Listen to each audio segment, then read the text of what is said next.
进去吸引那波火力，拉出来张飞。Steal the flesh. 锁住了4个，吕布跳起来4个。Cultivate the mind.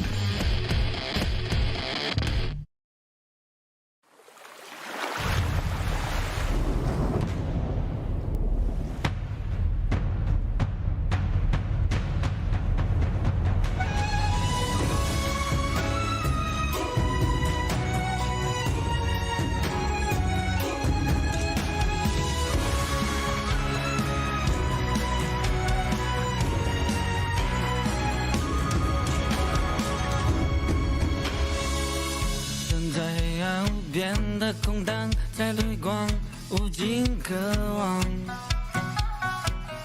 一路上面袭来的风霜，造就我勇敢的锋芒。抬头仰望，是牵一不坠的星光，星空之上是永世不灭的守望。踏上征途的不忘，任风雨苍茫，祈祷相同信仰。我要乘浪寻找炽烈的愿望，风浪带我在我手上，我要打破现实梦的墙，是因为有你陪在我的身旁。我要浴火炬光，弹指纵长，不去灵魂之上，有解释的力量。在这座赛场上，从来都没有什么机缘巧合，抱着必死的决心，有着必胜的信念。强者就是无论身处怎么样的绝境，无论对手是谁，永远战意盎然。正所谓，死去拳台招旧部，荆棘10万战阎罗。就算世界崩塌又怎样，我还有一座倔强。你我并肩助你于野火，让性命飘回家乡。银河一战，绝不要平凡的时光。尽管这样，你是记下我模样。背负着使命前往，越绝望越敢冲撞。不可阻挡，就这样，寻找炽烈的愿望。逆风让弹落在我手上。我要打破梦里现实的墙，是因为有你陪在我的身旁。奇迹永远在绝望中诞生。人之中高，不去灵魂之上，有解释的力量。那个路又扑进去了，没有被顶到，上海直接打掉了，冠孙子阳，再杀还要去杀秦荣吗？不让守，对，下回头给2剑，不让你守。不怕所有磨难定会逆流而上，不管局势相似为我无双，不论精疲力竭路途浩荡，心中也有渴望向往的地方。燃起无尽梦想，炽热滚烫，刻下心中方向，绝不会退让。我们相信，他们也会输，他们只是一群鲜衣怒马的少年。但是我们知道，一帆风顺永远只是弱者的安眠曲，而披荆斩棘才是强者的主题歌。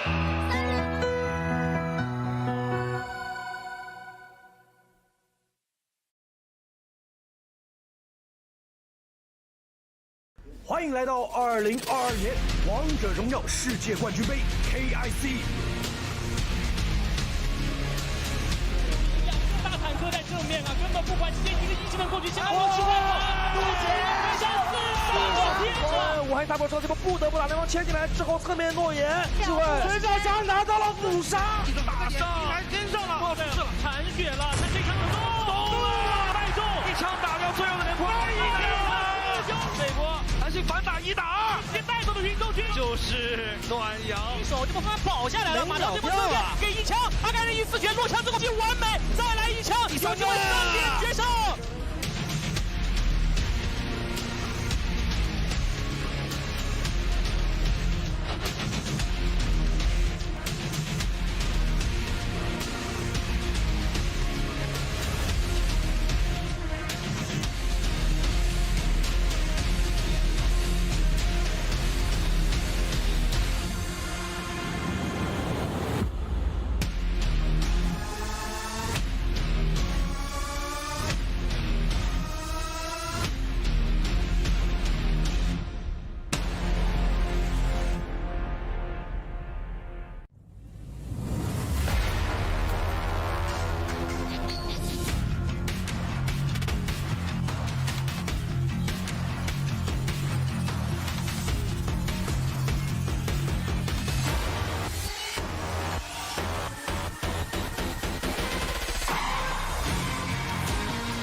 Ladies and gentlemen, welcome to the 2022 Honor of Kings International Championships KPL Qualifiers Round 2, Day 3.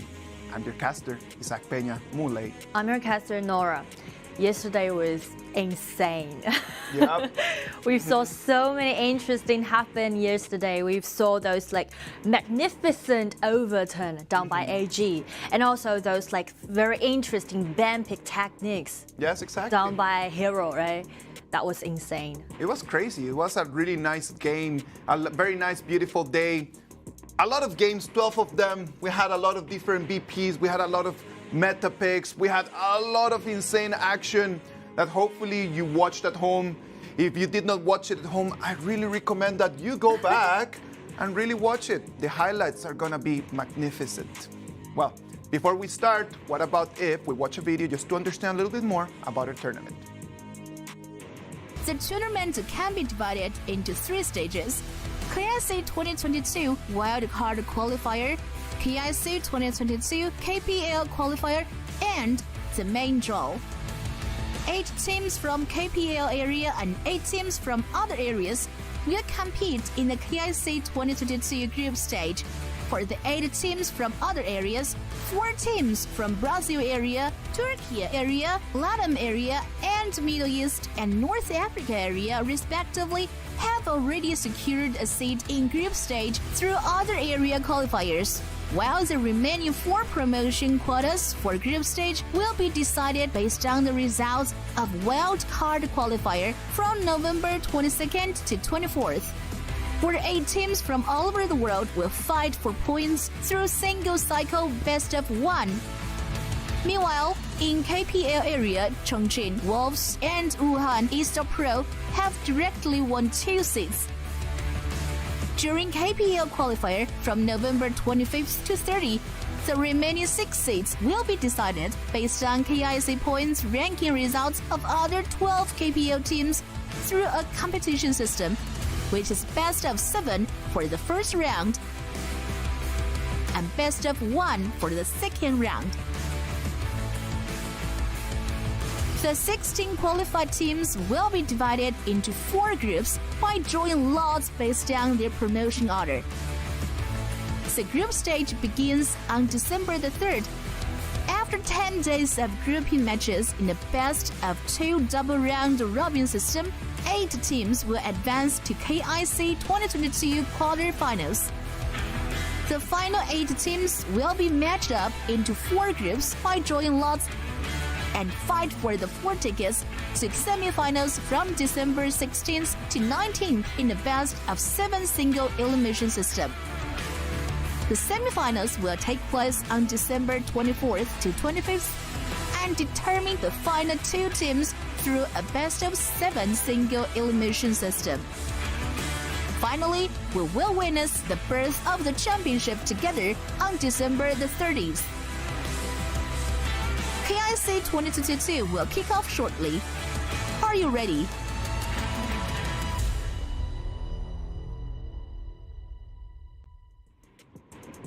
And now we're back right over here with you just to talk a little bit more about the heroes, right? Like during this KIC, we have seen a lot of different heroes, a lot of meta picks.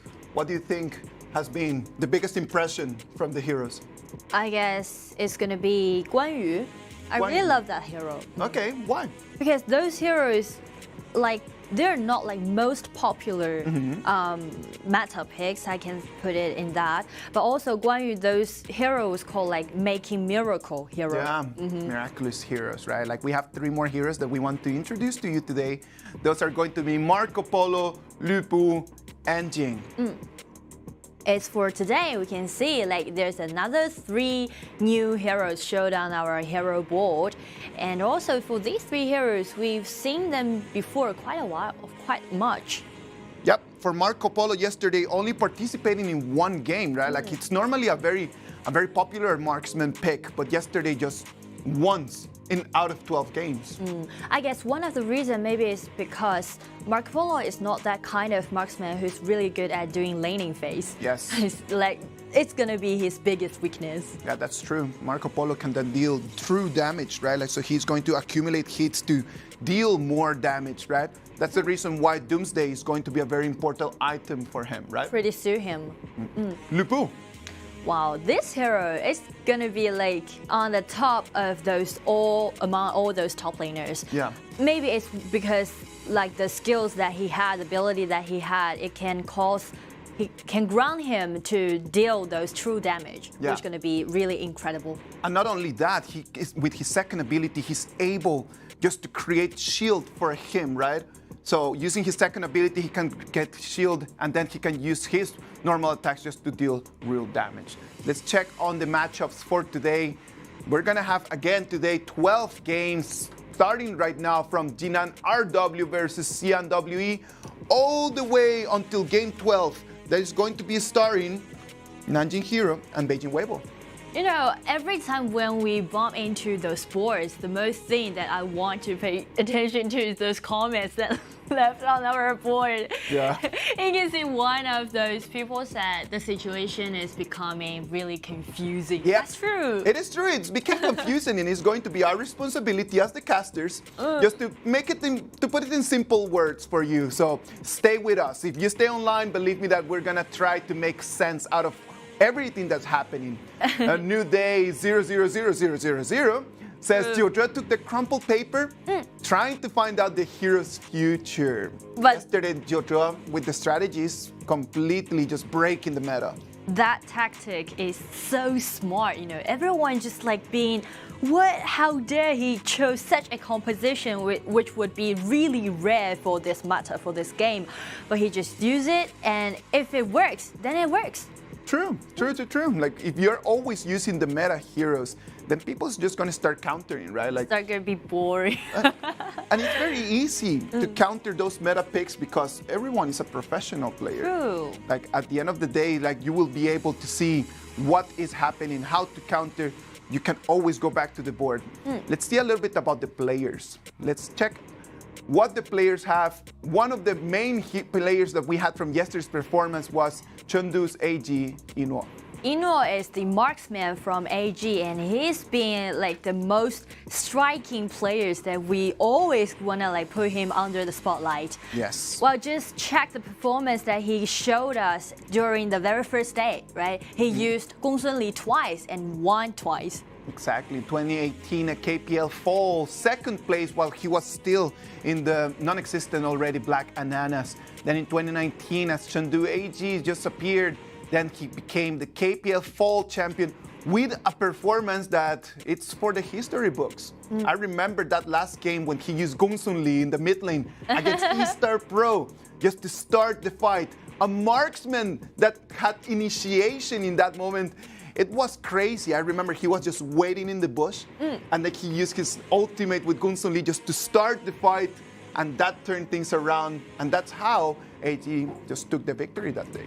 He has like so many standouts, Yeah. including that one you just mentioned about. Like he has got so many standouts, and also he's pretty young and also talented. Yeah, the spotlight is going to be today on Inuo, that's for sure. Now, what about if we move forward and we start with our first game? Our first game is going to have Jinan RW and XiAn WE. We can see for these two teams, today is going to be a really big day for them because now the points rankings is not that well goes for these two teams. Yeah, exactly. Jinan RW right now with only 1 point after one victory on day one. And right now, XiAn WE, on the other hand, the same. One victory taken in day one. Yesterday's performances from most of the teams were completely dominated by the top four. The top four yesterday just completely dominated all the matches. But we need to know, like during our KPL region qualifier round 2, there's only 4 teams gonna make it to the group stage. So that's gonna be 4 out of 10. For these two teams, they really need to vie in for every chances they have, especially for today. XiAn W is going to have 2 matches today, and Jinan RW is going to have 3. For Rogue Warriors, today is do or die. If they want to have a chance to make it to the next round, they need to finish today with at least 3 points. True. So that means that they need to win 2 out of their 3 games for today.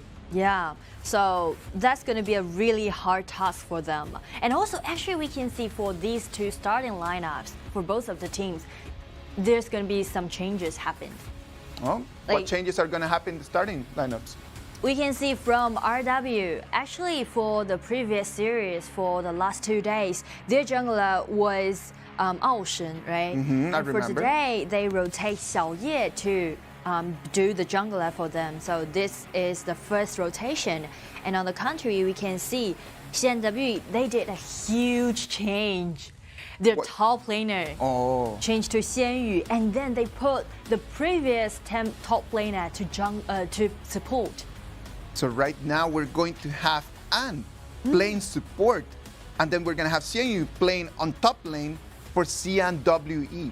That is really interesting. Very, very interesting. We saw it yesterday already, that players that can play multiple positions are actually a treasure for any coach. True, because that also means you can offer more options for your coach to be easier to deal with a BP.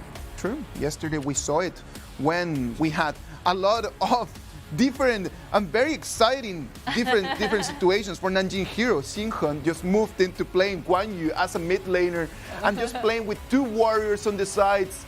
It was crazy. It was crazy.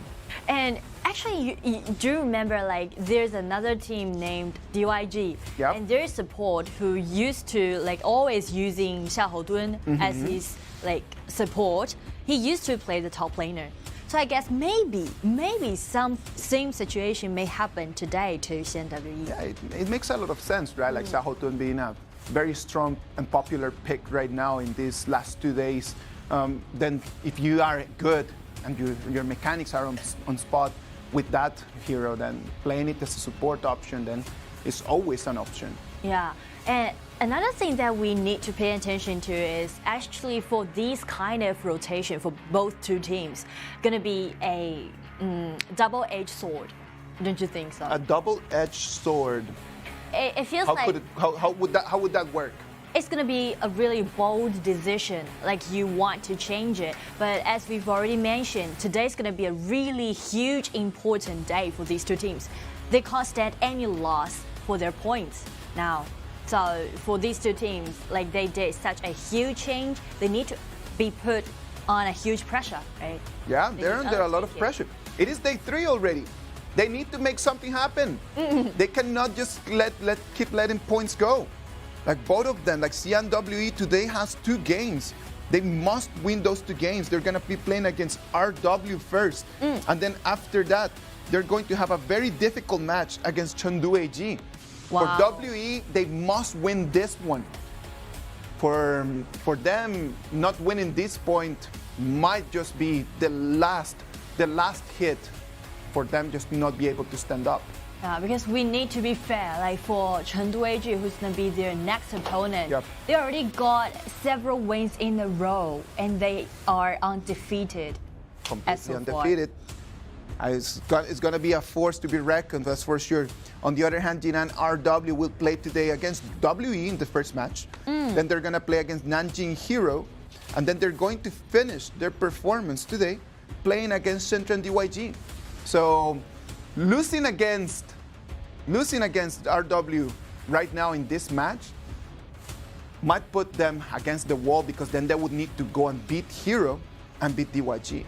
Yeah, so for these 2 teams, for today's first matchup, it's going to be really important for both of the teams. It's a BO1. Anything could happen. Anything could happen, and that's something to do with the coach. Yeah. Right? We need to admit that, because we are doing best of 1, we are doing BO1. The hero pool is wide open to every players, and we all know as they're really professional players, they don't need to worry a lot about how deep their hero pool is. It's more how you're gonna do those counter picks. Yeah. How you're gonna win it during the Bente phase. The BP is the stage where the coaches need to really try to deal their players the best cards possible. The BP right now, as we're starting with Jinan RW and XiAn WE, this is going to be the part where it's do or die.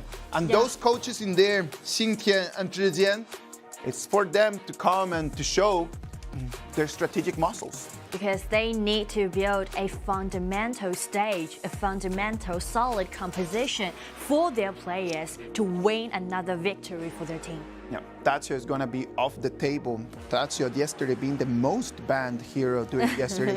9 out of 12 times TES.A was banned. 9 out of 12. That's like a quite high banning rate. That is a pretty high ban rate indeed.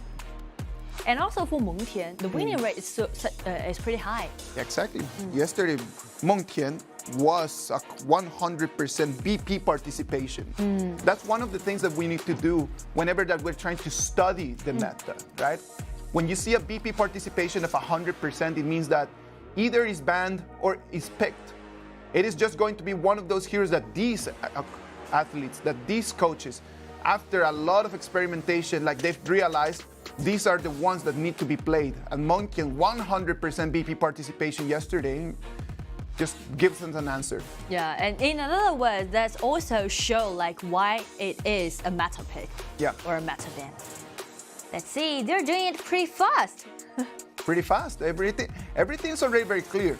The heroes that need to be played are already very clear. Right now, from the 6 heroes that you have in here, we have 5 of them that they're in the top 10 most picked heroes. Like, it is insane just to know that after a lot of experimentation, the coaches have realized, okay, this is the hero pool of the meta picks. And since it is a BO1 and you don't need to be thinking about the global BP, just go for it. Just go for whatever that you can get your hands on. We can see the marksman that RW picked Gong Sun Li is one of those, what we call meta picks. Because once you pick out Gong Sun Li as your bottom laner, we can't say like 100%, but 80% is gonna bring you a winning lane. That's true. Pangu as an option. Really? I like that. I like that. This is something that I was talking to Legio in these last 2 days, right? Like, what would be a good pick against Lam, for example, against Gong Sun Li, that they're being like super meta picks, what could be? And Pangu is an option. Pangu has the ability to disarm heroes. What does it mean that? It means that in the moment that he's going to land his ability, you won't be able to reply back with the auto attack. Heroes that they're very auto attack dependent, like Lam or like Gong Sun Li, are going to be really countered by that Pangu pick. That Pangu might be the key to actually face these meta heroes. We know that Pangu usually doing it as a counter pick to Lam and also Gong Sun Li. It's because for these 2 heroes, they basically use their ability or skills by their basic attack, by their normal attack. So that's the reason why Pangu's ability is quite countered.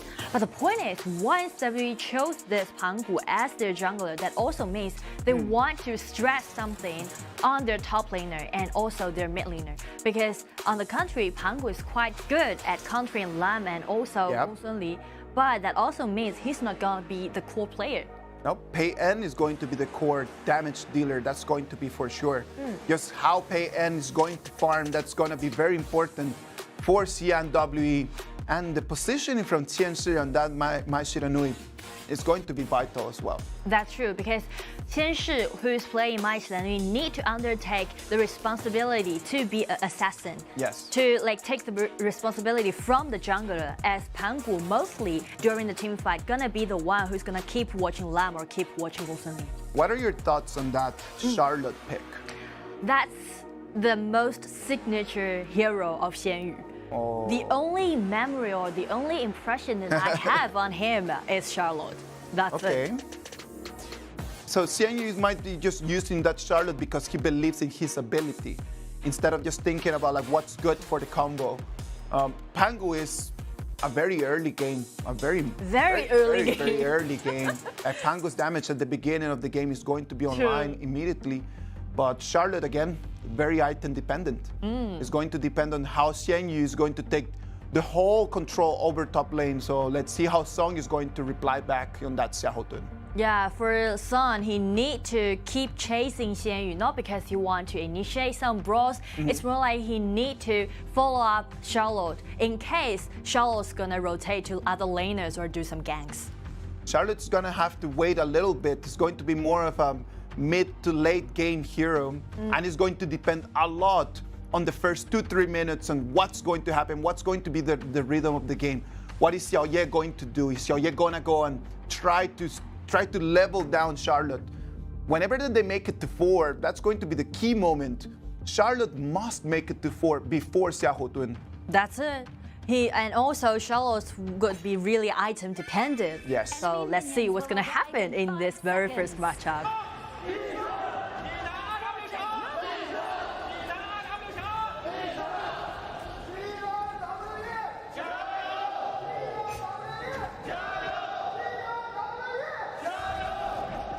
All right, left to right on your screens is going to be Jinan RW, right to left. It's going to be XiAn WE.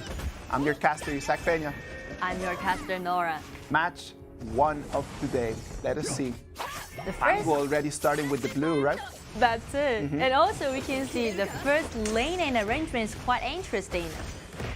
Like for XiAn WE, they put Zhang Fei on the top lane to assist XiAnyu's Charlotte. They know that XiAnYun needs to be online early. Like if XiAnYun is going to be countered, then that's going to be a very, very big problem for them to solve. True. They're going to depend a lot on XiAnYun's ability to win this game. True. So that we can see, like after this rotation happened, and taken down. That's bad news for WE. First blood goes to Jinan RW. For sure, because without the vision control gained by Zhang Fei, it's gonna put XiAn WE in a quite deficit. Because as An can't gain more vision for their team, that also means XiAnYun is gonna be locked up on the top lane. XiAnYun right now is waiting to go and clean the wave, right? Like he doesn't know where Xiao is, but he doesn't want to jump in and just immediately clean the wave. That's something important when you play top laner, right? You need to have always vision about where the other team's jungler is, so you can actually survive on those fights. And one thing about like playing those top laners, and also gonna be like you need to be brave. Yep. You need to gain yourself something, but you shouldn't be flagrant. Like no rush into anything. You need to be aggressive, but you cannot just be too aggressive. And also cautious at the same time. Shadow is gonna try to start that Overlord. It's gonna be 2, 3 people from WE coming in just to support him out. Yeah, and now WE gain the control of the opponent's blue side field, and they want to steal away this blue buff. They want to do it. They won't be able to do that because Xiao Ye is gonna come in and protect it. It's gonna be Pango that is going to fall. That is bad news. One more time for WE. Mistake after mistake. Just giving away the kills. That truly is a mistake because they want to steal away the blue buff, but Xiaoye just come in and didn't make it happen. Wait again, they are get another invasion into the opponent's side and Xiaoye was died. It's gonna be a 1-to-1 trade. RW having control of the game right now. Sadly for them, Xiaoye died in there. That completely stops the rhythm, the pace that they had at that moment. They had a huge advantage. Because for RW, the core player definitely gonna be Lam. Yeah. And he actually won the advantages from the last team fight, which happened in their own blue side field. But then they tried to initiate another team fight in their opponent's side, but the tragedy just happened. Yeah, look at that. My Shiranui Qian coming in. Yeah. Comes in. Oh, the combo with the flash. Too much damage to be taken this early in the game. This is a 1-1 trade. But for RW, actually, they should be like calm down and just try to, use those little advantages that they have to snowball it into like some huge stuff, rather than to be like so hazard into other sides. Wait and see. The Winter's here. He does not have his ult. He's very close to be frozen down. Now it's going to be TianYun that is going to force on to use his flash to escape from the battle. And now again, we try to do something. Again, the same place, the same scene. Oh, that's smart. Was a little bit early. And he's going to have to proc his ult to allow his teammates to replay. That's something that really showed to me. Like, what I see from this game, from these team fight, was that the rotation did make sense. Like people acting really aggressively. Yes. But also, on the other hand, it shows like they're not really in order. You know what I mean? Like not like this, not a real core player or a true caller. Oh, look at that, XiAn! You taking the 1v1 solo kill against Lam. Now that is exactly the reason why XiAn wanted to take this hero. That's what we've mentioned, the most signature hero for XiAn, and he really used it to gain a lot of advantages for them, especially when he takes down Lam. Okay, now see, they're trying to cement a little advantage here, WE, by controlling that tyrant. Pucci won't let them take it for free, and it's going to be Pucci, the one that comes and claims it in the last touch. Since we can see Pucci, the Sun Bin is also carrying Smite, so that's the reason. Look at that. Taken very low, Song overstepping. It was a 3v2 and he's going to die. And we can see if we turn our eyes onto the top lane, we can see XiAn really put the top lane under such a huge pressure. That's true. He just forced Lam to deal with those minion waves, which gonna let them to be locked on the top laners. Look at that, Pena had to use all his abilities to run away from Pucci, a support that wanted to come in to take the marksman. I guess if Pucci wasn't carrying Smite instead of Disrupt, he's gonna make it. Probably that. Look at that, XiAn, he knows what to do. He goes immune in the right moment, and under the turret, he goes and takes the jungler. Great show of mechanics. Great show. Again, another brawl just happened. What's Lam doing right now? Use his ultimate to pull this blue buff out. This is one of the tricks if you want to steal away those blue buffs or neutral monsters from the other side for Lam. I love that, right? Because it's a completely different way to finish that blue buff, to protect it while you're actually fighting against it. Right? I remember seeing this very closely in previous metas when Bai Li Xue was a very meta hero. Like he would just use his hook to do exactly the same, take the buff out of the cave and really just finish it at the end with just one touch. Yeah, and also Zhonghui gonna do the same thing. Oh yeah, Zhonghui is just annoying. Oh wait. Look at that, the Wild Blood comes in, now Pena is taken very low. Xiao was trying to jump in, but An puts his position right in between. You know, once An is playing Zhang Fei, he's quite like those top laner playing style as the support. Once he got those ultimate, I'm gonna use it. Yeah, like he does not care about the timing of anything. Yeah. My ult is ready. Just gonna proc it. Just one phase in his mind. I'm gonna fight. Oh, look at that pay and taking very low. Song jumps in. Is going to fall because Pangu with the bleed. The axe through his head gets one more careful WE and what looked like a RW. Very good movement. They try to do something. They try to gain the priority. They try to do this team fight, but that's it. Like what we said, the Pangu for his foremost responsibility is just to do counter pick. Yeah, there's going to be a huge counter pick right now at the 8 minutes and 30 seconds mark. We have 1.5 minutes before the Shadow Overlord and the Shadow Tyrant are going to spawn. And now actually the gold or the kills are both even. Yep. So let's just check. It seems to me like these two teams, they are more want to prioritize their own mechanical. Yeah. Then or strategy or tactics. No, it's just like keep fighting and see who's gonna win. A lot of 1v1s. A lot of 1v1s that is not something very common in here. Look at Shadow just waiting in the bush, not allowing anyone to see. Charlotte's gonna take one more 1v1 against Xiao. Yeah, it's going to have to push back. This Charlotte pick is still, it's actually working against Lam. Yeah, but we can see Charlotte's flash has been forced out. And see Qianshi, what she's gonna do. Really? Pango waiting, it's gonna steal that red buff. We can see from those little harass that WE just did, actually gain themselves a little bit advantages. It's not like a huge significant gold lead. It's more like to slow down Lam's farming pace. They're trying their very best, no? But they know exactly what to do. They have a clear strategy. They know that they just need to stop Lam, and then all the pressure is going to fall on HuaYun. HuaYun right now already with the Eternity Blade, already with Shadow Ripper and Doomsday. He needs one more item and then he's going to be very, very dangerous. Yeah. So the next target that CNW is going to pay attention is going to be HuaYun. But to be honest, for the composition that RW just selected, it's not like those typical mid-strong playstyle or mid-strong composition. It's more like their clock is ticking now. The clock is ticking right now. That's true, because right now WE is going to take that Shadow Tyrant. Do a dragon trade.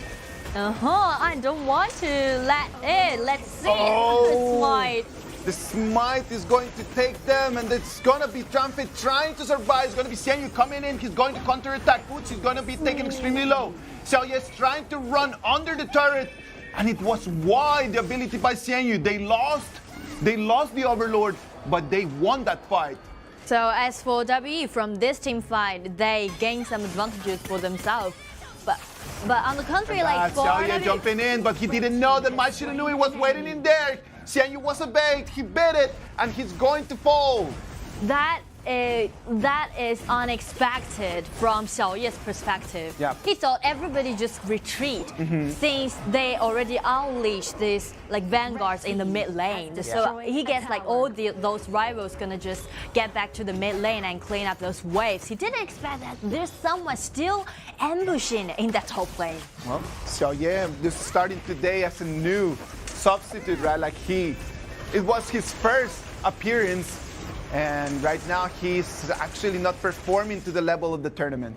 Yeah, and that's something really worried their fans a lot. True. Under such a great pressure, would he undertake this responsibility or not?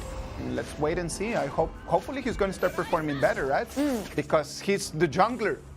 A lot of the responsibility completely falls on his shoulders. And also, he already got his Pure Sky, so he actually had some chances to fight during the team fight. See that 4 people in the mid. They end that Imperial Order is going to be wide. Check Mai Shiranui. Since she's trying to do some... They're just going to exchange both turrets on top and on bottom. Destroyed a tower. Blue team has Look at the rotation. They might even want to exchange the high ground turrets as well. XiAn knows that he can clean that wave. W is on their way. Look at that, waiting. Xiao is going to jump in and is going to just show up in front of him, waiting for him on the bush. Like both of the team now, they're being a little bit cautious. They're trying to first prioritize those side lanes and then try to initiate something, but something just happened in the mid. Zhongfei just used his ultimate, pushed 2 people back and forced out Zhao Jun's flash. Forcing out that Zhao Jun's flash is going to go on 120 seconds cooldown. But that's something of note that we can see, and after he rotated to the support position, actually he didn't really save those kind of ultimate. Once he guessed it's gonna be a really nice chance, he just go for it. But he forgot like whether her allies gonna follow up with him or not. And that's maybe something that gonna cause a little bit problem, especially in the late game. Whenever that they would start fighting for the common objectives, right? And that An being taken very low one more time, he's going to fall. It's going to give RW right now a 35 seconds power play. And we can see RW is really doing great. They just do the split up push. They just put Lan to allocate him to deal with one side lane and another 4, especially paired up with Sun Bing. Yes. They're just trying to do something during the mid lane, and they're really doing good right now. They're doing pretty well. The blue team is going to take one more turret, but their top lane high ground turret falling so low. They did not think about going there, and it's already down to 1/3. They're going to exchange Overlord and Tyrant right now. So we can see the Tyrant. Oh, too slow, too slow. Well, they get it. Sun Bing comes in again, but still goes to WE. Shadow is being counter-attacked one more time. Now it's going to be locked down. The Winter's here. This is bad news. And trying to run away. It's going to be only 2 people from WE that they're going to survive this massacre happening there close to the Tyrant. What has just happened? Check Zhaojun's second skill. That's frozen. That was insane, like incredibly precise. Freeze 2 of those enemies and win this team fight for RW. Shadow is still 15 seconds for him to come in. I don't think that it's going to be enough time to protect these turrets. The turrets on bottom and top lane are going to fall. Let's check. We can see RW trying to even initiate a totally new team fight. They try to take down a lot of those neutral monsters and also those high ground towers. Wow, the way that Chengdu is playing right now is just majestic. The way that he's playing right now is just a master level. Yeah, we can recheck it. First, Sun Bin comes in. Actually, I was like, that was very close to use that smite. And then check the second ability on this Frozen with the ultimate. Just frozen 2 people in there, right? Chengdu just waiting for the right moment for his second ability to jump in, and then just the Winters here dealing the damage that was fatal for the side of WE. And actually, that's something to do with Zhaojun's second ability. You need to have that kind of awareness because it's going to have a little delay. Yes, it's going to have a little delay, but whenever that you understand the game, understand the hero, you're able to predict, right? That's it. You need to predict your opponent's next movement and precisely to land it, wait for the delay, and initiate those things. 16 minutes and a half. And this position is a little bit weird. Oh, not enough. We had over there XiAn trying to jump in on the back lane. Or then it's going to be TianYun that is using all his abilities, trying to run away. It's going to be taken down. It's not going to survive. That is exactly the thing that we just referred to during that mid-game. Once you want to initiate some team fight, you guess it's going to be a really good chance. You need to have a really tight communication between your allies. But we can see after Chen Shi used his flash to flash in, didn't make it, missed the target, and then WE, they need to face this tricky problem right now. RW is going to go for the mid lane turret. RW. Feng still holding to his ult. He knows that this is going to be a turret for free. Go for it. Has destroyed a tower.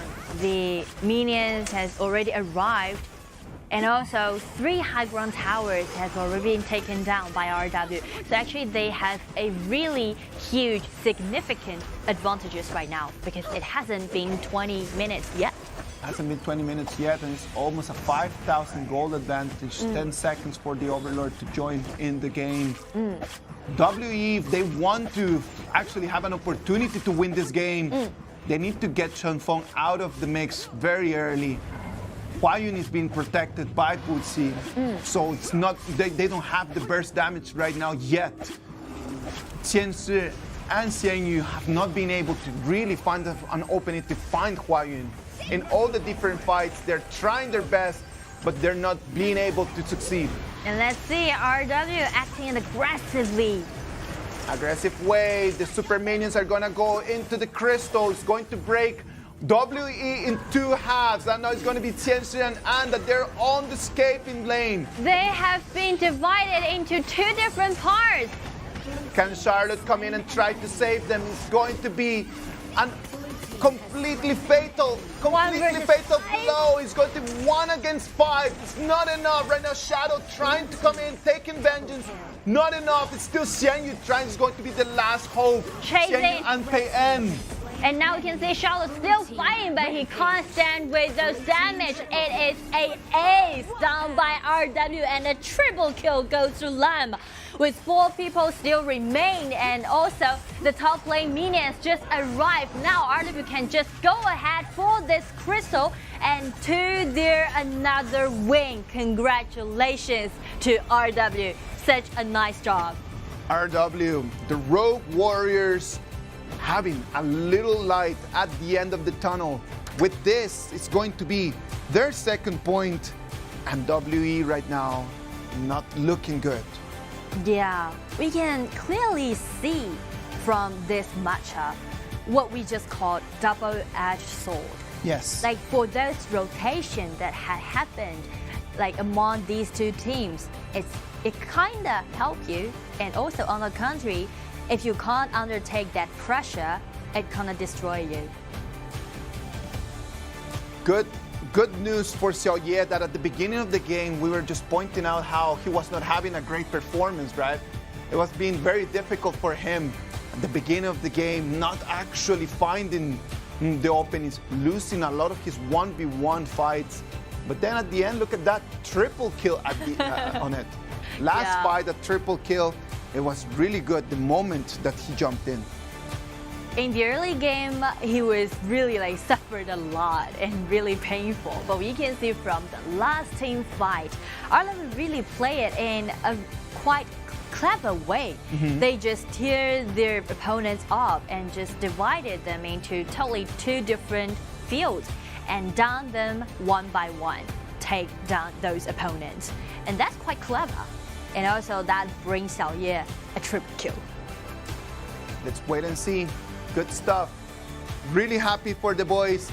They had a good performance. They took this dub, and I'm really certain that right now everyone is just going to keep just celebrating for sure. True. And also we can see so many standouts during this matchup, especially for Chengfeng, that Zhao Jun. That second ability actually going to be the key point of this matchup. Yep. We just saw our first game of today, Jinan RW against XiAn WE. We're just getting ready for what's going to be our second match, Suzhou KSG against Guangzhou TTG. That's also going to be a really important matchup for today's game. Because as for these two teams, KSG, the points is not that good. And also for TTG, wow, they've been through a lot during this tournament. That was an electrifying game. That was really amazing, full of energy. We had ups and downs. We saw heroes like Charlotte coming in and then just showing that they can be always an option. Charlotte actually is a quite clever choice, and it shows like they do trust TianYun. Guess like the most signature hero could be trustworthy, but the result just show like if you really want to stress some of the single players, that's not gonna be enough. Well, I don't think that it was Charlotte's mistake at the end of the day, right? Like, I think that this was just a little break in between the lines of WE that allowed Rogue Warriors to go and take the victory. Let's see this matchup as we just predict. MVP goes to Chengfeng, it's Zhao Jun. Chengfeng, that Zhao Jun damage of 31.9%. I think that it was more about the accuracy. Yeah. The accuracy of his abilities was the reason why he was able to deal so much damage. First blood was initiated by his second ability. And also from this team fight, also it's his second ability. You can see actually there's a small delay for the second ability. So you need to have that kind of precise awareness, just like this one. You need to predict who's gonna be there and just land it on the field. Wow. Such a nice one. That Also one, the that one was ultimate. vital, right? That one was vital completely. A lot of people debate a lot if it is supposed to be first ultimate and then second ability.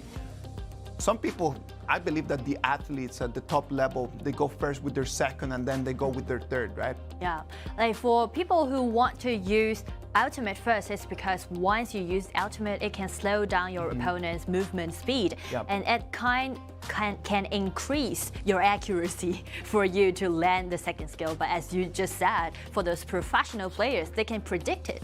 Yeah, they can predict it, and if they can predict it, well, why to waste a little bit of the damage? You can just predict, get your second, and then just for 100% of the damage from your ulti, just land it on your opponent. And to be more accurate, once your opponent is frozen by your second ability and add up with your ultimate, they're gonna suffer more of your magical damage. Jinan Rogue Warriors now making it to 2 points in a total of 5 games, same as Shenzhen DYG, same as KSG, but KSG only 4 games, right? Yeah, just like the comment that we saw, things are getting complicated.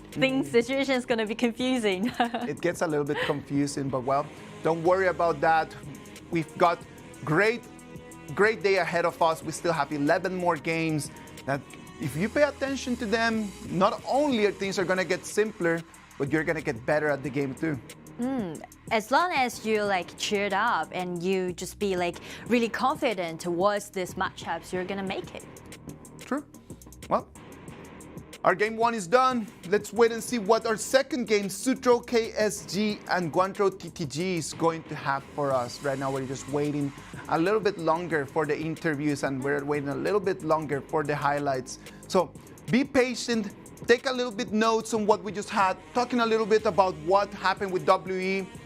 I do believe that it was, I don't want to point fingers, but I just believe that the support of WE just kept falling too many times, trying to step, thinking that he was tankier than what he really was. That's something to do with coordination or something to do with he's supposed to be the top laner, right? He used to play top laner for such a long time, but this is the very first time for he to rotate to the support, so it takes time. It takes time, that is true. A little bit more time for them to work. Now, let's move on into our interviews. Let's see who we have on the other side. Let's see. Hello, 小叶，先来和大家打个招呼吧。Hello， 大家好，我是2W侠小叶。首先想问一下，就是今天的话，上场的时候自己的心情是什么样子的呢？上场就是蛮紧张的吧，打的也挺紧张的。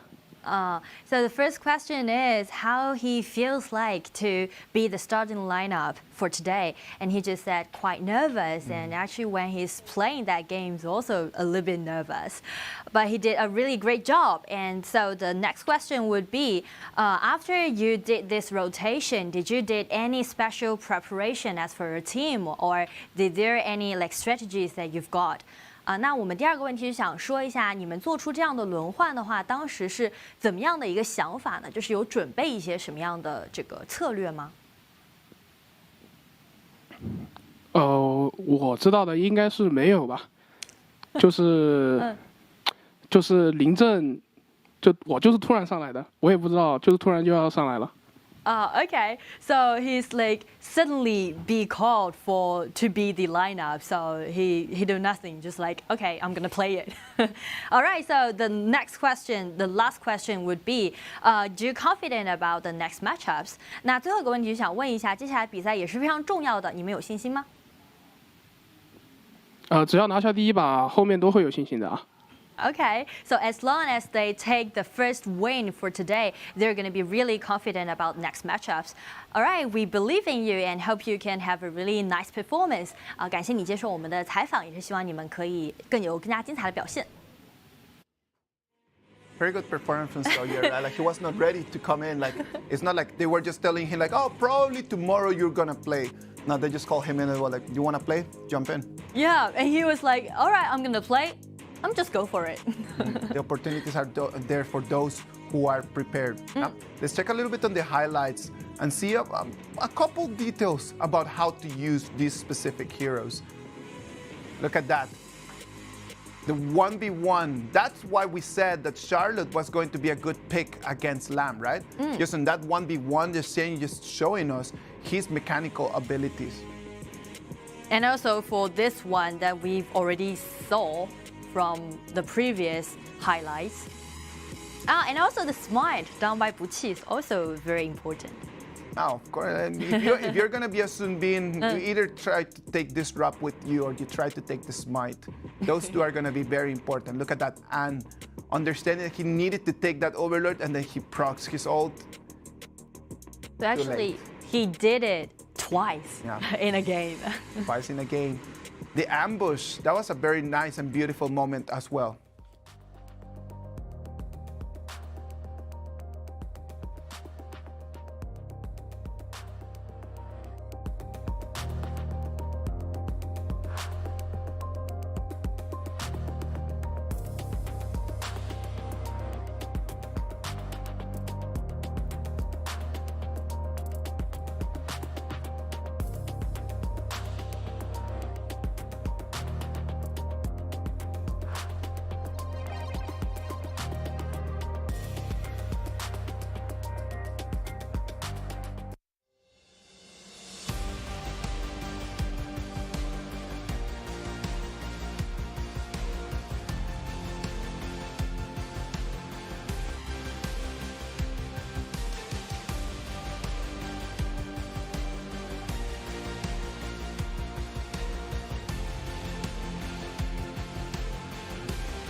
This is gonna be a very gigantic match for both teams. Direct competition for the 4th ticket. Suzhou KSG and Guangzhou TTG. For Suzhou KSG, they already got 2 win, 2 loss. And for Guangzhou TTG, 2 win, 3 loss. They can't stand for another loss. Suzhou KSG has the upper hand in this situation, right? Because they have 3 games today, as Guangzhou TTG is gonna have all in for tomorrow. Regardless of what happens today, tomorrow is going to be a gigantic day for them. Tomorrow they will have 3 more matches. Today they're gonna have only 1 presentation. And we all know tomorrow is going to be the last day of our KPL region qualifier round 2. So for today, especially for Guangzhou TTG, who already lost the first round the chance to get straight into the group stage, neither today or tomorrow, they need to go for it. They need to put all of their effort to it. Suzhou KSG is going to be having this first match against Guangzhou TTG.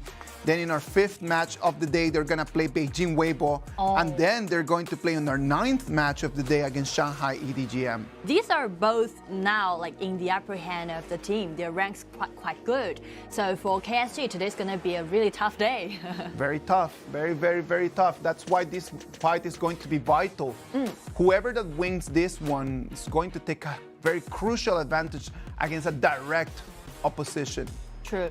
And we can see the start line from TTG still be consist with the yesterday's starting lineup. And also for yesterday's game, they win some and also lost some, right? Since that since yesterday 3 games with Lianpo, right now he's going to choose to go with Meng Tian. Yeah, Meng Tian is quite what we call meta pick. And also Meng Tian in Qing Qing's hand, he can really utilize this hero to bring some advantages for his team.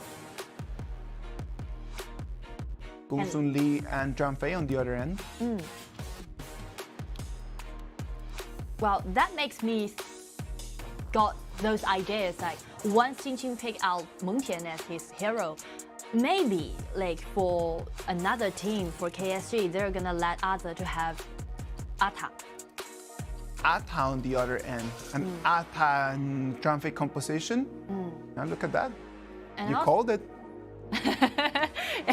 They just prepared it. Because from those matches we saw from KPL regions, Ata is usually doing as a counter pick to Meng Tian. Because we all know the very first thing about Meng Tian is once he got his ultimate. And so that also means he's going to have a troop. He's going to have 4 soldiers surround him. And Ata, for this hero, for this ability, the more targets he had, the more HP he can restore.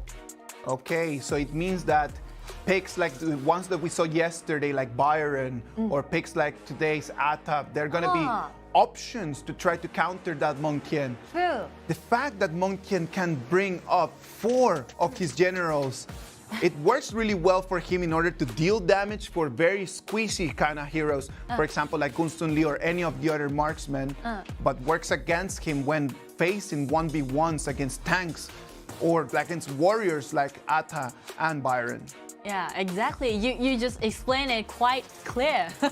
That's the reason why we saw Ata for today's matchup and also Byron yesterday as the counter pick for Meng Tian. Let's see. KSG is starting day 1 very successfully with 2 straight wins. Yesterday was not their best presentation. They end up with 2 losses, but yesterday they had 2 very difficult games, right? Yesterday they played against Nanjing Hero and also played against AG. Yeah. Well, actually, for that game played against Hero, it's more like they lost from the ban pick phase. They didn't predict how to dare to select such a composition. So actually, that kind of be impactful for their mindset to play against AG. That might be some of the reason. So today, they need to bulk up. They need to get another win for them to get a higher rank. Jing is going to be one of the picks on the other end. One of the heroes that we just tried to highlight today for everyone, right? Jing. Actually, he's one of those most popular junglers among our game. He has got those mechanical ceiling, and also a threshold. For people like me, I can never handle Jing. So it is a very difficult hero to start to learn to play, right? Because of the mobility that the hero has, right? In the moment that Jing procs her ult, the mirror domain. You can move around the mirror to try to find the right angle to attack. At the same time, it allows you to move around and try to escape from damage as well. You need to use these things wisely, and you need to precisely know how you're gonna refresh or both of your first skill and also second skill. TianYun and EDG.M going to be the pick for Guangzhou TTG for bottom lane. That TianYun, the passive of TianYun allows them to earn extra gold. So actually for those Tai's pick, it's more like TTG now for today's game. They try to do another strategy which also means they want to pick up a quite solid composition. No more risk. They just want to do it solidly and do it smoothly, peacefully. And that's it. The composition is had a high error tolerant rate. I can put it like that. High error tolerance, trying their very best just to play confidently and trying their very best just to don't have to pay too much for their mistakes. That's gonna be it. Qin on that mountain is being completely countered by two of the heroes from Suzhou KSG, Yichu on that Xi and Aze on attack. We can see actually these two compositions for these two teams are quite similar, right? Both have a pretty solid front line. For KSG, they've got Zhang Fei, they've got Ata, two of those really tanky heroes to build a really strong front line for them. Good initiation. And also for TTG, they select Tai that you've just mentioned, bring them a higher pace for farming up and also bring them an extra life during those team fights. The early game might just go for Guangzhou TTG if they're able to just try to find that moment when Qin is going to be already in level 4. If Qin is already in level 4 and we can expect Nian to start farming from the completely other side to meet him at the 2-minute mark, we should be able to take first blood on Aze. So Aze is going to have to be very careful. Especially during around 2 minutes, because that's going to be the time when Nian's supposed to arrive at the top lane. So that's the pace, that's the rhythm of this meta. How is XiAn going to respond to that, taking that smite? Yeah, XiAn need to be careful, need to maybe do some harass to slow him down. Enemy minions will arrive in 5 seconds.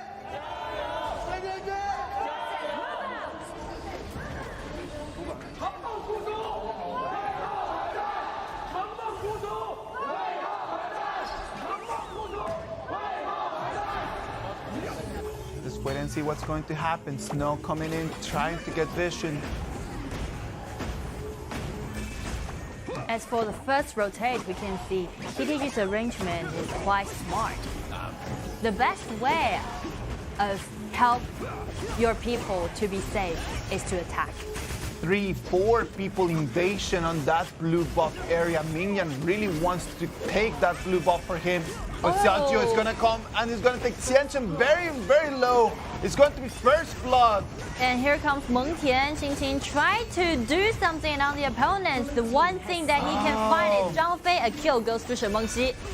KSG, they want to chase out. They want to shut him down. So this is going to be a 1-3 trade.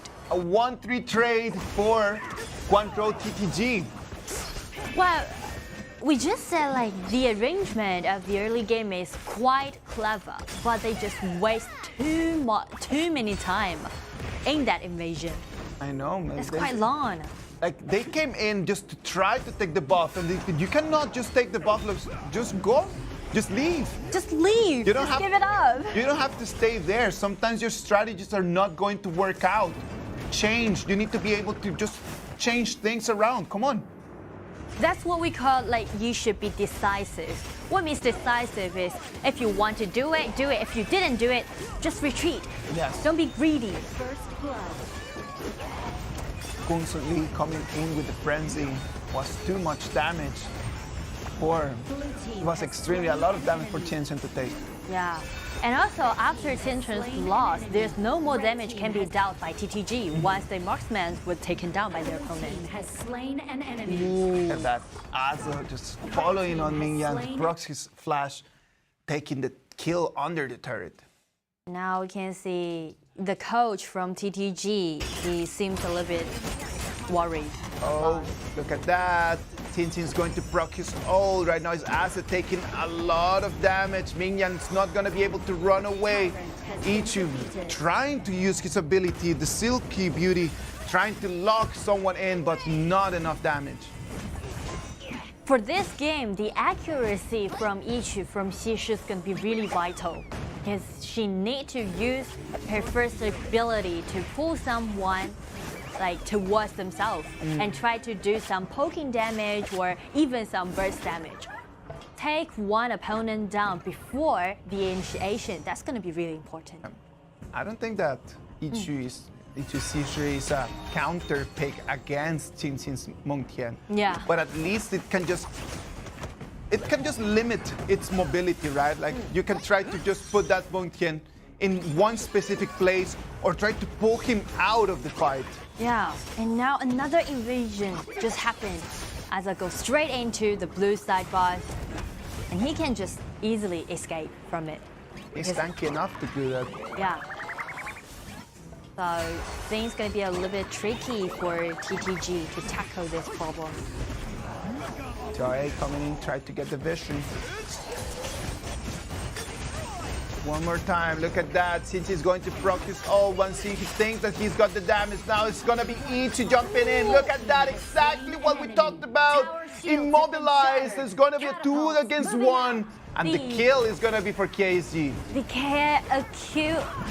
wait, just something happened down there in the riverside. Zhouwei again be taken down by KSG. Now KSG definitely got the upper hand.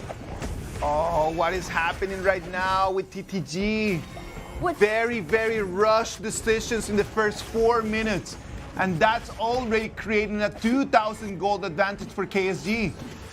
It's more like for TTG, it's nothing to do with their mechanics or their strategy. It's more like after those loss, after they lost the first round to XYG and after they lost some of the points in the previous series, they just suddenly don't know how to play this game.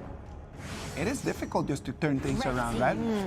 Yesterday had a couple good performances. Look at that, the double flash coming in. Ichu manipulated Titan, taking combo with the turret. Amazing show of skills. Ichu is doing great. Like these first skills done by Ichu twice, and it caused a really vital, important result for KSG. Look at that, Jin, the mirror domain, coming in left to right, the movement ability. Well done. KSG is really like already bucked up. They've already recovered from those losses they suffered from yesterday. And it makes me feel like, oh, the KSG, which I am really familiar with, they just come back, be aggressive. Oh, come on, KSG during day 1, they were one of the most 360-degree teams that we had, right? Very good defending, very good attacking, understanding of the rhythm of the meta. Yesterday, they were just facing very tough opponents. Yeah, and actually for KSG, for this team, once they got those advantages, they are those teams who can easily put those advantages to snowball the game to the end. Only Joey has a little bit of a tiny minimal advantage compared to Ichu, and then after that all KSG has a total dominance in terms of goals and items. Look at that, the double flash comes in, the stun damage is not lethal, and then completely manipulated. Bad news for Snow, pulled in, controlled in his position. And attention, that skill, that first skill was down when Ichu was using that flash. We just be so like calm and just flash and tackle the difficulty and then use the first ability to earn them another kill. 7 minutes.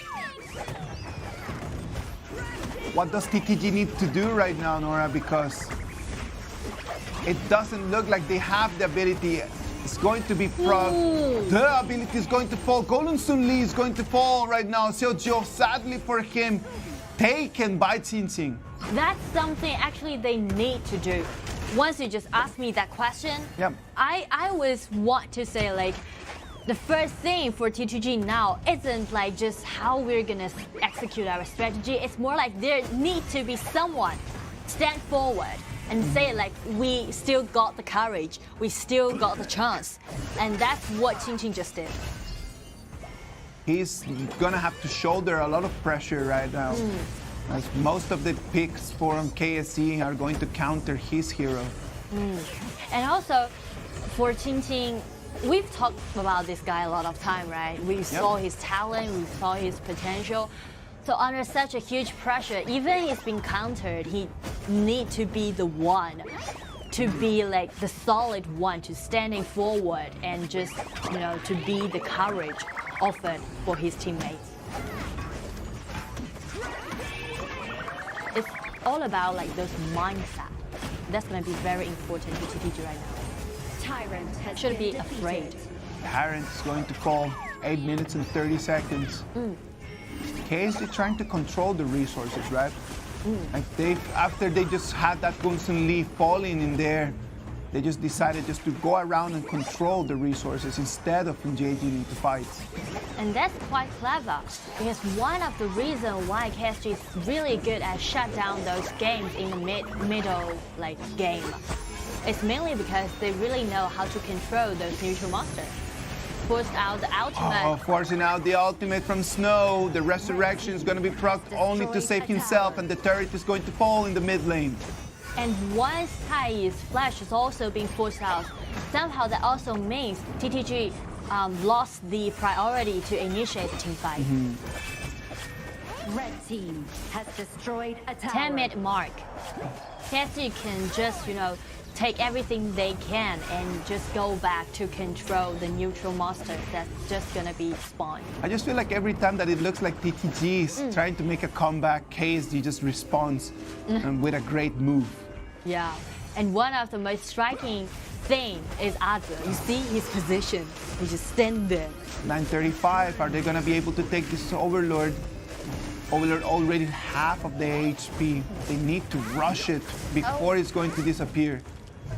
Whoa, that was close. That was so close. Great timing, right? Very, very good timing. Good understanding and control of your own damage. One Xing is going to proc his ult. Qin does not have his ultimate yet available. He's gonna have to run back. But the problem is how they're gonna deal with the top lane. Like they have such a tricky top lane minions. Once they go for that top lane, try to clean that. What about the Dark Tyrant? It's just gonna easily hand it over to KSG. The Dark Tyrant is not even part of the conversation no more. That one's gone completely for KSG.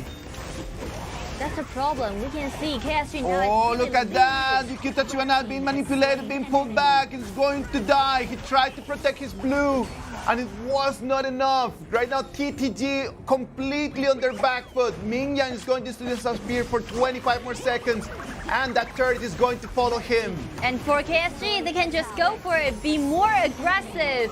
Especially if they've got Xi, especially Yichun now today. He's using those skills such accurately. Oh, the dragon. Another try, be manipulated. Try to escape away. Look at how Qin's HP bar is just disappearing. We don't see this happening for Mountain a lot, and Qin's HP bar was just taken so low. It was Titan bringing him back with his ult. Yeah. But Qin's not being a tank no more. There is a 6,000 deficit suffered by TTG. Things gonna be really tricky for them right now. Almost 7,000 right now. As we can see the rotation, KSG will go for the Overlord. Oh, that's quite stable. For KSG, they just want to be stable. Look at that. Qin waiting for the right moment, right? Like he's really like just counting the seconds to jump in. And he was actually being manipulated by the first skill that down by Xi.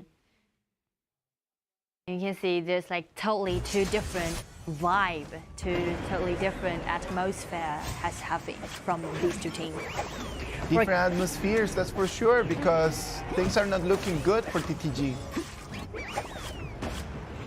And on the contrary, we can see KSG, they had a really huge chance to gain this point. I think it's going to be really easy for them to execute. Look at Ichi just waiting in the bush, just trying to find the moment where Qin is going to jump. Yeah. And Aze is just roaming around this kind of area, trying to gain more vision control. The Vanguard's coming in the mid lane. There's no one on TTG that is going to dare to come in, but it's going to be the Tranfei comping and just XiAn pushing everyone back with his ultimate. The dragons are extremely healthy. It's gonna be mid, top, and bottom. The four dragons coming in total. KSG want to do the fatal strike. Let's see. Jin just came in, heading to Jinan. Jinan just pulls back to the fountain. And let's check the front lane. The Vanguard is in the area and just go for that crystal. Victory goes to Suzhou KSG. The sigh is for TTG, and the cheer up is for KSG. That's esports. Amazing performance by Suzhou KSG. Showing us why on day one, they just kind of like put that flag in there and say like, you know what? Count us in for the fight of one of those 4 tickets. Yeah. So actually, Suzhou KSG now is going to be really competitive for gaining the position. They still have got a quite possibility, a huge possibility to get into the group stage. They just need to continue this kind of great stage and try to fight in this way and try to gain more points for them. They're doing pretty well today. They're doing pretty well. Like the performance today was just really nice. Like in the moment that they came in, the combo that they had, the BP that they had, they found all the answers against huge meta picks like Monkian. Well, but for TTG, the reason that why you just sighed is because we've witnessed so much, and we've witnessed TTG fall from the first round, which was unexpected, and then the day one from the It's a roller coaster with them. It's a roller coaster, and I am not enjoying this roller coaster. I'm so sorry. I'm just gonna put my opinion out there as a caster and as a fan. I want the ups to be ups, and I don't like these downs, because in the moment that you just win 2, the performance is good. Come back today, and the performance right now was not what you would expect from a team that was in the round 1 of the qualifiers. They're supposed to be one of the top 6 teams in the whole KPL, so as a fan and a supporter, I'm expecting a little bit more from the boys. So actually, that's something to do with our format, don't you think so? Because our format, our matchups so close, it's intensive. So like we've got 12 matchups for a day, and the whole group stage the whole round 2 gonna just last for 4 days. Like there's less time for them to just walk off. It's very tight. Yeah, it is very tight. Like you need to be able just to find solutions to your problems real fast. The solutions yesterday were Mingyan and Snow, right? Mingyan and Snow coming in yesterday instead of Puran and Pinchan, and then just allowing them to take 2 out of 3 victories. Yeah. So that was good. So you would expect the same performance from yesterday just coming in today. But what we just saw today was a complete dominance from the red side. It feels like it kind of like after they did that rotation, they do bring some effort, they do work out, but it was temporary. It just suddenly like a bubble, right? So that's gonna break some of their fans' heart. Yeah, that's true. I am a little bit hurt. I want them to do well. I want every single of these teams to do well. And mostly I want Guangzhou TTG to show us why they're one of the top 6.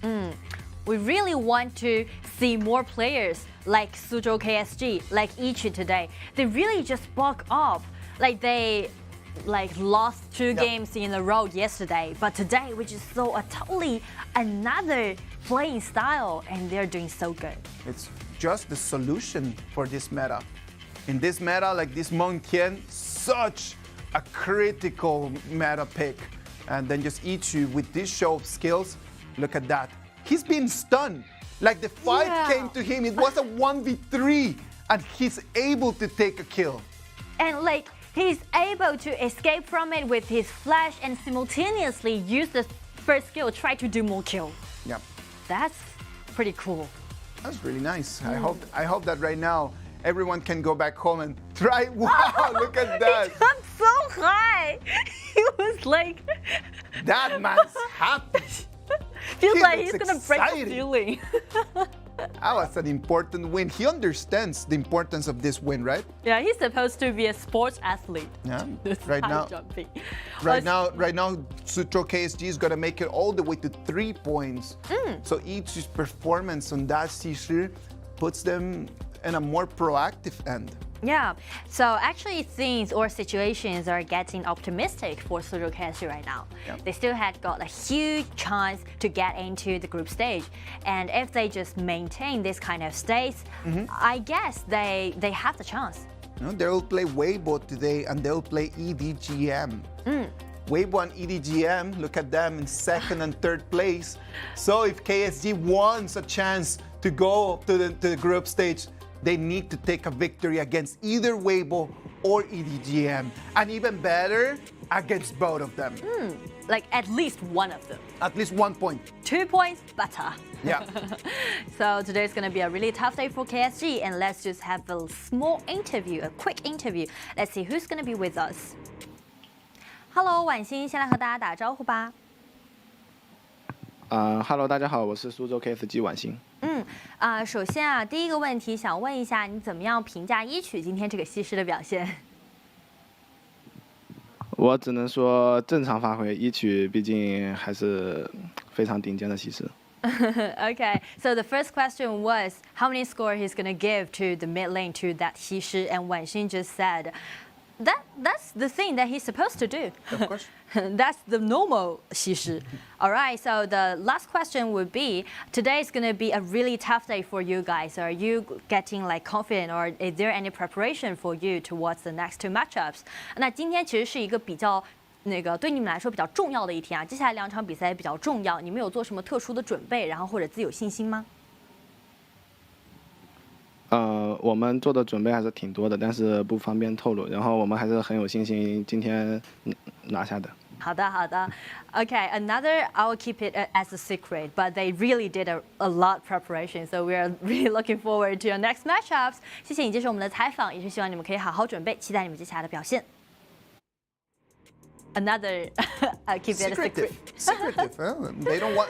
They know that they have their fate in their hands. Yeah. And when you have your faith in your hands, you don't want to just kind of like give the opponents a little bit of a glance on what they want to do, right? Like for the audience right now watching our competition, same as us, we're gonna have to just keep watching the games if we want to know exactly what KSG has under the sleeve. Yeah.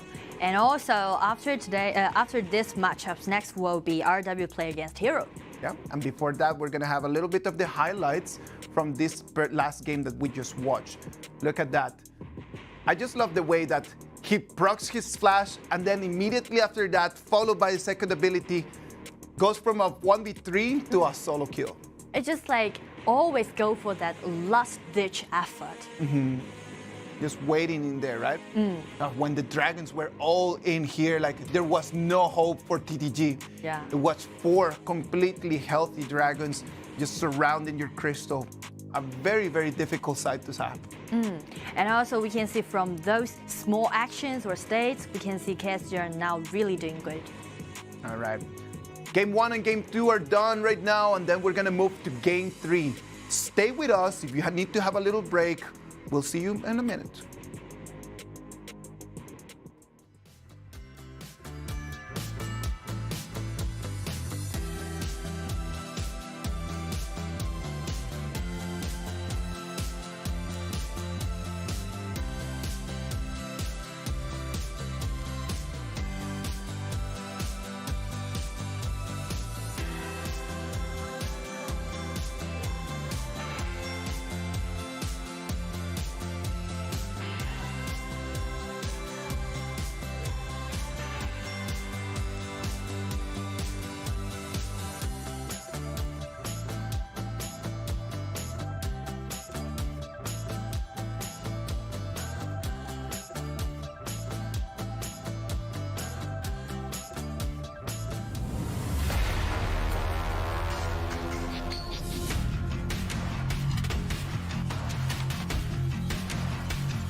Jinan Rogue Warriors against Nanjing Hero. It's going to be our third game of the day. Jinan Rogue Warriors, after a very, very important victory against Xian WE, they have an opportunity here. They have a chance just to completely just hold their own destiny in their hands. Yeah, we can see after RW did this rotation, they bring up a new jungler. It do bring them like some new blood and also refresh themselves and walk up and got the first win. Chao just coming in today, and then with that first game, his Lamb's presentation starting a little bit hesitant, but then at the end of the game being vital for RW to take the victory. Nanjing Hero, on the other hand, yesterday completely giving us amazing surprises from their compositions. Let's wait and see what the boys from Teodoro are going to have today. Are they going to play meta picks? Are they going to play a completely unorthodox combo? Who knows anymore? Who knows? That's the charm of Jojo, you know, this coach. He's just being so mysterious, we can say. Like, you would never know what he gonna do. You would never know. You never predict what's the next movement from this coach, from this team. So that's something we really expected to do, especially from the ban pick phase. Nanjing Hero is going to have 3 games today. They could make it all the way to 6 points and seal the deal tonight. So 3 victories today for Nanjing Hero would put them in a beautiful position, because then tomorrow it would just be coming just to participate. So that also means, in other words, they will finish most of their game for today. Yes. So once they finish today, like sort of the situation is going to be settled. So this day, these matchups going to be really vital to them. Yes, exactly. They will be playing right now Rogue Warriors. Then in the 8th game of today, they will be playing against Changsha Top Esports. And then they're going to be in their last game of the night, Nanjing Hero against Beijing Weibo. Yeah. So for today, like for RW, now they've got 2 wins in their hand, 3 losses. They need another point to help them to get a higher rank. Wait and see what's going to happen. Rogue Warriors, the first round of bans is already done. Zhang Fei and Shen Mengxi out of the table. TES.A and Donghuan Tai on the other hand. That's quite smart pick from RW, because they definitely, or obviously, they saw those matches played by Hero yesterday. Meng Tian is one of those hero that has got high winning rate in Dongfang's hand. So they just take it away. And also, it's one of those signature hero for Song. Let's wait and see. Song is going to be on that Meng Tian, and then what could be a good option over there for bottom lane? I like the idea of Tai Zhenren and DRNTM. I've always liked that combo. I believe that it's a very meta combo, like the burst damage that you can have, on top of the fact that you can just build gold earlier in the game. The resurrection. Like, if you have a really close synergy, it can like help you to complete a really nice combo, and also burst damage, and also extra life. So that's quite meta. Dongfang is going to choose to go with Ata. Again, the counter pick towards Meng Tian. It worked really well in the previous game, right? It was actually a very good option, used to have that Ata against Meng Tian. And let's see if in this time Dongfang can just emulate what has been already shown to us. And another thing, actually, we can talk a little bit more about Ata, this hero, is that when he's using his skills, he's gonna be temporarily immune. So that also means if he uses it wisely, precisely, he can use that small timing to get away from the second ability, which is gonna be frozen from Zhao Jun. That's sort of those details. We've already seen Chen Feng just being so accurate with that Zhao Jun, right? So Ata just being able to use his abilities to run away could be a good option. One of those vital options for Nanjing Hero to actually take the victory. How that Ata is going to give all the gold necessary for that Lamb to really farm and to really start to bulk very early. Yeah, Lamb gonna be really crucial for this game. Oh my, Shiranui for Heng. I'm really looking forward to seeing him playing this hero. because he used to be the top laner, and also he's really good at playing those warriors. So as an assassin mage, Maishani quite suits him. It should suit him a lot, right? Like yesterday, he picked it in the last game of yesterday, and they were unable just to transform that into a victory. But let's see if today they'll be able to just kind of like turn things around. Well, something that really surprised me, that hero today's composition that they selected is quite normal. Normal isn't normal for hero. I love how you put it like that, right? Like, normal. Isn't normal. Normal isn't normal.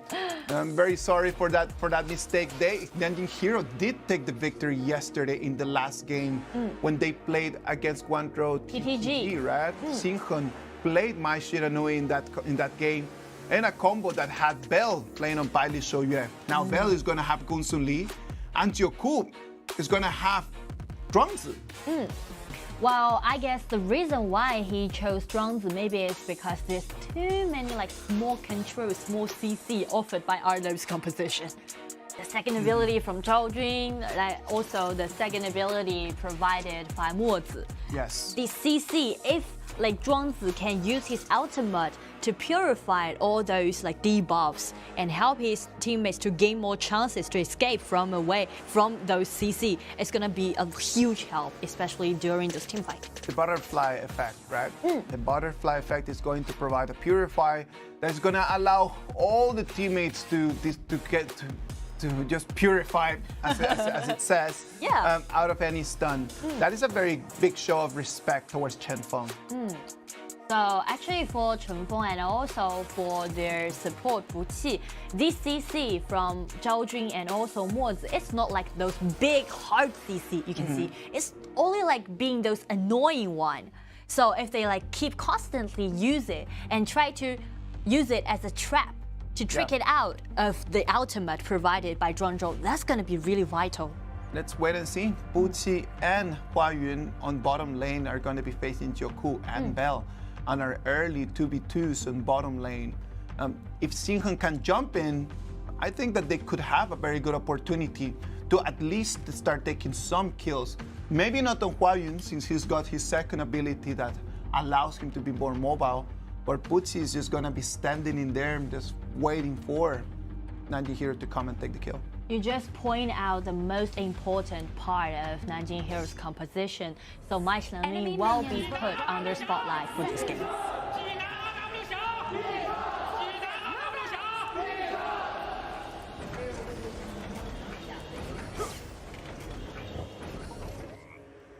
Zhuang's a very popular hero in the other areas, right? Besides on KPL, I remember that in the other areas when we were preparing for the wildcard tournament, Zhuang was always being banned. The highest ban in the whole other areas. We've analyzed a little bit about why Zhuang is being so popular in other regions. Teams. Maybe it's because they do prefer to do those big team fight. So Zhuangzi's ultimate, as we've mentioned, help his teammates to purifying all those debuffs, all those bad effects. So that's going to be really crucial. That's going to be crucial. Look at that, Jacko. Being annoying. It's a very annoying one, but nothing you can do. And one reason about why they are really hard to deal with Zhuangzi is because for his own ability, for his passive, he can help him to purify all those debuffs every 6 seconds. Only for him, individually. So it can purify itself, it can purify its teammates. I can't understand why the other areas, like the teams from abroad, are so afraid of that hero. Oh, that's really annoying. The most important, the main mission for Jacko for this matchup is gonna be to do a lot of harass, to play the bottom lane. Great bomb from Fu Qi. The accuracy is quite good. He just expected that Gunsun Li was gonna go back to the parasol, right? You can always just see the parasol standing in the place where Gunsun Li is going to spawn. So you just need to aim for the parasol regardless of where Gunsun Li is in that exact moment. True. So actually, we can pay a little bit attention to like Gong Sun Li's skills. Like 3 of his skills gonna allow him to throw out the parasol, and once he uses it for the second time, he can just get back to those where parasol is. Bell taking very unhealthy. He's gonna have to drop back, trying to protect his jungle, trying to protect his turret. That also means RW from this laning phase, actually they gain themselves quite a huge advantages. Dongfang using his flash in there, maybe wanted to make a combo with his ult. He tried to gank Zhao Jun, so we can see actually it's a flash trade. Flash trade, we can see in the mini screen, action on top lane. It is Song trying to spot on No Fear. This wall. Wuxi need to be careful. His flash is being forced out. You can see where Meng Tian is. Song so aggressive. Look at him. Ooh, first blood. Ooh, Xinhen taking that first blood. We mentioned how it was going to be difficult for Fuzi, and right now it's going to be Hero trying to take control. Xiao has been taken extremely low, but he counterattacks against Lam. One more time, he's trying to use his abilities to create some shield, but he's going to fall as well. Thanks to the rest of the team members, like take down Xiao, made it to a 1-1 jungler trade, which make it to a consolation effort. Or otherwise, RW is gonna gain a lot of huge advantages. Xinhen putting so much pressure on the bottom lane, right? Shields have been shattered. Catapults moving out. It's not even that much the support that Jacko is providing to Bell. It's just Xinhen being always making the rotation to bottom lane. That's the reason why we just highlight that Xinhen, the Shilanui, should be put under spotlight for this matchup. It's going to be really vital. That's going to use his abilities to run away, but Dongfang is going to have the opportunity to put his hands on a little bit of that jungle. They just want to put your jungler, put your top side under pressure. Yes. Because we can see for RW, the thing that they're doing really good is for Huayun. He gained himself a winning lane. He take down the first tower for the first time. Yeah, even though in here it was Fuzi fully ganked and ambushed by my Shiranui, but they were able to take the turret first. And that's the play style for the this year. Has slain an enemy. So in that 1v1 trade against No Fear, right? That's a good thing about just playing Musashi Miyamoto. Like the ability that his ult can just lock into one person. So that is going to be a sure stun. And one thing to be noticed is once he locked down one person, the person who's been targeted gonna be restricted of his HP recovery. Oh, look at that, one more time. Wow, it's like everyone's playing so aggressively. But nothing happened from this brawl. And we can see on the other side, which we just mentioned about, is Huayun. He's doing really good. It shows like he do know how to play Jinan. I just love the way that RW is playing right now. It's just like they really know that they just need to get the turrets. They're just going for the turrets. That's it. They're not winning the fights. They're not actually even engaging in the fights. But they already have all the way clean for them in bottom lane. And that's actually something that I mentioned yesterday after they lost those games towards their opponent. Because the playing style for RW is always going to be protect Jinan, help him to push forward, using those minion waves to take down those top towers. And this kind of play style helped them to gain that Wang play against EDG in first day. Not a surprise that Rogue Warriors is playing this well. That's no surprise for anyone. We knew that they had the ability, and right now they have the coordination. Yeah, coordination means a lot.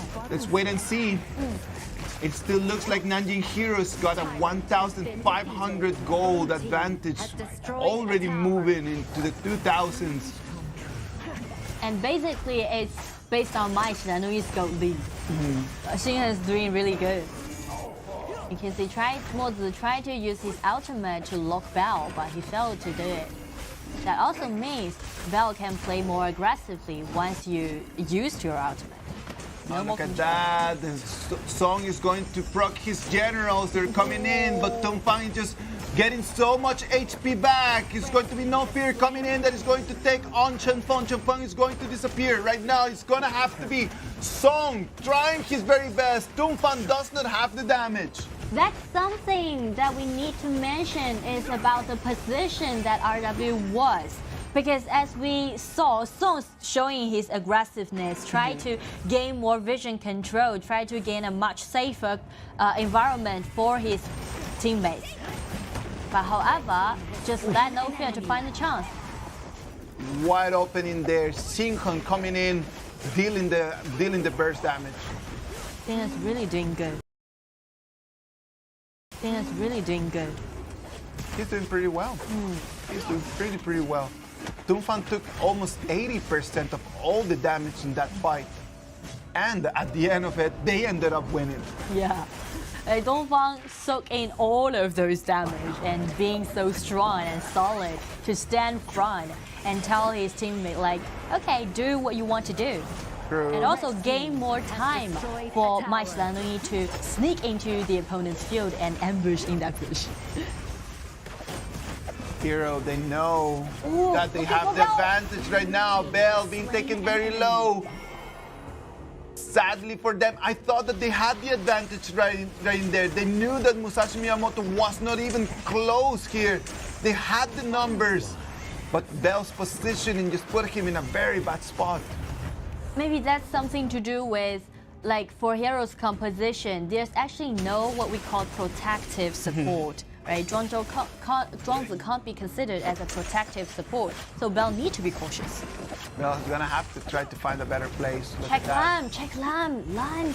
No fear from behind, trying to find the spot. No one knows. He wants to come in. He's gonna jump. It's gonna be lethal. Look at that. It's gonna be 1. It's gonna be 2. It's gonna be 3. Can he make it 4? Still going for it, but Musashi Miyamoto is going to stop the killing spree, but it's going to be an ace for Hero. It is a 1-5 trade. That was incredible. You see how the position Hero does.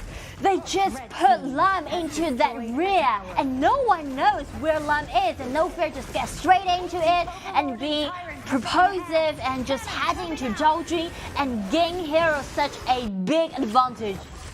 It's just look at that. Everyone was so worried about just taking the turret, right? Yeah. They just told themselves like, yeah, let's go for this mid-line turret. And then Lam jumps in, takes on 1, takes on 2, takes on 3. And it was Musashi coming in that stopped him from actually coming 4 and 5 kills. Yeah, if it's not because of Miyamoto Musashi, maybe No Fear has the chance to get like quadra or even pentakill. Wow, that would have been. That was so close. That would have been a highlight of our tournament for sure. Yeah, and actually there's some details that he did from that team fight. It's the first target, he's heading to Zhao Jun, but instantly he changed it to Meng Tian with those soldiers around him that can stack up his passive to use those marks to help him deal more damage. That's kind of one of the tricks when you're playing Lam. That's why Lam, when just fighting against Meng Tian, just allow him just double his passive, to quadruple his passive, which is always very important for such a mobile assassin, right? And that's something to do with their coach again. Zhu Zhe, he take out Lam once their opponents pick out Meng Tian, and also paired up with Ata to help him do like 2 counter picks towards Meng Tian. We've seen today a lot of different options on how to counter that meta pick, right? It's not like we don't have an answer to what to do when they have Meng Tian. No, it seems like the coaches have been working really hard on it. Look at that. He's gonna jump in from behind. Musashi Miyamoto is going to fall. Thought that he could take on 1 Gunsun Lee, but it wasn't true. That actually Xiao was doing great. He just, sneak around into the rear, and he really used his ultimate to lock down Mai Xilanui. But why? Xilanui just escape away from battlefield, it is because of Zhuangzhou's ultimate. Zhuangzi's ultimate. Yeah, that Zhuangzi ulti is just gonna be the key for survival. Oh, and Dragon's now coming in over there in the bottom lane. Hero is doing great. Hero now has a great chance to first take down this high ground tower on the bottom lane and see what's the next step they want to do. There's no rotation whatsoever from RW. Like nothing that they can do to protect their turrets right now. For RW, it seems going to be a little bit hard because due to this composition. Oh, they find a really nice choice. Wow! Lovely XiAn coming in with his ultimate, locking in into XiAn. That's so clever. They just like, once I'm in such a deficit, I shouldn't just stand there and waiting for their opponents to initiate to do something. Yes. They just try to gain more chances. They need to be like precisely know what I'm gonna do next. I won't just hand over all of those things to you. And again, they try to attack. One more time, XiAn needs to carry this team. He needs to shoulder the responsibility of trying to turn the tides around, because RW losing this game are going to put so much pressure on the next one. So RW need to be cautious. They need to be patient. Just stay there waiting for some moment and waiting for XiAn to do something for his team. And now XiAn really is trying to do that in the same ambush. Look at that, Musashi Miyamoto one more time coming in from behind. He's going to connect on XiAn, but it's going to be the Purify provided by Zhuangzi that is going to allow them to survive. That was torturing to Miyamoto Musashi. Every time he gets such a nice position, every time he just precisely locked this target down. But again and again, ultimate provided by Zhuangzi. And also you see that X supportive item that Zhuangzi just had, just piled up. Just put XiAn under such a huge pressure. It's just like really torturing. Just whenever that you do something good and then just to realize that it never pays off. Yeah. That has a very, very high weight on your head. Yeah. So let's see, RW. Nice look one. at that, Monkey coming in, trying to use his spears, trying to deal some damage. That's a quite nice movement done by Song. Within his flash, within his ultimate, and also he like push everyone back. Because actually Hero they want to take down that top lane tower. So that's why the reason they just gathering together on that top lane and try to use the Vanguard to push forward. But with that flash and with that ultimate done by Song, they just cut it up. They were unable to do that. Now Hero's got control of the Tyrant. 9,000 gold lead. That's significant. It's going to be really hard for Rogue Warriors to turn things around. Yeah, especially... It is going to have to be a gigantic mistake by Hero. True. It's going to have to be like a very, very big mistake. The bangers on bottom lane are going to put pressure, as right now we have mid lane is going to be the place for the battle. Kata just come in. Now they're a little bit hard to deal with this strong Vanguard in the mid lane. Look at how many abilities they need to use just to try to clean the Vanguard. But once you see like Song use his ultimate to provide the first round of the minions, what they're gonna do for the second one? Wow, look at that Song. He's just taking extremely low. He's going to fall. Right now it's going to be Motsu trying to survive, trying to take it on Lamb. Lamb is not going to be able to die. And then the minions come in, pushing the crystal, and it's going to be a victory for Nanjing Hero. And another victory goes to Nanjing Hero. We can see after they use those composition, use those coordination to gain themselves some wins, now they're really in a better condition. They're really in their mood, in their states. And that's something to do with the coach, and that's something to do with their synergy, with their communication with this team. Sad for Jinan RW. They had the opportunity just to have full control of their destiny, but Nanjing Hero had a good control of the game. There were moments in the game where we actually thought that Rogue Warriors had a real good chance at the win. but a couple mistakes just snowballed into what it is right now, a gigantic hero that making it already to 4 points. And there's like so many standouts we can see from this matchup from Hero. One is this Meister Nui played by Heng. He initiates some brawls and gains some small advantages for his teammates. And then Lam played by No Fear. That big 5 versus 5 team fight settled the fundamental victory, fundamental advantage for Hero. Just waiting for the right moment to jump in. It's not about just jumping in, but just waiting for the right moment to do it. The timing is going to be everything. And that's something you need to notice if you want to play jungler, right? If you're playing our game, if you want to play jungler, timing means everything. So things gonna be really good for Hero, really optimistic. And also, they're gonna have 3 matchups for today. They just finished the first one, get the first win. There's 2 matchups left, and we know, like, if they stay with this kind of good situation, good states, they have a huge possibility to win. They've got the skills and they've got the build to actually make it to group stages. They came into these 10 teams, crazy BO1, just trying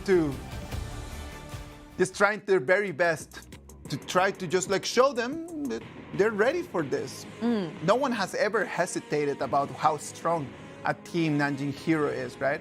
But they just need to be consistent, take the points, take the wins that they have to take.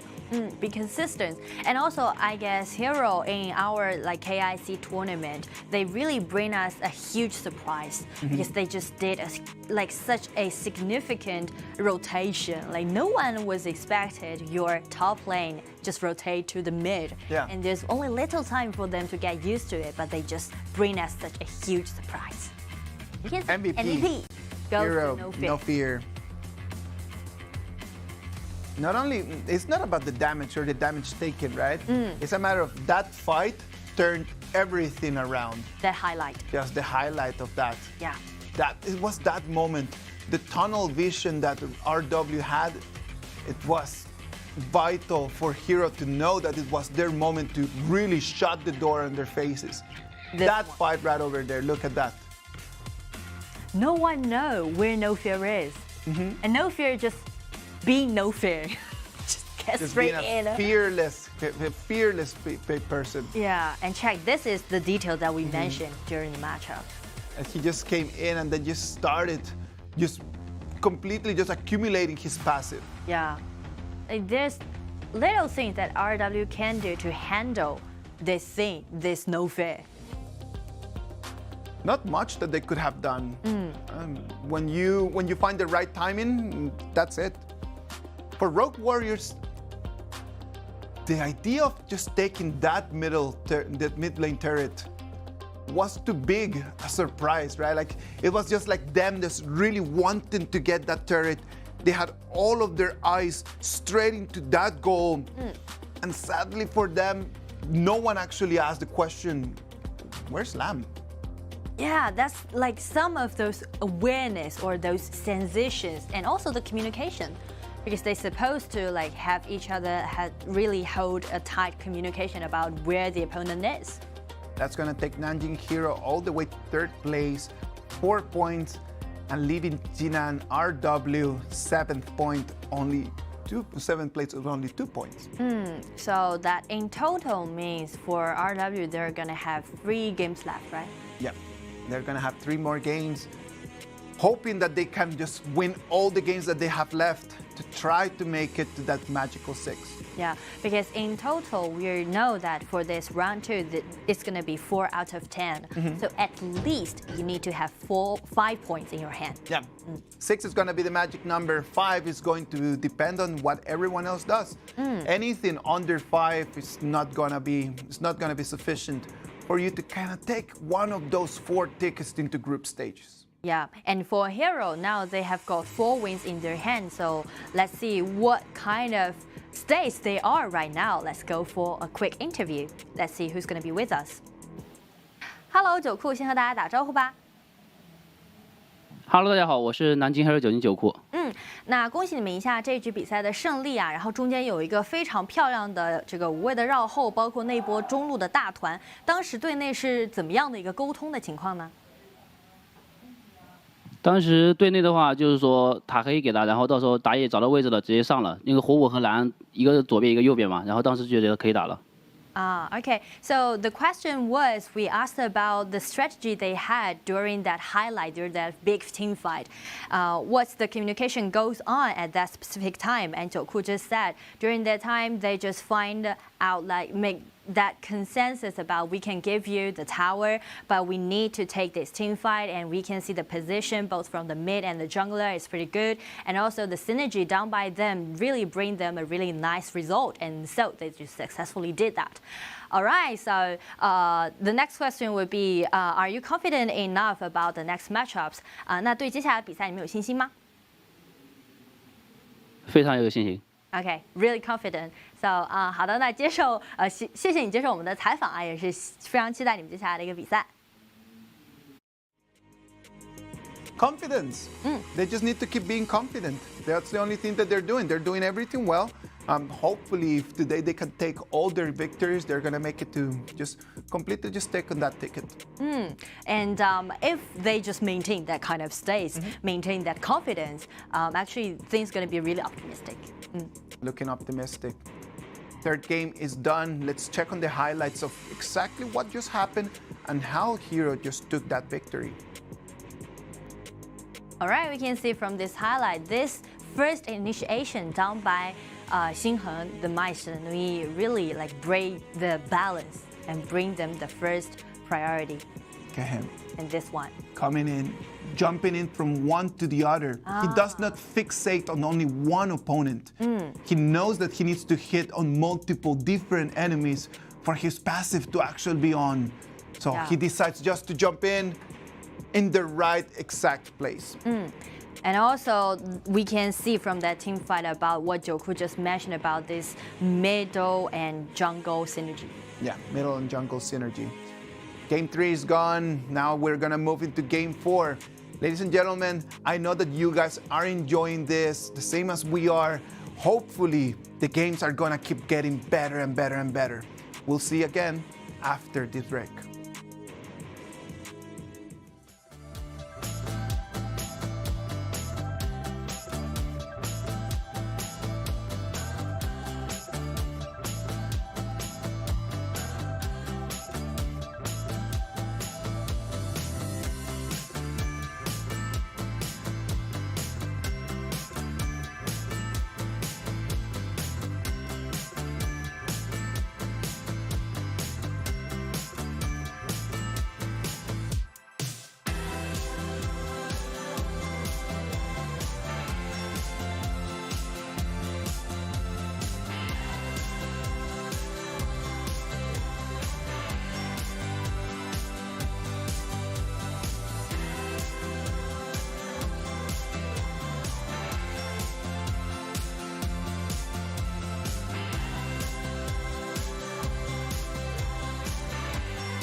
Shanghai EDG.M against Changsha TES. This is the last opportunity that TES have if they want to make it to group stage. They must win this. Yeah, like stress on must. Yep. Because now for them, they already lost 4 games in a row. And also they're gonna have 3 matchups for today and 2 lost for tomorrow. But the thing is, if they can't make it to 5 points, that also means they can't even touch that threshold. They are going to have to try their very best. And this is an important game for Shanghai EDG.M. They cannot lose this one, right? They've already lost against Nanjing Hero and they've already lost against Beijing Weibo, who are very strong contestants for one of those 4 tickets on top. So losing today against TES is not an option for EDG.M as well.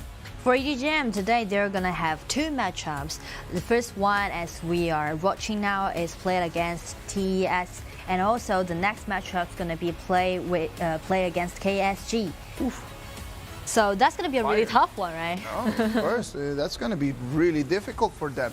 Today, if they make it to take a win against TES, that's gonna put them already in 4 points. And then they're gonna depend on what they can do against KSG. If they win this point for them, they're gonna have a really high possibility to get into the group stage. That keeps them in the conversation, right? They need to be in the conversation for sure. So actually for Shanghai EDG.M, they are doing really great, and we can see 5 of those members, and we can see from those performance that they offered us yesterday. I want to highlight some points about Yuan, the Jing yesterday. Please. The rhythm, the jungling rhythm, and also the passing, the ganking is quite good. So actually, I'm really looking forward to seeing him play another core player today.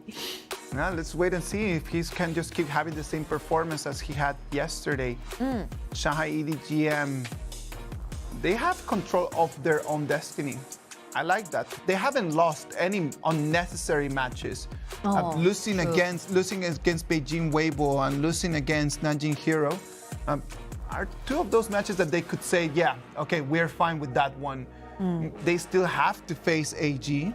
And that's going to be a tough one to have. So then after that, it's going to depend on them just taking the victory against TTG, KSG, and taking this one against TES. If they can do that, they have full control of what they want to do. Because what you just referred to is that EDG.M is really acting their normal thing and gain every must-win victories. Yes. So that's kind of means that they are really stable right now. A must-win match they have in front of them for both teams, for EDG.M to keep being relevant and for Changsha TES, just for them to still have mathematical hopes. Yeah, for TES now, currently, they still have got those those possibility, but that also means this game must be a must-win. A must-win. If they lose it, it's going to be really hard. Master Lupin is going to be the option for support for EDG.M. That's the reason why Changsha TES is just banning both Lady Sun and Lupin number 7. Yeah, banning Lupin number 7 is because they don't want to let the opponents to have that kind of composition, Lupin with his father. And also for Lady Sun, maybe it's because TES really want to build a solid front lane, really hard to deal with, so they just ban it away. Lupu and Tramfei. On top of that, you could have Xiao coming in right after the combo chain, the control chain has already been procced.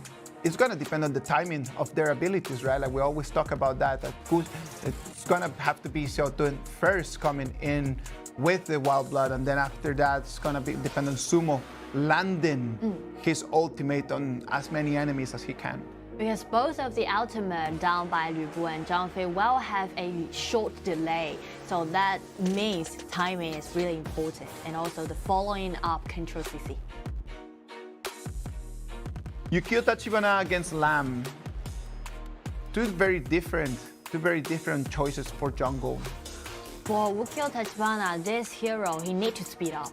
He need to be aggressive. He need always like do some evasion, or because of the high efficiency that he had to do that farming, part, passing.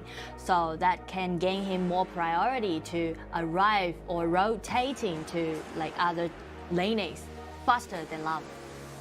A little bit faster than Lam, but that's why Xiao is going to take that smite with him, trying to slow down Yuan's farming. Because once he used this smite to harass a little bit, to slow down Yuan's passing pace, that also gonna gain more time for Lam to farm out. Yuchen, Ganjian Moye. A lot of burst damage that can be dealt by that Ganjian Moye, but again, it's gonna depend on your accuracy. A very, very, very difficult hero to play. Yeah, it all depends on those accuracy and whether you're in that mood or not.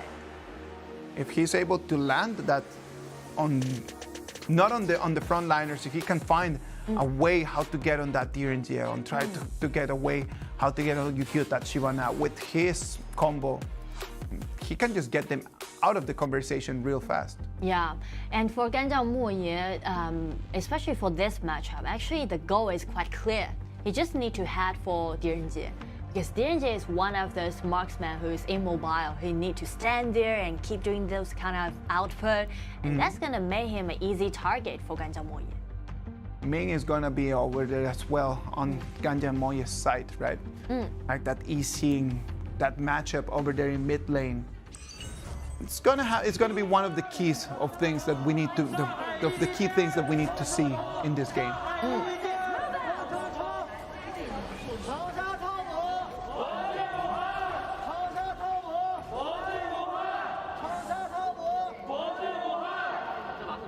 You know, after hearing those crowd, hearing those noise making by them, I really want to go there, go to the arena. It would be really nice just to be able to be there and just to feel the energy, right? Yeah, offline atmosphere is totally different. 1 minute. While for the early game, actually, it's gonna be a little bit like brawls happening, but for those damage, it can't be like really fatal, unless you're doing so aggressively. But that Yuchen is going to have to proc his flash, trying to run away, and it's gonna be EDG.M, the ones that they're gonna be extremely aggressive with the invasion. Ning, Tri, and Ming, they still have an idea. They want to get some of this red buff, but they try to move around, trying to take on Sumo, forcing him to use his flash. So for this first round brawl, Tao Bo was being put into deficit since two of those heroes' flash has been forced out. Xiao not in a great place. 3 people from EDG.M trying to surround him. First blood is gonna be for Yukio Tachibana. And also for Yukio Tachibana, retake his blue buff again. Because that's one of the actions that Zhang Fei just did. Get invade into the opponent's field and steal away that blue buff by using that smite. Look at that. Already open season. Sumo is not yet level 4. That turret has been taken all the way to half, to 1/3. Xiao does not have yet his ultimate. Wow, EDG.M are really showing their aggressiveness, and it hasn't even been 3 minutes. They don't want any kind of doubt that they want to take that ticket. 2 minutes and 30 seconds, and that turret is going to fall. Sumo is still not on level 4. He's still being attacked by both of their EDG.M players, and he's going to fall. And the first tower on the top lane was taken down by EDG.M. We already foresee, we already predict that EDG.M gonna speed up, gonna accelerate once Ninja got his ultimate, but we didn't see it would happen such early. Just too fast. It hasn't been 3 minutes yet. Poor Guxing is trying to come in to take that red buff. It's not going to be able to protect it. Ooh, it seems like EDG.M really prepared something, or they really did a lot of research, not only on TES, but also on this meta. On this whole strategy, right? Like they knew exactly how to start Normally you would have the jungler starting to farm from the blue, making the rotation to bottom lane, right? But in here, for them, it was completely different. Yukio Tachibana starts with his red and knows that at 2 minutes, Liu Bu is not going to be in level 4. I think that was the problem. As Yuan comes in, Ningzhi is already on 4. Sumo can do nothing to protect that turret. And also we can see Yu Chen, like for Gan Zhaomo, his HP bar was not that healthy. Yeah. So everything just goes really well on EDG.M, and we can see how aggressive, how fierce this like Ningzhi is playing right now. It's going to be a 4v2 over there in bottom lane. Let's get back to the game. EDG.M has a huge advantage right now. They have got 1,000 gold lead, and moreover, it's because due to their composition, once they got those small advantages, they are really good at snowballing the game. Now they can put Ningzhi, put Mengtian paired up with Rock's Direnjie, and use their ability to try to push those minion waves forward and get more towers down. EDG.M just having full control of the buff timing. Like every single time that the blue or the red buff spawn, it's going to be at least 2 or 3 people from EDG.M coming here trying to contest it. Look at that. Liu Bu is going to jump in, is going to be taking Ningzhi down as Gunsun Lee is going to take that first kill that TES really wanted. It's a good news to TES because once they take Mengtian down, that also means some sort of like pace has been slowed down by EDG.M. They really need Mengtian to build that front lane to help them to gain the vision control and help them to go deeper, to push further.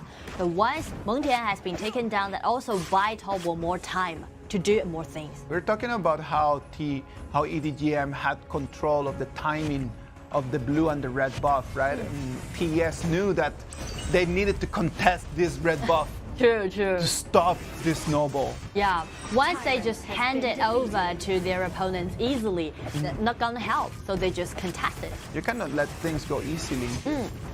Oh, check the position. They're trying to do something. Second ability down by Yixin, but he missed the target, missed Gongsun Li. And then we can see Ukyo Dachipana successfully steal away the blue buff from the opponent's side. So what's gonna do? What's the next step for EDG.M? Well, they want to go for more, push out the ultimate down by Gongsun Li and check the battlefield in the center of the map. They just take down Gan Zhaomo and force out the ability, the ultimate from Liu Bu, and then pull back by Luban Master using his flash. Such a nice, incredible striking movement down by Yanmeng. Yanmeng just being so aggressive, just jumping in with the flash straight into the second turret. Yeah.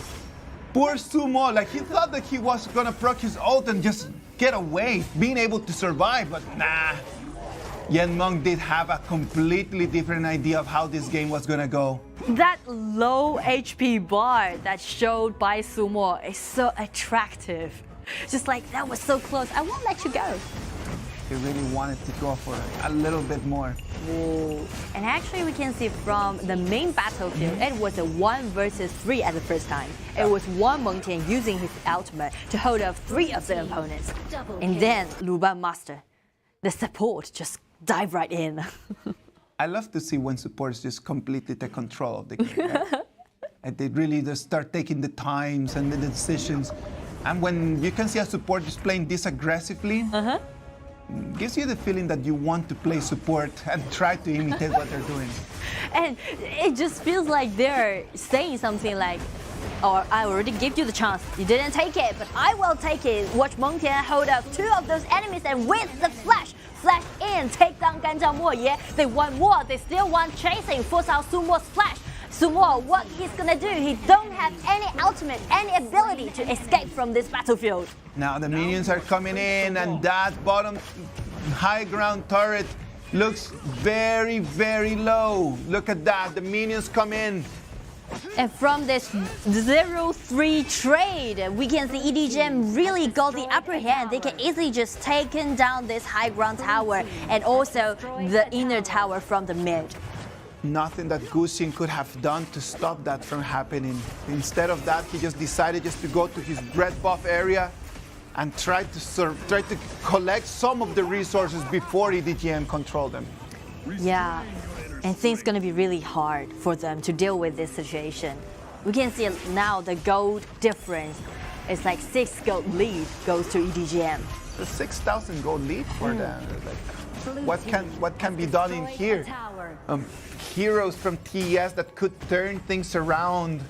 Just gonna depend on Jinan just annihilating Rock or Ming before the battle starts even. Yeah, and you remember that we just mentioned about once EDG.M for this composition, they gain some small advantages. Yep.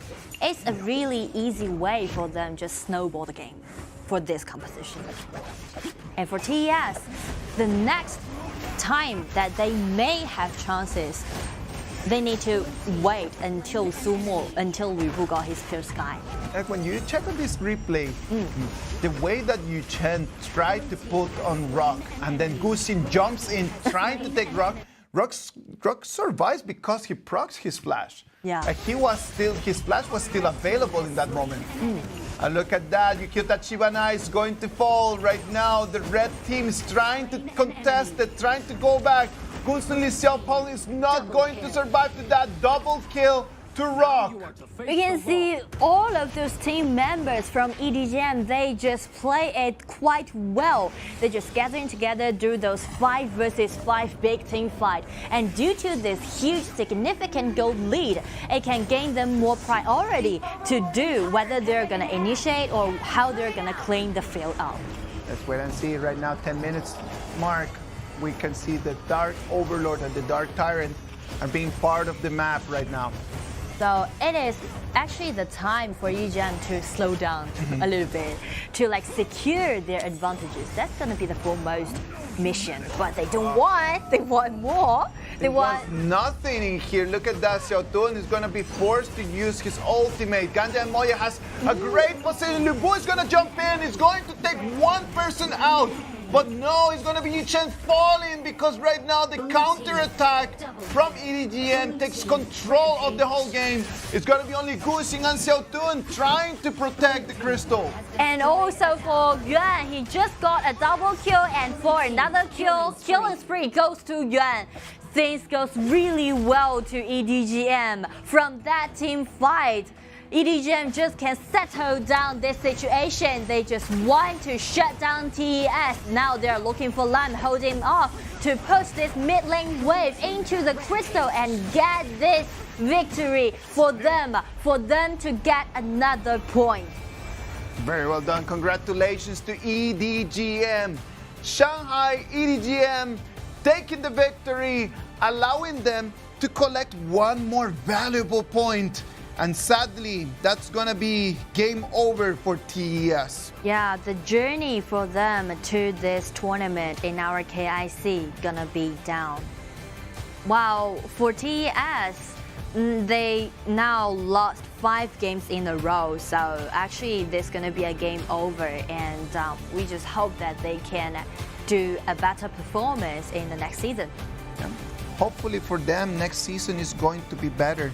They did not have luck on their side this time.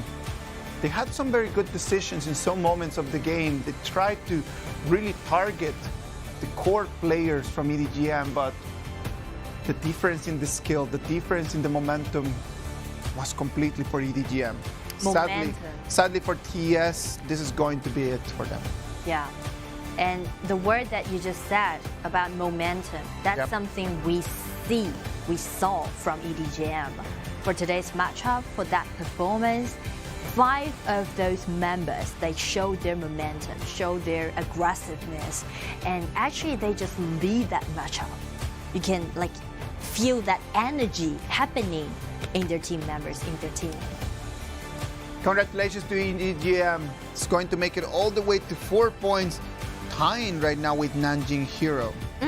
And they will have another match up today, play against KIC. That's going to be a really tough one. Ooh, that's going to be a hard one to play, right? Because if they keep playing the way that they're doing right now, and if KSG keeps playing the way that they were doing as today in the previous matches, that's gonna be wow, something to watch.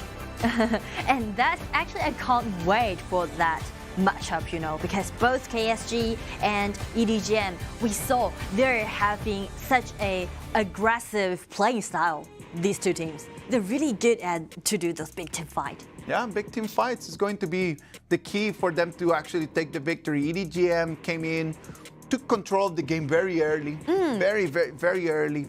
They're able to understand the meta. You need to find that little moment, that little opportunity when you have a level advantage, just to come in, fight, and try to start snowballing early in the game. Early means a lot because always take one step in advance will gain you the priority of this game. Who's going to be the MVP for this game? Let's wait and see right now.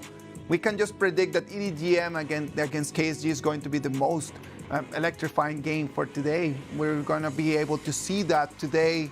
Hopefully, everyone is going to be taking notes on what is going to happen. What do you think EDG.M needs to do if they want to win their next match? As for EDG.M, actually, there's something worth mentioning is about the stakes that Yuan just have. Because before the matchup begins, we mentioned about how we held a very high expectations towards Yuan. And from that last team fight, we can see the UQ Tachibana that he played, he just jumped right towards to those core players from TES. Go for Ganjiao Moye and go for the marksman from TES side and bring the win for Shanghai EDG.M. You mentioned how Yuan played really well yesterday, right? And then how we wanted Yuan just to come in and just to keep being the same strong player as yesterday, and he came in and he delivered. Yeah. You just mentioned just completely avoiding the front laners and then just trying to go straight for the carries, straight for the backliners. Good performance, by the way. He just being like purposive. He know exactly who he's gonna head into, and he just just shut him down, and also he didn't let us down, right? He did not as well. What do you think EDG.M needs to do if they want to take that victory against KSG? Well, keep staying in these states and don't be afraid if they want to contest KSG, who's considered as one of the strongest teams in our league. So for these two teams, they just need to be cautious about their position while doing team fighting because they really prefer to do those big team fights. EDG.M's Ming is going to take the MVP for this fourth game of today. Ming, just in that transit, being the solution for a lot of different things. Yeah.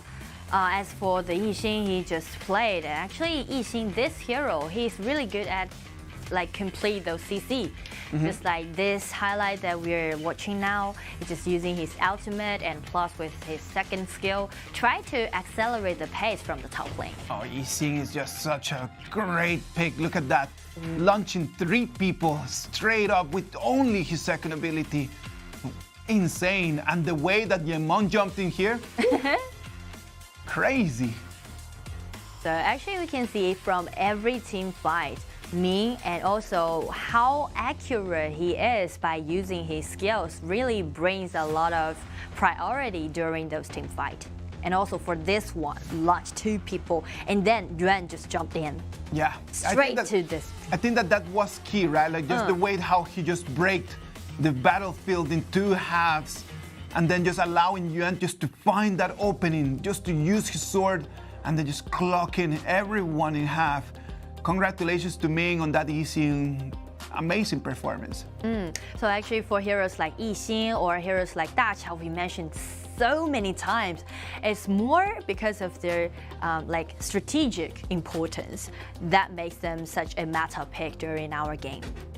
Strategic importance it is, team fight rates, very good. Like everyone from Shanghai EDG.M was participating at the same time that they were split push, and look at that.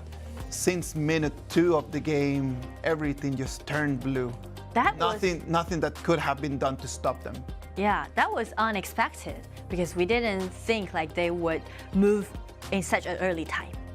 Shanghai EDG.M after 6 games, 4 wins, 4 points, tying Beijing Weibo on top. And now we can see the rank still gonna be temporary, gonna be the current rank. So for other teams, for the rest of teams, they still got chance, and everything just gonna be really clear and settled down in today's game after today's matchup. Let's wait and see. We're gonna have Suzhou KSG against Beijing Weibo, our next match for today. But let's first just go and listen what the players have to say in our after-match interviews. Let's see who's going to be with us. Hello， 严梦，先来和大家打个招呼吧。Hello， 大家好，我是上海 EDG.M 严梦。首先恭喜你们赢下了这一局比赛的胜利啊！看到你们今天整体的进攻节奏其实是非常非常凶猛的，包括中路的那一波团战，当时你闪现进去收割那个人头，那一波是大家怎么样的一个沟通呢？就是说当时中路可以打，然后开到很多个，然后就上去就溜了。Okay, so the first question was how they just execute this strategy and how's that big team fight initiate from the mid game. And Yamon just said they guess it's a really nice chance, so they just seize it and win that team fight.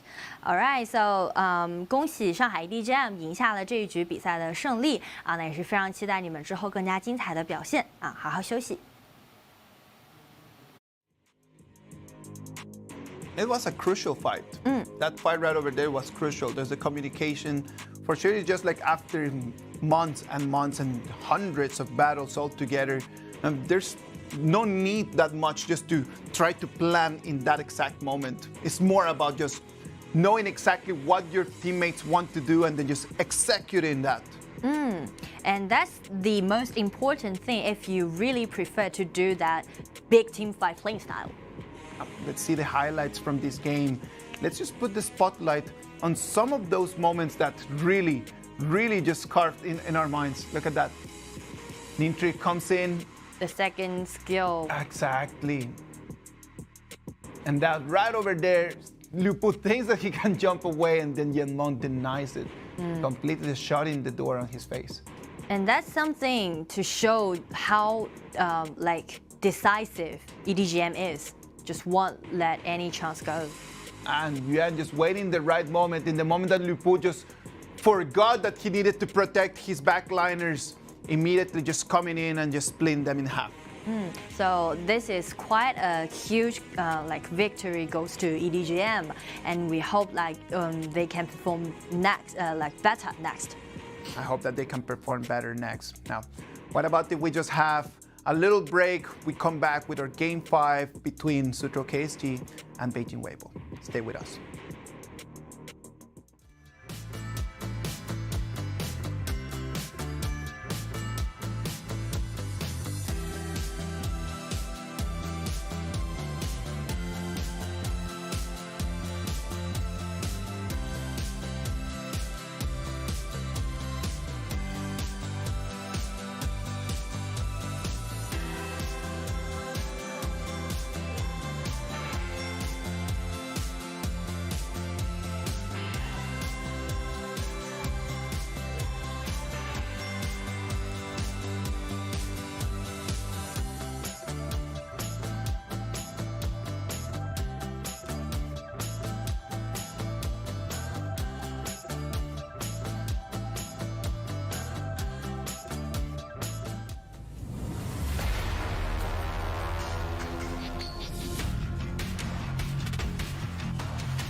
the next two matches are going to decide a lot on how everything's going to evolve today. Suzhou KSG against Beijing Weibo, match 5. For Suzhou KSG, they already had a game in before play against Guangzhou TTG, and they won this point. That makes like this rank even more complicated. And as for Beijing Weibo, they already got 4 wins in their hand and 1 loss. So if they won this game, that also means it's gonna higher their possibility to just get into that group stage. I'm gonna put it out there. I have my money on the fact that if Beijing Weibo wins this match, then they're gonna be fighting for the 2nd, 3rd, or 1st place for this rank. But in the moment that they lose this match against KSG, and they're gonna drop down the opportunity to go for 1st place, and then they're gonna be fighting for the 3rd or 4th. You don't want to be fighting for 3rd or 4th. That's a lot of teams, a lot more teams that are gonna be fighting for 3rd, 4th. You want to be on the top of the league. And Beijing Weibo, based on their performance yesterday, they have what it takes. Yeah, because for the 3rd and 4th place, it isn't stable. It isn't promising. It is Still not. got a bit risk. So for Beijing Weibo, especially today, they're gonna have 3 matchups, and they only have 1 game left for tomorrow. So for today, it's gonna be a deciding day for them whether they're gonna make it or not. Let's wait and see. Suzhou KSG, is it going to be them that are going to take the victory and then tie Beijing Weibo with 4 games? Or is it just going to be Beijing Weibo cementing their advantage, making it to 5, just 1 victory away from the magical 6? The one thing that we can predict is that 5 of those members from each team that we see are really talented players. Like, they are really good at doing those laning phase, doing those fights. All 10 players that we have right now in this matchup are top of the league, right? Like for Suzhou KSG, Aze that we saw, like he's really good at doing those like tanky front lane. And also their mid lane, we've already saw so many standouts provided by him. He's really good at using those utility mages, like Zhao Jun, like Xi Shi, right? Those accuracy. And on the contrary, we can see from Beijing Weibo, their jungler and marksman are gonna be the main pace for this team. Gongsun Li, the first pick from Beijing Weibo. They're gonna try to be a little bit more aggressive, taking that advantage on the marksman. Gongsun Li, Lam, and Ata. Well, for these 3 picks, they want to guarantee at least 2 winning lanes, both from the top and also from the bottom. Suzhou KSG is going to reply back with Meng Tian, Zhanfei, Wow. Monkey. They just, the purpose they want to do is build up a tanky front lane, which is going to be too tanky for Gongsun Li to deal with. I like this monkey. I like this monkey. This monkey idea. Like, it goes around Ata. It goes around your front lane, straight moving into your back lane. It is a really nice pick, but a pretty expensive one. That monkey needs a lot of gold. If Monkey is really in a comfort farming pace and he can power up some items that will make him both being like really good at dealing damage and also being tanky. But vice versa. If you don't have money, then he's going to be not tanky, and also he's going to be really weak to deal damage. Gold is going to be a critical factor in this exact match, right? Yeah. How Monkey is going to try to be relevant in the mid and the late game. That's going to depend a lot on what they do, the decisions they make in the first 6. So actually, like after they pick up these 3 heroes, that also means they need to have a really cool player, which maybe gonna be their marksman. Liu Bang being banned from Suzhou KSG. Yesterday, Liu Bang and Gongsun Li, or Liu Bang and Lam, were a very, very common combo yesterday. Especially for Beijing Weibo, they really show their preference on paired up Lam with Liu Bang, since Nian is one of those core players in Weibo, so they want to have prioritize him more. They did play that strategy yesterday against Jinan Rogue Warriors, taking a very solid win against them. Yeah, so that also means KSG did some homework and then they just do this target ban. So let's see. KSG, they pick out Lady Sun. Lady Sun, what support can they pair that Lady Sun with? A lot of options still out there. Like for Lady Sun, as we've mentioned, he's those marksman who's really good at dealing those burst damage. And we just mentioned like KSG needs some core player to do that damage, and Lady Sun's gonna be the best choice. Xi one of those most signature hero for Huang as well. Like Huang's those like he's really good doing those assassin mage, and Xi though he's a utility mage, but you know he need to be purposive about who I'm gonna go with, right? Using that manipulate skill. Sorry. Manipulate skill, right? Yeah. Just trying to use that ability to just control the direction that your hero is going to be moving, trying to find a good place to protect from that Mengtian. Whoop! Whoa! I love this hero. Like, that's a huge like. Whoa. Oh my gosh, I can imagine everyone at everyone at home really wanted that Diao-chan. Come on. Yeah, I really want to see Diao-chan back to our battlefield. Oh. Maybe not today. Oh. Maybe not today. All right. Again, boring Yixing. Anyway, Yixing's gonna be like really stable, right, for this composition. It can complete those CC, especially it's kind of hard CC chain. Let's see what each you can do, right? Because he did such a good first game. Let's see right now in this second game what he can do. Like those CC provided by KSG are quite huge. We can see Zhang Fei's ultimate and Wang's Mengtian's ultimate, and also tied up with Yixing's ultimate. If they really use those ultimates together wisely, they can easily to just split up those battlefield, divide it into several different parts. Let's wait and see what they can do. The bans and the picks are already finished. Right now, what is going on through the players' heads? Because we know that this is a very important matchup. Yeah, once again, we need to re-acclaim about how important this game is to these two teams. Once Beijing Weibo got this 1 point, it can help them kind of secure this spot to go to the group stage, and also it's gonna like increase their possibility to gain their second place during our rank.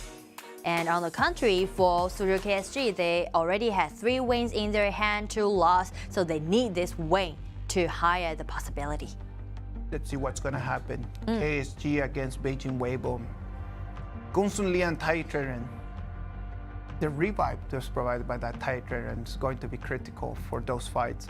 Mostly since Wang Xi is going to use Munchi that can go around and really find a good spot on that Gongsun Li. Yeah, and also it's like really worth noticing that how fast they can accelerate the pace for Gongsun Li to farm R or for Gongsun Li to rotate to other lanes to bring up the pace of their team.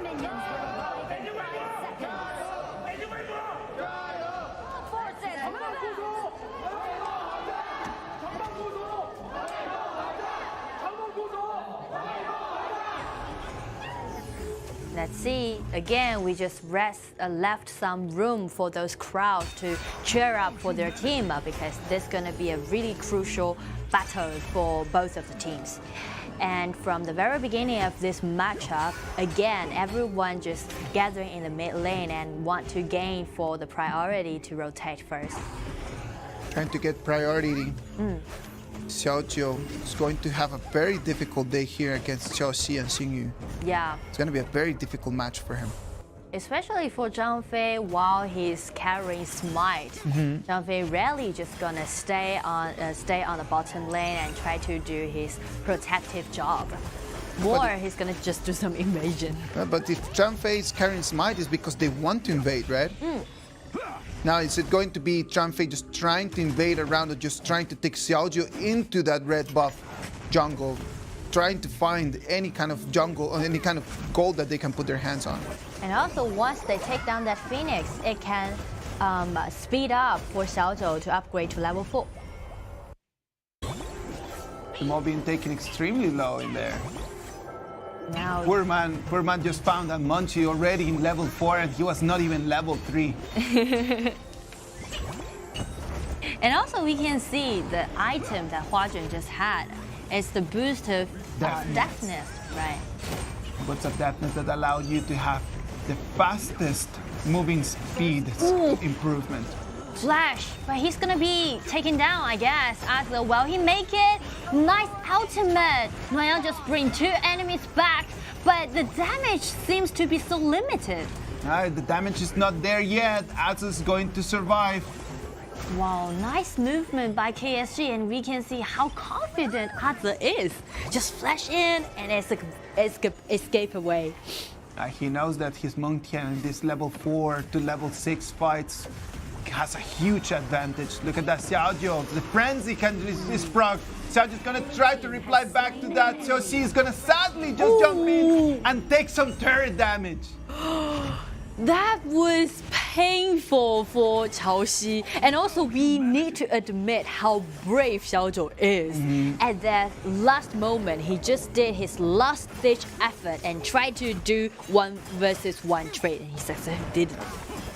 He tried his very best in there, but he had to use his Purify to survive a little longer. If he would have had a flash, probably would have been a completely different story. That Purify, and there is the reason why he could actually take this in. Yeah. A flash would have just put him in a different position, right?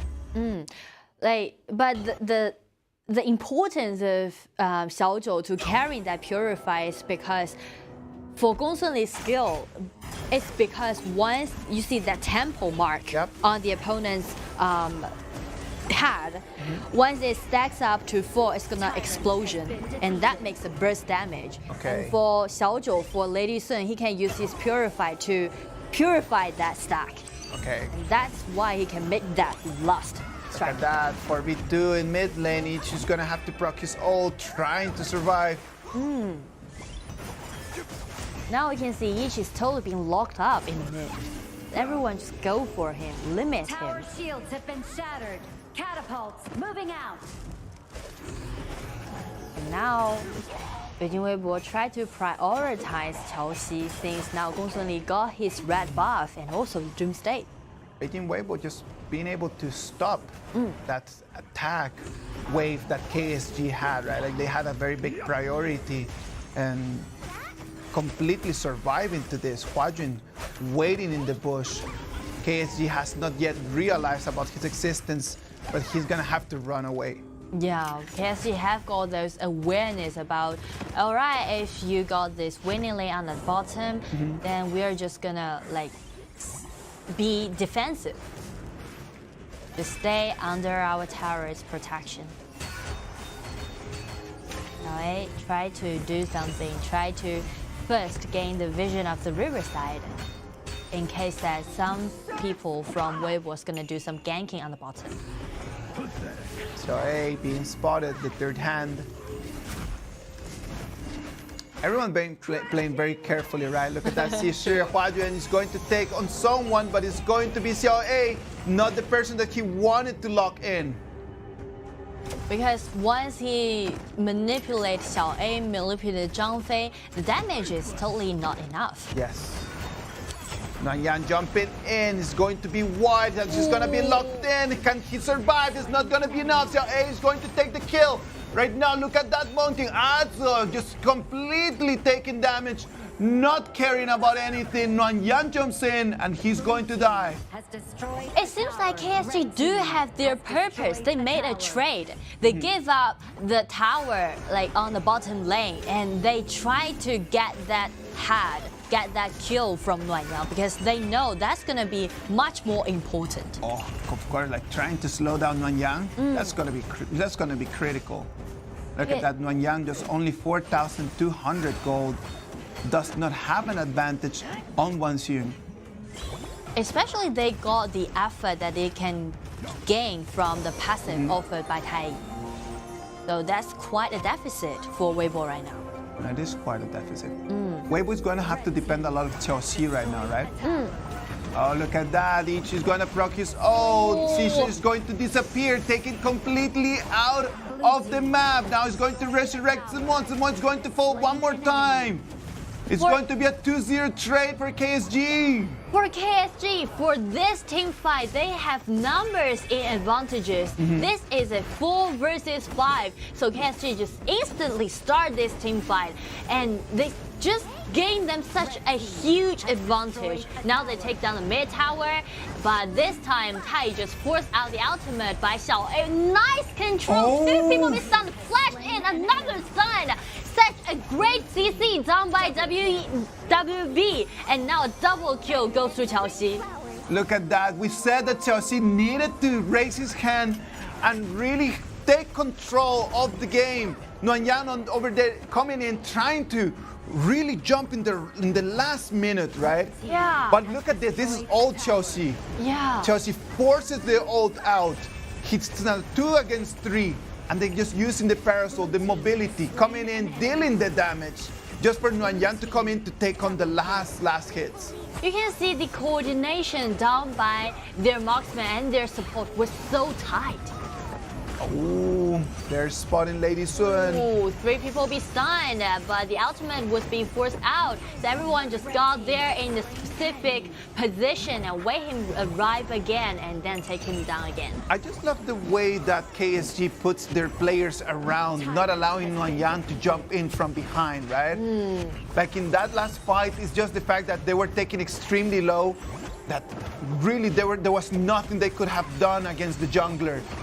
But the way that KSG is just positioning themselves, protecting their carries, is actually something to be really happy and very proud of. It makes me feel like KSG really can read the play performed by WB. They know like WB always want to prioritize the jungler, and now another teamfight just initiated. Let's watch Gong Li try to use his skill, try to deal more damage. Everybody just falls into that river. No one can do anything about Qiao. Look at that. He was just jumping from one side to the other, dealing so much damage. Double kill for Lam. It's going to be a gigantic 3-1 trade for Beijing Weibo. This is a 1-3 trade. As we said, from this team fight, we can see this replay. Yeah. They're having like, they waste so many time to want to take down Qiao. They're just following Qiao. Yeah. Like Qiao, everyone is trying to get on Qiao, not being effective at all. Everyone. All the abilities on Qiao, and Qiao did not fall. Yeah, like Qiao wisely used his mobility to avoid tons of those damage. And also because of his time mechanic, it gained WB more time to let Nanjing to do the support to back in. Now things are turning around. That gigantic advantage that KSG had has been erased, chopped down to only 1,000 gold. 1,000 gold lead, but as we can see, KSG really want to do those big team fights. Always want to trying to initiate it. That C is going to come in with the third hand. Each ultimate is going to be wide. Qiao is still in a great position. One C is just jumping in front of his face, using his ult, taking him out. Look at that. One C is taking one more kill. Nanjing is trying to reply back. Trying his very best. Look at him. He takes a kill. He takes 2. What is he going to do against 3 players from KSG? Look at that. One C does not want to let him go. He's still on the hunt. He's going to force him to jump through that wall to survive. Wow, this team fight really needs to be analyzed. We can see like this team fight was originally initiated by KSG, but then for KSG they didn't notice where Nanjing is, where Lam's position is. So actually this battlefield was be divided into 2 different parts. Yes, of course, look at that. The thing here is just The ultimate from XiAn pushes Xiao back. And there is one scene with his ult going around, forcing it in there. Xingyu jumps in, but he comes late. On the other side, Lamb taking on so many different people. Wow, that's insane. Double kill. For this jungler, he just ambushing in there, be patient, and directly dive in, heading to those two core players in KSG. Look at that, one more time, one scene just pushing back on HuaJun. HuaJun is going to repleat. Right now, KSG needs to run because Nanjing is on its way to the battlefield. And for KSG now, they should have those kind of awareness. Keep watching where Nanjing is, where Lam is. Yeah. Be careful. And they need to be aware about their surroundings. That's super important. But I just like those kind of, aggressiveness that just be showed up in our battlefield right now. Because everyone's playing very aggressive. They know that this is an important game. It is not going to be critical for the two of them, but it's just going to divide them into the rest or the top. And now the top is going to be here. Xingyu is going to fall. He's going to be defeated. HuaJun trying to make the control. Nanjing is not going to be in. It's going to be Xingyu that's going to fall. It's going to be a 1-0 trade for KSG. Such nice CC done by KSG. And due to this excellent battlefield, they can just gain themselves another tyrant. We can see from this team fight how great XiAn is. He just sees that opportunity, and due to this complicated landform, he just used his ultimate to push two enemies back on the wall and gain the chance for KSG to do that kill. He did not hesitate at all. Yeah, just go directly for it. Let's see, 13 minutes in our game. We just mentioned that we haven't seen any Tempest Dragons today, right? No. Is it seems really... Maybe this is going to be the first one. Maybe. KSG has an advantage right now, but do they have the composition to really finish the game right now? If they really want to do that, they need to manage the wave. At least they need to manage 3 waves, arrive at the high ground tower simultaneously. Yes. And then protect Xiao to use Lady Sun to do that damage to the tower and take down some high ground towers. It's going to be better for them. And that Wang Xing has just spotted Nanjing on the bottom lane, and Nanjing is going to have to run away. Look at that. The minions coming on top lane already making some damage to the turret. You can see KSG acting like the shark, just smelling the blood and just want to chase for Nanjing because they all know once Nanjing still alive or his HP bar is still healthy, they are going to be really cautious during this team fight. They're looking for him. I just love the way that KSG just moves all together, just trying to look at where Nanjing is. Look at Nanjing. Everyone's on top lane. He's got eyes on Lady Sun. Ooh, nice position. No one recognizes it. Again. Recognize that. Nanjing is just making his ambush all the way from the red buff. Wait for him. It's going to be HuaJun that is going to fall first. We've seen this before. Nanjing does not find a place how to jump in. Ata is going to follow in. He's going to fall. This is going to be a fight for KSG. Right now they have the priority. Minions in mid and bottom lane. KSG is acting so bravely, and now for this team fight they did a 0-2 trade. They can just manage their minion with protect Lady Sun, try to do something, check line, just go right in, use his second ability, unstoppable goes to him, but he was taken down by his opponents. This is another trade down by KSG, and KSG use this advantages.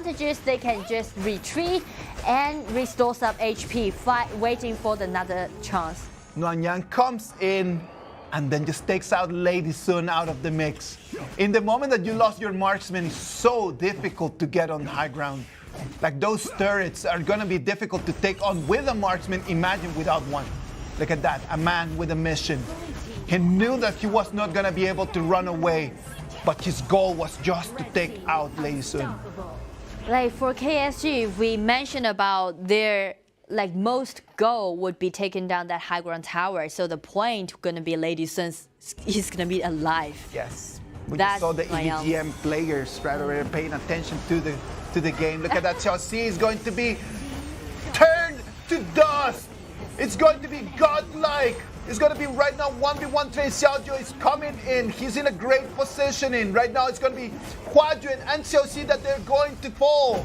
KSG, another excellent big team fight, getting themselves 1-2 trade, and now they have numbers in advantage, and we can see Nian try to shut down the minion waves in the mid, but how they're gonna do about the top lane? KSG just use the top lane, try to push forward, and we can see now Xinyu try to get control, 3 people be stunned, Lan just get in, dive in, trying for the target, and another stage of sentry is on his body. He tried to gain more, another 5 blasts but be triggered by his Hunter Blade. Another Destiny triggered, he can just retreat and get back to restore some HP. Such a nice, excellent performance just done by Nian. A 2-2 trade over there in the high ground right now. Things are so exciting, ladies and gentlemen. This is top level competition. Look at that. The way that they just use their abilities, waiting for the right moment to come in, forcing the Siji Sanctuary from Xiao, following once, falling the second time. Wow, Hunter's Blade for Guang. And you can see Nian do have those clear mind. He just dive right in, and the first and foremost target definitely gonna be Xiao, and he just take him down directly. 18 minutes, 5,000 gold lead. Look at that. One more time. So many people are going to be just completely controlling this Heaven's Origin. Everything just went insane right now. Everyone just keep fighting. I love it. Completely in love with this match. The rhythm and the pace of this match is completely different to anything that we've been watching today. Yeah. Everyone just show their aggressiveness. Everyone just always wanted to engage. Everyone just always wanted to initiate. Look at that. They're gonna try to force the Dark Tyrant, but we have already super minions coming in for the crystal. Nanjing is gonna have to go back because the super minions are gonna be a threat. It's gonna be a huge threat to WB, so they can do nothing but hand it over to KSG. They lost the priority to gain more vision control. They lost priority over that, and right now it's going to be the Dark Overlord that might go for KSG if they're fast enough to just take it, and that's gonna go defeated. Wow, if they take down this Shadow Overlord, that also means they at least has got 2 lanes in advantage, because they already got taken down the high ground tower on the top, and they can just easily unleash that Vanguard on the bottom. Unleashing the Vanguards on the bottom. Let's see what's going to be the option, right? Let's see what's going to be the decision. It goes down to bottom, trying to put some pressure. They know that the top lane is their winning lane. First time in today, we're gonna make it to the 20 minutes mark.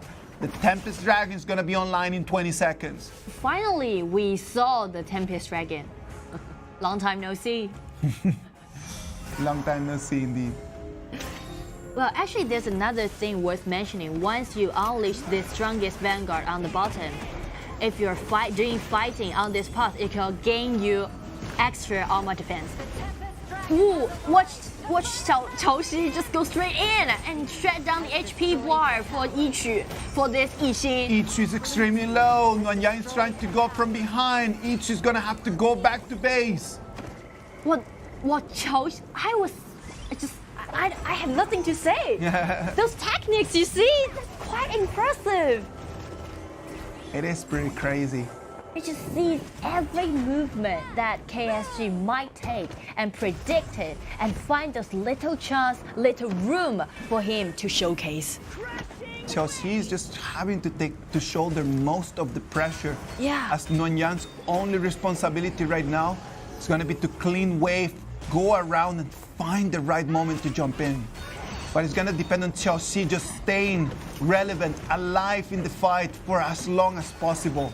Stay alive gonna be really crucial because once we will want to seduce, want to buy time for Lan to come in, they need to have those right position. They need to have the right position, indeed. But the super Lam is going to show up on the mini-map, and then right now KSG know that they have priority over this Tempest Dragon. It's going to be brought all the way to half. Do they want to start?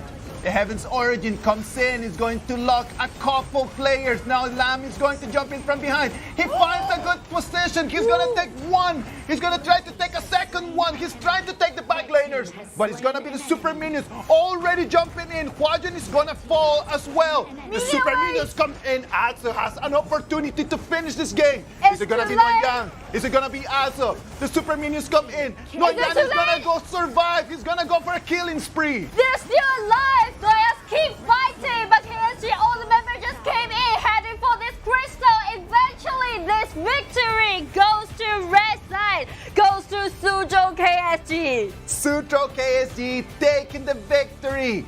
They thought that they had lost that fight as Nanjing jumped in, got sight of the backliners. But you know what? Azo just took it around and said, I'm gonna go and push on that crystal myself. This game is incredible. This game is like so impressive. Like both of the team members, they fighting till the last time. They fighting till the last chance. Everyone was just put all of their effort. They're fully engaged, fully be involved into this matchup. And we can see Suzhou KSG, they really well prepared for today's matchup. And this gonna be a really huge win for them and gonna cheer them up. Gigantic win for them. Suzhou KSG right now have a great panorama in front of them. Like, it is crazy right now. They have 3 more games, already made it to 4 points, stopping Weibo from just moving to number 5, right? Stopping Weibo from that 5th point that could have given them a little bit more confidence. Well, after Suzhou KSG got this win, that also means like our situation got even more complicated. Yeah, it is gonna get more exciting. I would use that word. I would say it becomes exciting. Because everything's gonna be really tight. The point's gonna be really tight. The game's gonna be really tight. And you know, after watch this performance that showcased by Suzhou KSG, I'm now really excited, and I can't wait to see the game that EDG.M gonna play against Suzhou KSG. That's gonna be insane. EDG.M and Suzhou KSG is going to be a gigantic battle. Yeah. That's going to be an amazing game. It's going to be our 9th game of today. Oof. That's gonna be tough. That's gonna be tough, and we can see like the aggressiveness that KSG just showed us, and also those arrangement, right? Those arrangement, especially in the early game, how they gonna deal with Lam, how they gonna deal with Nanjing. They just lock him up and try to just slow his pace of farming up, and they really succeed. Let us wait and see what's going to happen, because right now, after Beijing Weibo lets this point go away, and KSG is just going to completely snatch it from their hands. A lot of teams are right now in 4 points. We have Nanjing Hero, 4 points, EDG.M, 4 points, Suzhou KSG, 4 points, and Beijing Weibo, 4 points. That just puts everything, the whole battlefield right now, in a completely different shape. Yeah, so the points is quite tight. Everyone just need to vying for each point. And for this matchup, we can see the MVP goes to Wang. KSG Wang with a damage of 24.3. I think that it was a good pick. He really limited Gongsun Li's positioning. Yeah. It worked really, really well. Look at that KDA. 7, 0, and 11. Poof. Gigantic. 0 death. Love it, love it, love it, love it. This is the one. I just like how he just started there. Like, you see the Xiao lands in the ult on Chelsea, and then he just jumps in, goes there, go, shows up in front of Chelsea. Nothing Chelsea could have done. Like, it seems like the only mission for him is just to limit Chelsea's like outputting environment during the team fight. If they could keep an eye on where Nanjing was, not allow Nanjing to jump in from the back line, and the only problem that they had was Chelsea. That was it. Look at that. Rampage takes in on Suzhou first, just to keep going around. Look at him, taking so much damage and still like sucking in. Yeah, that's one thing that we mentioned about during that draft. Once he's like really farming off, really decked out, he got money, he's going to be really hard to deal with. Look at that, almost 20,000 gold. Oh. Richest player around the map. It was insane. Yeah, it seems like he's got those heritage. I got it from That's true. Anyway, but this matchup is really excellent, isn't it? Both the team, even for like Beijing Weibo, they fight for the last minute. Watch like the performance showcased by Lan, showcased by Nanjing. They were not gonna just like let everything just fall into pieces without putting a fight in there, right? Well, now Beijing Weibo is going to be tied in second place. We have a four-way tied in second place. Shanghai EDG.M, Nanjing Hero Sutro KSG, and Beijing Weibo, all of them with 4 wins and 2 losses. Yeah. All of them have still 3 more matches to go. We can see the point is quite tight, and also if it truly like in the end it goes to like the even point, then we'll go for those relationships happen between those teams. There's going to be a whole new set of rules that we're going to explain to you tomorrow as we see everything evolving today. Now, let's go to our after game interviews. Let's see who we have. Hello， 阿泽，先来和大家打招呼吧。Hello， 大家好，我是 Suzhou KS 的阿泽。看到今天这一场比赛啊，你们一直在不断的持续打各种的大团，你们是什么样的一个想法？然后奠定了这样的一个组合，然后包括在局内的时候又是怎么样的一个沟通呢？就可能想到我们这个阵容比较扎实吧，就想跟他们这边打团，我们就不怕他们吧，这种感觉。Okay, so the question was why they chose this composition and why they keep fighting, and what's the point of like having this kind of team fighting player style? And from his answer, Aza just said he guessed this composition is quite solid, so they can just do those team fight head to head. They have quite a high winning rate. All right, so the next question would be like for the next matchups, now the point is quite tight. Is there any preparation that you did for the next matchup? 那我们看到现在比分其实咬得非常紧啊，那你们对于接下来的比赛有做什么样的准备吗？稳扎稳打吧，只要我们自己不犯罪就行了。Okay, the answer is just stand for our own strategy and do our best, and that's it. 好，谢谢你接受我们的采访，也是期待你们后面更加精彩的表现。Not committing mistakes. That's going to be crucial for them, right? Right now they're in the best place that they could have asked. Just right now they're on a 4-way tie for that second place. So not making mistakes is going to be good for them. KSG still has 3 more games. They're going to be playing XiAn WE, Shanghai EDG.M, and Jinan Rogue Warriors. Still got a few matchups to go with. They already finished with the matchups against their direct opponents besides EDG.M. Let's check on the highlights.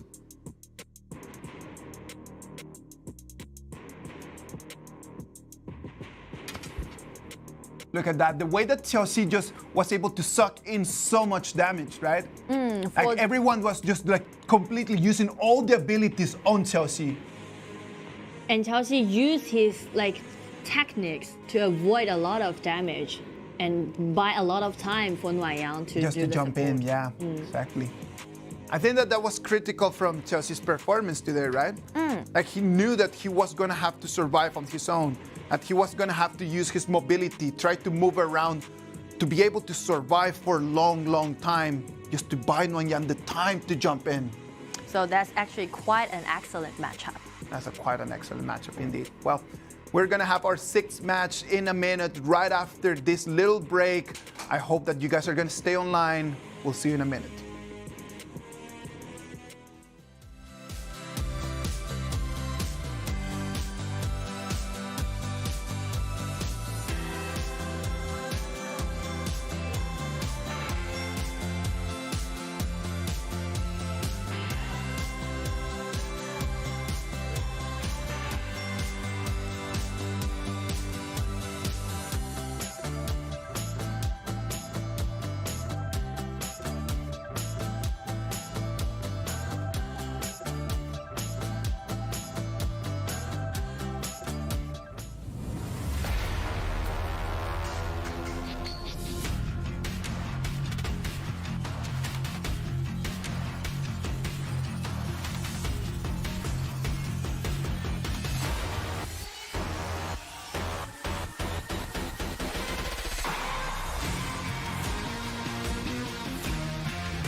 Our last match of this first half, Chengdu AG against XiAn WE. Well, as we mentioned before, like all those points are quite tight right now, but not for these two teams. As for AG, they have got 5 wins in a row, which is magnificent. It is looking very difficult for WE on the other hand, right? Like they have 4 matches, they only have 1 point. And as you just saw, like we have already 4 teams tied with 4 points right now. Yeah. They're gonna have to win all their matches to have a mathematical option of moving forward. If they lose against Chengdu AG, that would send Chengdu AG up to be our first qualified, and that would put XiAn WE out of the competition. Yeah, actually that's kind of tough, especially for WE, because we know this game should be a must-win game. But now their opponents, AG, has already got 5 wins in a row, so that's going to be a huge uphill challenge for Xian WE. Let's wait and see what's going to happen in there. Let's wait and see. Xian WE holding to their last hope. Can they overcome this battle, or is it going to be Chengdu AG that is going to seal their first ticket to our group stage? Yeah, besides, if AG really take this win, they're going to have 6 wins in a row, and they're secure their first place during our round 2. That's going to be insane. Let's wait and see. But Gongsun Li is going to be the option for W in terms of a marksman. Yeah, it seems like they really want to prioritize their marksman. Pena is also known as one of those most talented players in our league. And Gongsun Li is quite of his most signature hero. Already we've seen a lot of Gongsun Li today, and we just saw in the previous match just Monkey being a good counter against Gongsun Li. Yeah, because like Monkey or other like solid front lane, if you're tanky enough, it's gonna be a really hard thing for Gongsun Li to deal with. Gongsun Li is one of those heroes really good at do those solo kills. Yeah, we just saw it in the previous match. Like it's able not only to take a solo kill, but in a 1v2 or 1v3, you always have the mobility just to be able to survive, just run around. Yeah, be flexible. Well, but another thing that worth mentioning is about like Xian WE, they already showcases today, right, in the first game, play against RW, but sadly they didn't win it. It's basically because of their coordination or their kind of teamwork isn't like put all those effort together. So that's gonna be the most thing. If they solve that issue, that's gonna move forward, have those possibilities. But if they didn't, that's gonna be a huge problem. It is a lot of pressure on An, right? Oh. Because moving into support position in such a big platform, such a huge stage, it's not a nice place to be put in. In such an important time. I see Lü Bu being taken by WE because they're afraid of whether you're gonna build up a quite solid, strong front lane. Lü Bu in the matchup against Xiao Tun, Lü Bu might have a little bit of an advantage, but Xiao Tun is no hero to joke with. True, he's a tough guy. He's a tough guy indeed. If you really want to play our game, I highly recommend you Xiao Tun as a top laner. It's easy to be mastered and also really fun to play with. Really fun to be playing with. Look at that, Liu Pang. Ooh. It seems like AG want to have those composition to set 2 main core players, which is going to be their jungler and also their mid laner. Yesterday we saw a lot of Liu Pang combined with Lam and combined with Gongsun Li. This time it's going to be Liu Pang with a Jin. Options for marksmen in there for AG still pretty open. Still a lot of marksmen that they're able to survive in there. Yeah, we can see like actually during this ban pick phase, none of those marksmen are on the ban, right? So it is the respect that they have for Inuo. They know that Inuo, there's no way that you can just ban his hero pool. Like whatever that you're just gonna toss in there for trying to counter him, it's gonna be meaningless. So there's another story, like in Chinese, once we call it hero pool, it's gonna turn into hero C. A hero pool turning into hero C, a sea of heroes. Lady Sun might be the answer to our question about that marksman position. Let's wait and see if it is going to be a lock, and it is going to be Lady Sun.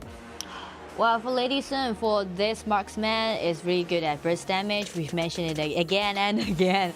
And also, like, he's got a really nice thing is about his mobility also. Lady Sun can provide burst damage at the end of the game, right? In the mid and late game when her items are on. Finding that Shenmengxi, couple abilities, second ability followed by your ult, boom, done. And once I saw the composition that W just selected, I guess they really want to show their aggressiveness. They got Donghuang Taiyi. Yep. They got Gongsun Li, right? Donghuang Taiyi is going to be a difficult position, right? Because of Xiao Dun. Xiao Dun just being able to initiate and just being able to use the second stage of his first ability just to put him on air, slowing him down, not allowing him to really move around, trying to find a position on Lady Sun. It's going to be a tough day for An, just to try to not depend that much on his flash, just to jump in and try to find the carries. Because for Donghuang Taiyi, actually for his ultimate, he need to have a really close range, help him to unleash his ultimate, and also he need to do those melee fight. And not only that, like he needs to come into that moment with a lot of HP, right? At least enough HP for you to be able to lock in a carry and then be able to kill the carry without you dying at the same time. Yeah, so again, the timing is quite important. True. Let's wait and see what this game is going to bring us. It's going to be our match 6 of the day between XiAn WE and Chengdu AG. And again, if AG take this point, they're gonna have 6 wins in a row. On the other hand, if WE lost this game, game over. Gonna be game over for them. Difficult. The beginning is quite peaceful. Everyone just trying to prioritize their jungler to farm up first. They need to take advantage of An not being in level 4, right? And An is gonna take so long time for him to make it to level 4, right? Like he won't be participating in those first battles at the 2 minutes mark. For An, it's going to be hard to make it to level 4 before the others. Yeah, since he is playing as a support, that's gonna be really painful. Yeah, right. Because he's used to be a top laner. He used to be like, okay, always on his toes. Yeah. And right now, look at him. He's already like half HP bar, and he needs to go back to the base. And that's like something else, some other tips about our game. If you want to play on the top lane, that means you can gain extra experience to help you like faster to upgrade to level 4. On the other hand, if you're playing marksman on the bottom, the laning will bring you extra money. Yes, you're totally right on that. We can see the players, right? Like that's the way that it looks like. I just love that camera because it just shows everyone how everything is going to look. And right now it's going to be XiAn that is going to fall. Yeah, it's going to be An, not even in level 4, taking a trade in there. So for this 1-1 trade, actually WE is in the upper hand because this is a support trade for the mid. And you can see someone just teleport down at his line and see Lu Bu use his ultimate, try to do some harass.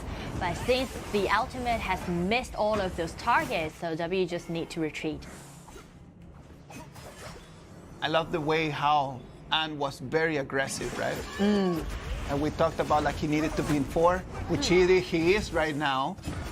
And right now, like he is going to be a threat. Before 4, he's inexistent in the whole map. After 4, he is going to be difficult to be treated. He's trying to lead the pace for WE. So let's see WE. First, An is always keep following Shadow, extra Shadow, try to secure his farming.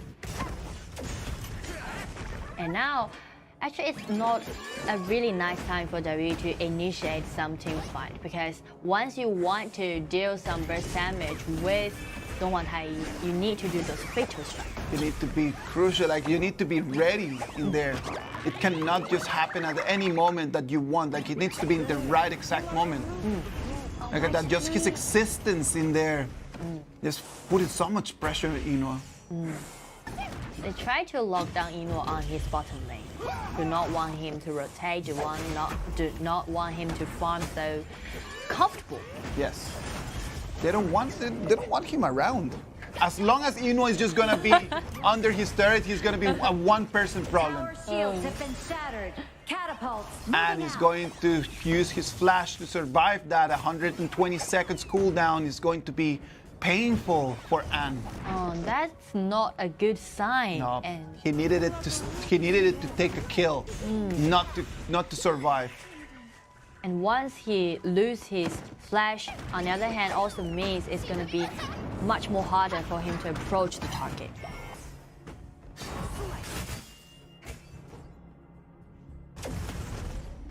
Inu, on the other hand, look at that. Taking the turret all the way to 1/3 of its HP. He's being so aggressive that he's even out of mana. Look at that. XiAn procs his ult. Right now he's going to be put back. Jinan is going to put him on air. 1 touch, 2 touches is going to be a kill for AG. And also another kill, or even double kill just happened on the bottom lane. Goes to Inu. What happened just there? Seems like Inu taking matters in hands, and then he's gonna take a double kill over there on bottom lane? What was that? And I really want to see the replay because the last time we saw, I just mentioned about he was out of mana. Yeah.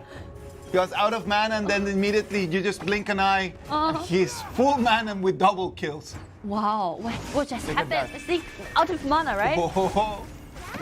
Okay, so it's that. Look at that, Liu Pan coming in, allowing nice support by Ice. Wow, I'm just speechless about this mechanic.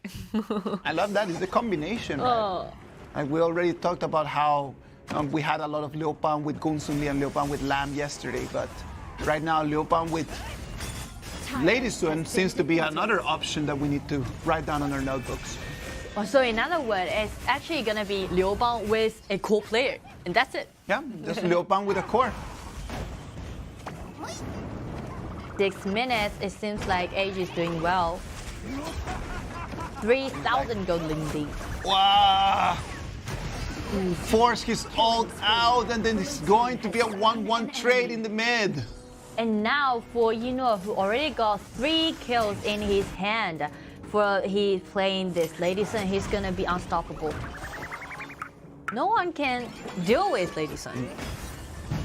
Axe of Torment and Eternity Blade, the 2 items that right now Lady Sun has already been able to build in only 6 minutes and 45. Look at that, the Forsaken Contract jumps in, but it's not gonna be enough since his HP was extremely low. It's gonna be a 2-1 trade for WE. For WE, they really need to block up right now, but we still can see the coordination issue haven't been dealt yet. Haven't been solved yet, the problem. Still a problem that they don't seem to be able to just solve today, right? Wang jumps in, but then immediately suppressed. Nothing he could have done. Blue team has slain an enemy. So from this team fight, actually they really brought them some consolation effort. But for WE, they need to do these teams once more or even twice more to bring them back to the game. They just need a little bit more, no?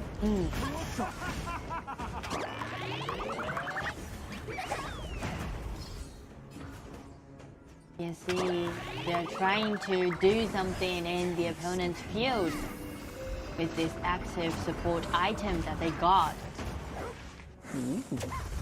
Just using that just for the rotation to mid lane. They don't care about the cooldown of those items, seems like. And WE, they are trying to guard their field, and first they need to clean up those minion waves and try to let An to see the chance. Pena is going to be critical for WE if WE wants to take things in their hands, right? True. Like we know that Inu right now is just building a lot of items and just having, it's going to be a threat for him. But Pena needs to be able to be the same on the other side. Suppress down, it's not going to be enough. There's going to be An that is going to fall. Wang coming in, trying to take the blue buff from Shadow, and Shadow is going to be successful at protecting that. Now he's going to jump in. Inu is going to fall. It's going to be Shadow falling in. It's going to be him finding a very good position. Wang procs his mirror. He's going to have to fall back. It was a 2-2 trade. such a nice job done by Pena. We just mentioned about he need to undertake the responsibility to deal more damage on AG's members, and he just did it and showcases. He needed to do that. Look at that.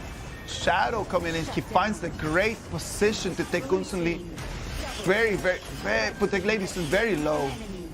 He find a really nice position and just dive in, and also with the damage dealt by X Shadow, they just pile up together and take ladies down. 10 minutes, and what looked like at the beginning to be going very well for AG right now is just not looking that dominant, right? Like they still have a significant 2,000 gold advantage, but that this could start changing because WE seems like don't want to leave this tournament yet. For WE, they are really doing great right now. And if they for them, the thing is stay stable and try to secure their advantage right now. Do not hazard, do anything, and try to see the right moment. They actually have got those opportunities to win this game. They have to seize the moment right now. AG coming in one more time, trying to take the blue buff from Shadow. Ooh, the HP bar is quite low on the healthy. He had to run away, and it's going to be XiAn, the one that's going to control that blue buff.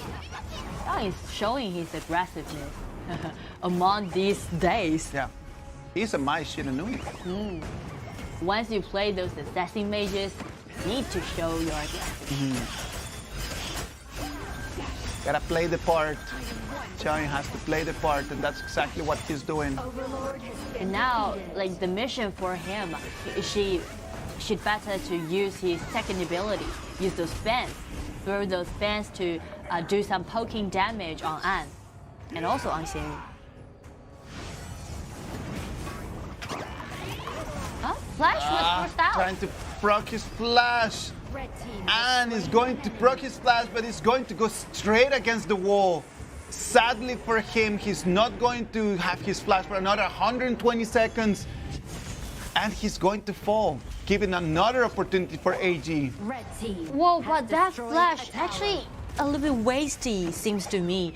Because once he knows he's not tough enough to gain that vision control, he shouldn't stay so flagrantly. Of course. Well, so actually now AG can win the upper hand, and now it is the best chance for them to head for their 6 wins in a row. Let's go and see, at that, the Dragons are already taking that turret all the way to half HP. For WE, they shouldn't rush into it. They need to be patient. Even I know how important it is, right? Yes. They really desire this point, but in this kind of important moment, it should be to be more patient, just absorbing what's happening on the battlefield. They can't stand another loss. They can't stand for another mistake. 12 minutes and 40 seconds. Chengdu AG already cementing a 5,000 gold advantage. Oh, suppressed down. There is going to be Leopan that is going to come in. He's going to get the shield. It's not going to be enough as Jing is going to fall. Now Leopan is still going to try to put some pressure. Look at this. It's going to be Xiao and EDG.M. It's going to fall one more time. Only Inu and Ice are going to have to run away because it was XiAn, the person taking control of this whole fight. Look at that. Ice is going to be spotted in their Pena in a complete combo with XiAn, 2 against 1. It's going to be a 4-2 trade for WE. This is quite a nice moment, quite nice chance that just cashed by WE. And you see how great, how excellent XiAn is by landing his ultimate to just divide this battlefield into 2 different parts. And by using his true damage, by enhance his weapon, by using this flash to gain this advantage for WE. I just love the way that XiAn just completely obliterated half of AG. Yeah. Using that Lupu in a great way just to destroy their HP bars. And that's quite a nice stage that we want to see. Even they're facing such a tough opponent, even they're facing such a difficulty, they still keep trying and keep to confront with those difficulties. 14 minutes right now. For AG, that's also going to be very important because they don't want to stand for another loss. It's not because of how important it is about this point. It's more like those mindset. Oh, look at that. And just one more time, locking in. But this time he just locks a front laner. Like he needs to try to find a better position for his ult. Come on. Like for WE, they don't need to pay attention to this Xiao. They don't need to pay attention to this Liu Bang. The thing that they need to do, they need to put under pressure is Lady Sun. Yeah, they need to get Lady Sun out of the mix, right? Why do they win the previous fight? Because then they use their ability to just suppress Jing, and that was why they won the fight. But right now, without PN, it's going to be a tough and long 30 seconds for them to survive. And just use that flash to do that instant kill on Pei and gain them the priority, and they just use this Vanguard to take down this mid-high ground tower. And showing his aggressiveness, showing his decisiveness. He just used this Vanguard to take down another high ground tower, and AG even want to use this Vanguard to push forward to gain for another victory. Is it gonna be them trying to stay? It's gonna be 2 more seconds for the power play. They might be able to take that turret on high ground, but that's gonna be it. They need to start to repleague. Now those 3 Vanguards, those 2 Vanguards just arrived in the crystal. Let's see AG with nice launch. 3 people belongs up, and the ultimate landed by Lu Bu, flash in, try to get another kill. But there's too many opponents for him. He just first retreat, got another clean sweep. And let's see what Huang's doing by using his ultimate. Dealt quite nice damage on their opponents, and this is gonna be a 1-2 trade.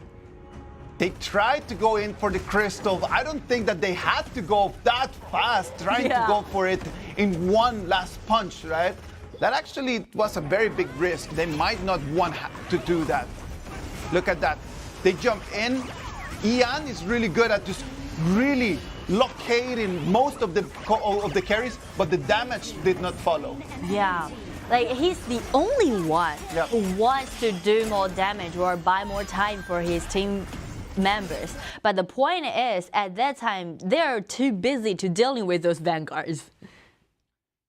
It was difficult for WE, but they actually made it to survive that last push. Yeah. That's going to win them a little bit more time, as we're going to make it to 17 minutes. But let's check the time difference. Another flash, but look at that. This time it's going to suppress. It's going to be on one more time. Lu Bu is going to disappear right now. Wang got a great position for him to deal so much damage. Oh, it's going to be Pena. The last hope is not going to be enough. It's going to be only TianYun trying to survive, trying to keep W in the tournament. Can he make it? It's a little bit hard for him as he's the only person remain. Now AG are heading for another victory. And after they take down this crystal, congratulations to AG. They got 6 wins in their hand. 6 wins in their hands. The magical number is there. Chengdu AG is going to be our first team qualified for the group stage. They already secured their spot. They just made it to the group stage. And as we saw those performances that they offered us during these 3 days, we can see how dominant they are during our league, during our KPL region. And we just can't wait to see their future performance. Congratulations to Chengdu AG. Sadly for XiAn WE, that puts them on the verge of the math. Sadly for them, the maths are not going to work. The numbers are not going to add up. And XiAn WE is going to be our second team disqualified in our tournament. To finish their journey during our KIC. Wow, but we need to admit that XiAn WE really tried their effort to gain something for themselves. And actually for that last team fight, that was so close. Because very close, yeah. They had a good position. But since Ino did that small movement by using his ability to hide his vision into that bush in that mid, help him get a void of that ultimate provided by Donghuang Taiyi. And that's the detail. I want to give some support to An. That was the person today, at least in these last 6 matches, that had the most difficult position to play, right? Yeah. Like he had to come in today and start playing as a support in the moment where his team really needed to find a solution, really needed to turn things around. That was a lot of pressure for him to try to carry on his shoulders. I don't think that he made the best decisions, but at the same time, he gave it a try. That is the main idea. He was brave enough to talk to his coach and tell him, you know what, you need me to play support? I'll do that. Give it to me. I'll try to do it for the team. He's no coward, and that's something that we need to be very, very satisfied on his performance for today. We really respect him. Yeah, a lot of respect. In this important time, in this crucial time, he just undertake that responsibility. Say okay, you want me to do that? Yeah. I will just go for it for our team. And that effort he made, we really respect him. Yeah, Pena was the second player that needed to take a little bit more responsibility in there, right? Like he was the only option that they had in order to go around AG, trying to find Ino. But not only Ino, way on the other side was gigantic at the end. Yeah, these boys from XiAn WE, they really are like warriors. They fight until the last time. They do, they do. And right now it's going to be MVP for this game. It's going to be Chengdu AG's Ino. KJ is quite stunning. And also the gold lead is quite stunning. And also the damage dealt. Everything's stunning. 38.3%. And this one going to be one of the standouts. That's going to be going to our top 5. Like that, it really needs to go into our top 5. He takes in a 1v2 and then he ends up with a double kill. Yeah, how he managed to do that? Then when you're just good, you're good. Look at that, the flash straight into Pena. Bang! Gone. Look at that. He finds the chances. The flash. Bang! Gone. Love it. Yeah. And he stays alive for such a long time. That's the reason why AG is always winning the fights. He's always there dealing damage, going around, through the walls. And even after he's decked out, he's the one who initiated the team fight. Yeah. Play as a marksman. That is a classic Ino move, right? True. Marksman initiator. I'm not gonna wait for my team. I'm just gonna go myself. A man wants to fight. Who says marksman should be the one to acting passive? Yeah. To act reactively. Man needs no protection whatsoever. Great participation from both teams, right? It was always full with big fights. Yeah. It was rarely small 1-on-1s, 1-on-2s. It was big fighting since the beginning, and it could have gone for any side. XiAn WE had a couple opportunities to really turn things around. You can see it here from the map. That's gonna show us Chengdu AG, top of the league, 6 wins, 0 losses. And congratulations to him, already secured 1 spot to move forward to get into the group stage. Amazing. We didn't expect they would have such a stunning result, such a stunning mark, right? 6 wins in a row. Yeah, that's huge. We know that they're good. That they're a good team. We know that they're strong. Yeah. But 6 out of 6. That's impressive. Yeah, quite impressive. And that's gonna cause a huge pressure towards all those teams who's already got their spots in the group stage. They're gonna be there watching AG playing, and they were like, what?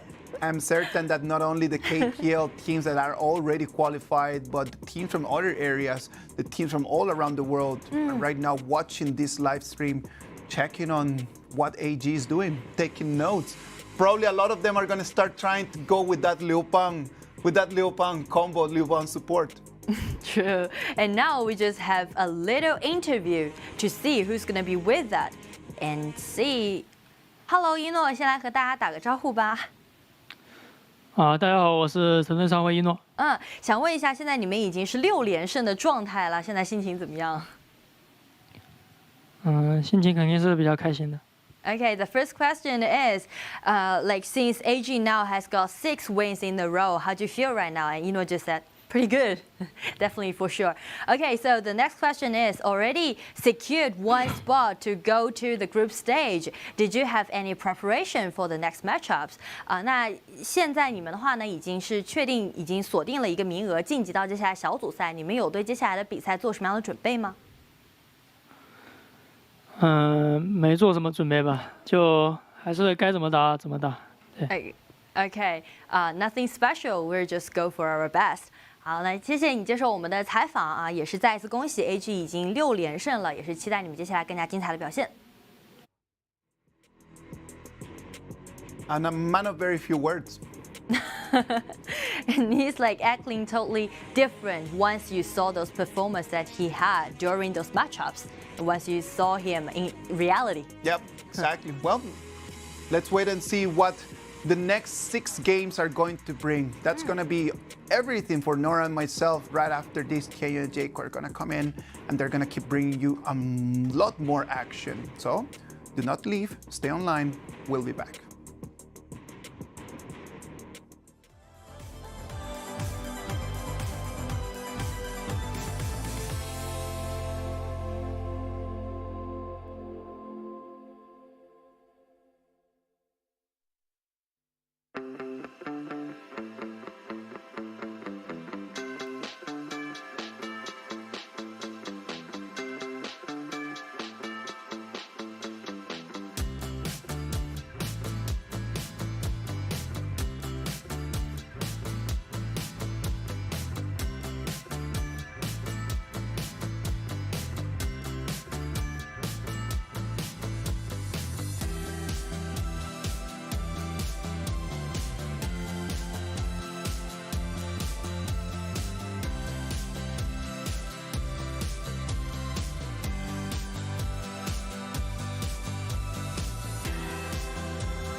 Well, ladies and gentlemen, welcome back. And if you guys have noticed, yes, the answer is quite definite. So we have changed a little bit in the commentary. And today's commentary for the second half of today's matches, I'm TianYun. I'm Jacko. Okay, so glad to be here and very honored to be having this honor to cast for the second half because we will still have a lot of wonderful matches going on. Yep, and the seventh game will be the Jinan RW versus the Shenzhen DYG, which they are both 2 wins, 3 losses. They are staying in the middle. They are still in danger. I think Rogue Warrior kind of got a little like improvement comparing with the very first day. So a little bit changing in their starting up has been witnessed, and I think pretty much we can see and expect more chemistry going on here because Xiao is one of the most familiar junglers in this team. So definitely we're witnessing some of the better and the closer bonds between those teammates.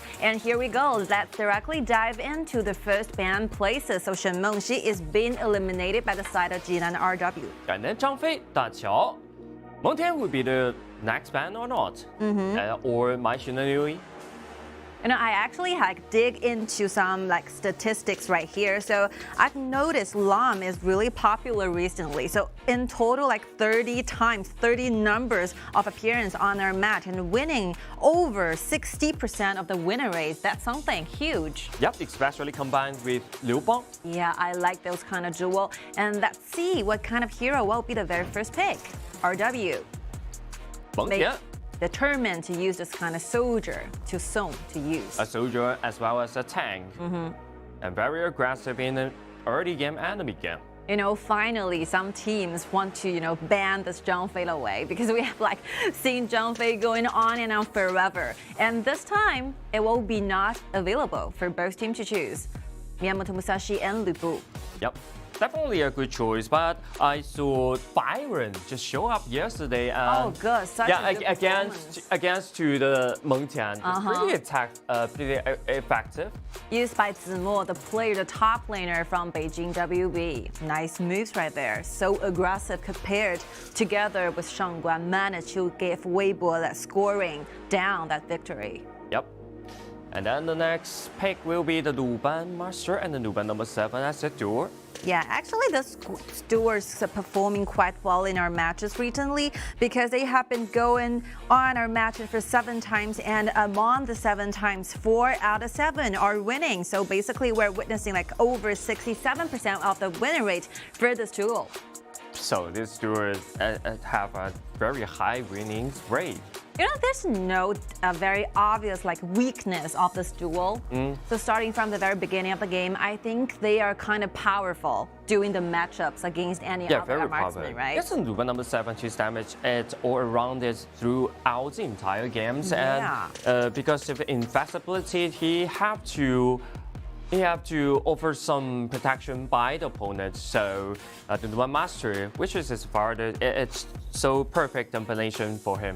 So I really like, how RW is forming their composition. I love the idea that they're very aggressive in the top lane because they have choose its Mengtian instead. And on the bottom, very powerful and aggressive duel as well. So we're just waiting for the answer. What kind of mages, what kind of mid laners and jungler will be their choice? Maybe Lam? Yeah, Lan is still available, right? Lam's still available, and then the Jing is still available. So a lot of option for the Jinan RW. Wow, bad signal there.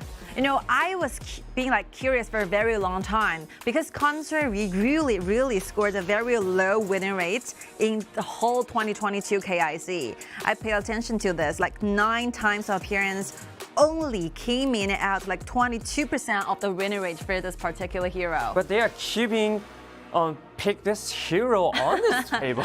Yeah. So a little confused about it, but definitely this power, the power of this hero, you cannot underestimate it. So the two like side laners for DYG, they're basically trying to wait for like very late game and the scaling point. So XiAn together with Lu Bu will finally get to their peak in time.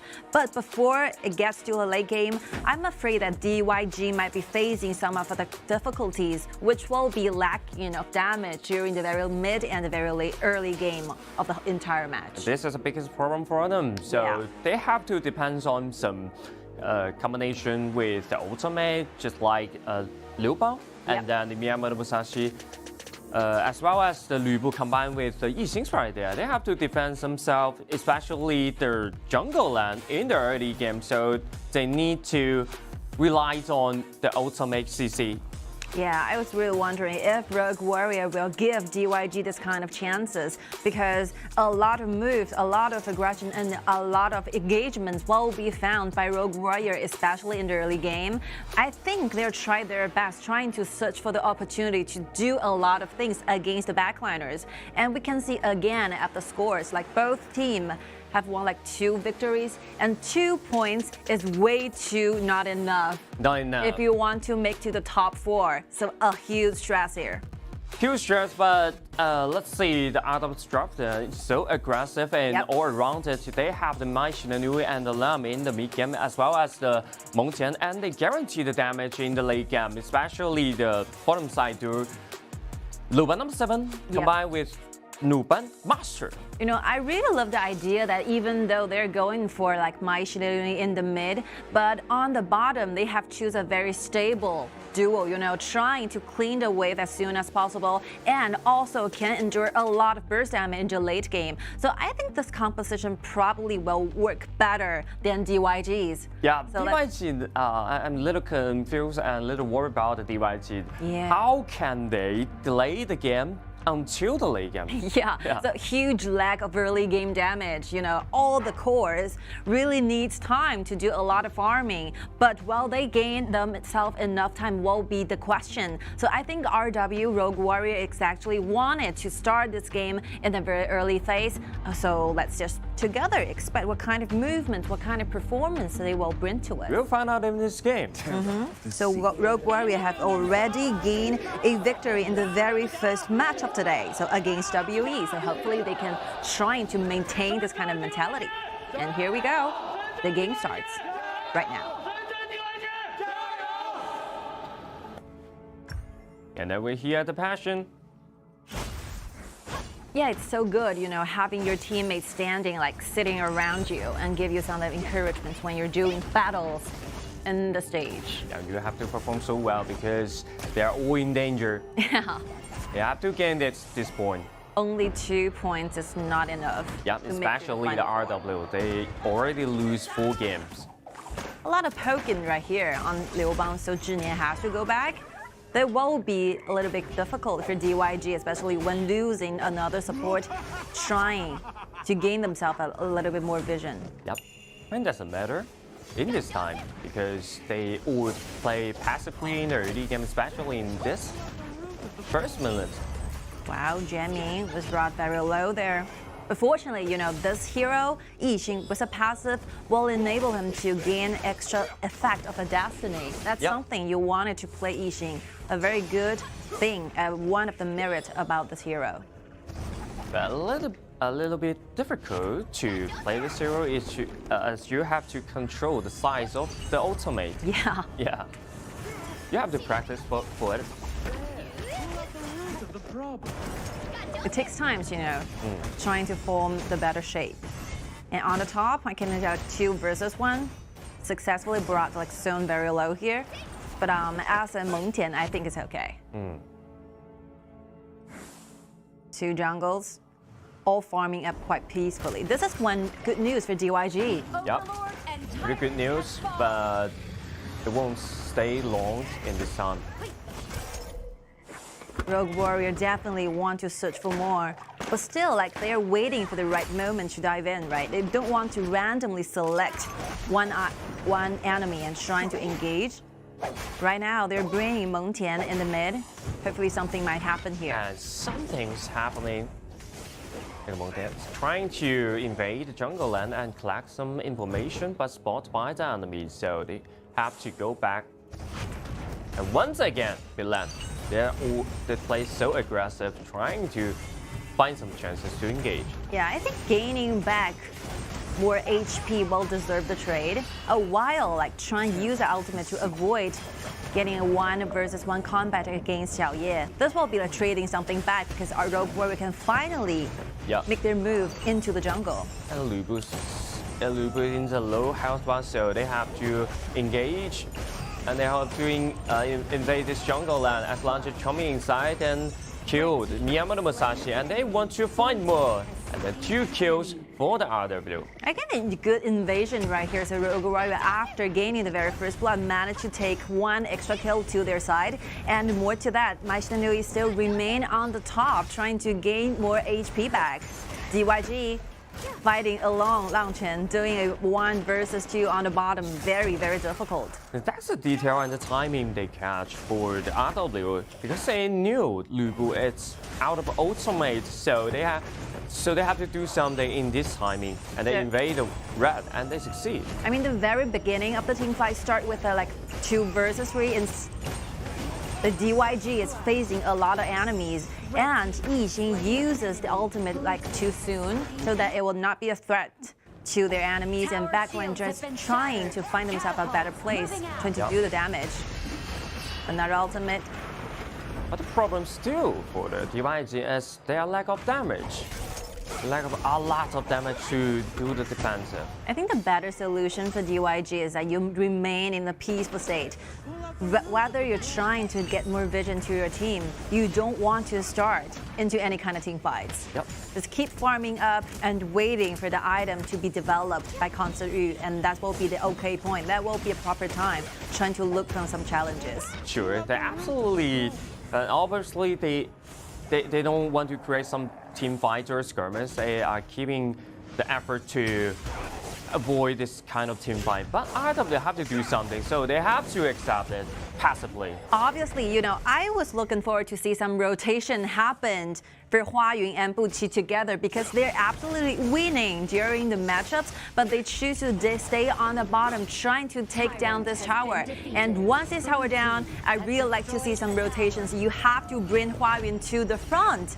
You have to start doing rotation and a lot of invasion together as a team. Red team has wow. Are we already do it? The second tower at the bottom. Yeah. It's gonna destroy the secondary turret of the bottom side. And look at that. Fresh trying to engage, and then Lu Bu ultimate trying to find a kill on the Luban Master is stay in the low, but not enough damage for the kill. And the lack of a little bit distance, right? For trying to get that kill. So nothing happened, only exchange on their common skills, like 2 flashes over to 2 flashes. And again, RW really have to speed up, because the gold lead is not that sufficient enough, so that I think Rogue Warrior, if they wanted to gain a lot more advantage than this invasion it is, gathering around and move as a team, together fight for more, that'll be a better strategy. They have to stay together, because you have to, against with such ultimate combo from the Lu Bu and XiAn right there. It's a huge area, especially in the jungle lands, easily to separate the battlefield. Yes, this red buff will be a very clear target for Rogue Warrior to have. And right now, all of the members are staying in quite a place. Rogue Warrior is trying to gain this red to their team. Well, they do this safely. Very safe. Yeah, very safe. DYG just gave it off. And DYG have to give it up. Lack of damage, you know, early game is a very tough time for DYG trying to go through. Yeah, and right now they have lack of damage and lack of tanky right now. Blue team Lu Bu, it's not enough defensive item to take a lot of damage. You know, among all the qualities, when we're trying to describe a composition, and every single one is lacking from DYG. Flash trying to find the kill on that. Liu Ban offered the protection to the XiAn, and then the passive in trigger, but still killed by Meng Tian. 1-to-1 trade. But I think, our Rogue Warrior can accept the truth that even though they have used a flash from Nui, but they managed to get the kill onto the mage. So the mage will be highly relied on, especially for DYG, because they really need XiAn to stay alive, trying to clean the wave and gaining the vision using the traps. Yep. Put it in the bush, you can have a sudden vision at that place. That's a tiny range of his traps, but still work. It's when working. Plays into the bush. Yeah, it's working. And you manage to force out the ultimate from Jinan, from Liu Bang, and that's something like Rogue Warrior is really trying to gain for. But that's the same key when you're trying to extend the gold lead or trying to push you want to destroy the turret, you have to destroy the mage. Almost heading to 7,000 gold for Xiao. I think it's about time, the moment where Xiao will try to stand up, do more things for the team. But instead, Rogue Warrior wanted to take the high ground tower High ground now. turret. Wow. They have no ability to stop this. That's way too unexpected to DYG. But, the question still stands. So the reason why you choose this kind of composition, you are so weak in the early game, especially when it comes to those two side laners, it will be still a question. Mystery needs to be solved. Needs to be answered by the coach. Yep. And that's why the concept you always stay in the low winning rate. Look at the falling god just jump inside, but not enough damage for any cure of that. And he will be struck back by the opponent, so that's another problem for them. Lu Bu needs some time to deck out, and the concept you need a lot of time to deck out, at least 10 minutes. But right now, one of the high rank turrets being destroyed. What they gonna do next? I don't know, buying themselves a little one times, but since there's no way they can still keep their jungle to themselves, Xiao already have the flash of the Wow. Look at Chen Feng, so aggressive, and the nuke damage will delete Lang Chen within a second. Like a very simple use of the flash managed to get one kill onto their marksman. Like Lang Chen is really dying for, buying more items, trying to slow this game to the very late. But I think Rogue Warrior will not give DYG that kind of opportunity, trying to see the dashboard going on to 20 minutes. Yeah. Like time is running really slowly to the side of DYG. They're basically stalling every single minute, every single second, very painful.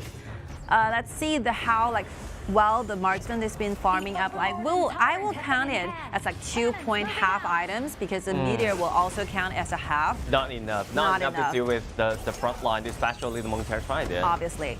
And look at Xiao Yi's been taken very low. The Nian Musashi, Liu Bang offered the protection, and they trying to strike back, but the damage in the backline is too huge. It's hard to stop. And look at Liu Bang number 7. He's still doing a lot of damage, and they gain the ace for themselves. RW, they're trying to end this game, and the super mini already crashing into the crystal. 10 minutes and a half. They gotta end this game. And congratulations to RW. They end this game in 10 minutes and 30 and almost around 10 minutes. Just 10 minutes. 10 minutes and 20 seconds at most.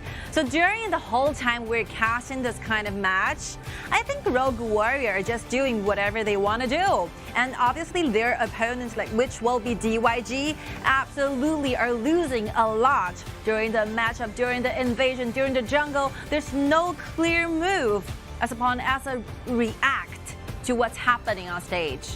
They don't know what to do. They're kind of losing direction there. So there's no one clear moves against your enemy's invasion. They're simply giving out every single thing, every single common objective towards your enemy. And I think DYG can obviously did a better job than this. Yep. I mean, they're kind of good, doing a lot of better moves, a lot of very impressive team fights are witnessed in the very first day in our qualifiers. I really wonder why. What's the reason behind all of this? But there's one obvious fact. We need to consider together the reason why they choose this kind of composition. After the whole formation are formed, we are questioning where is your early and mid-game damage.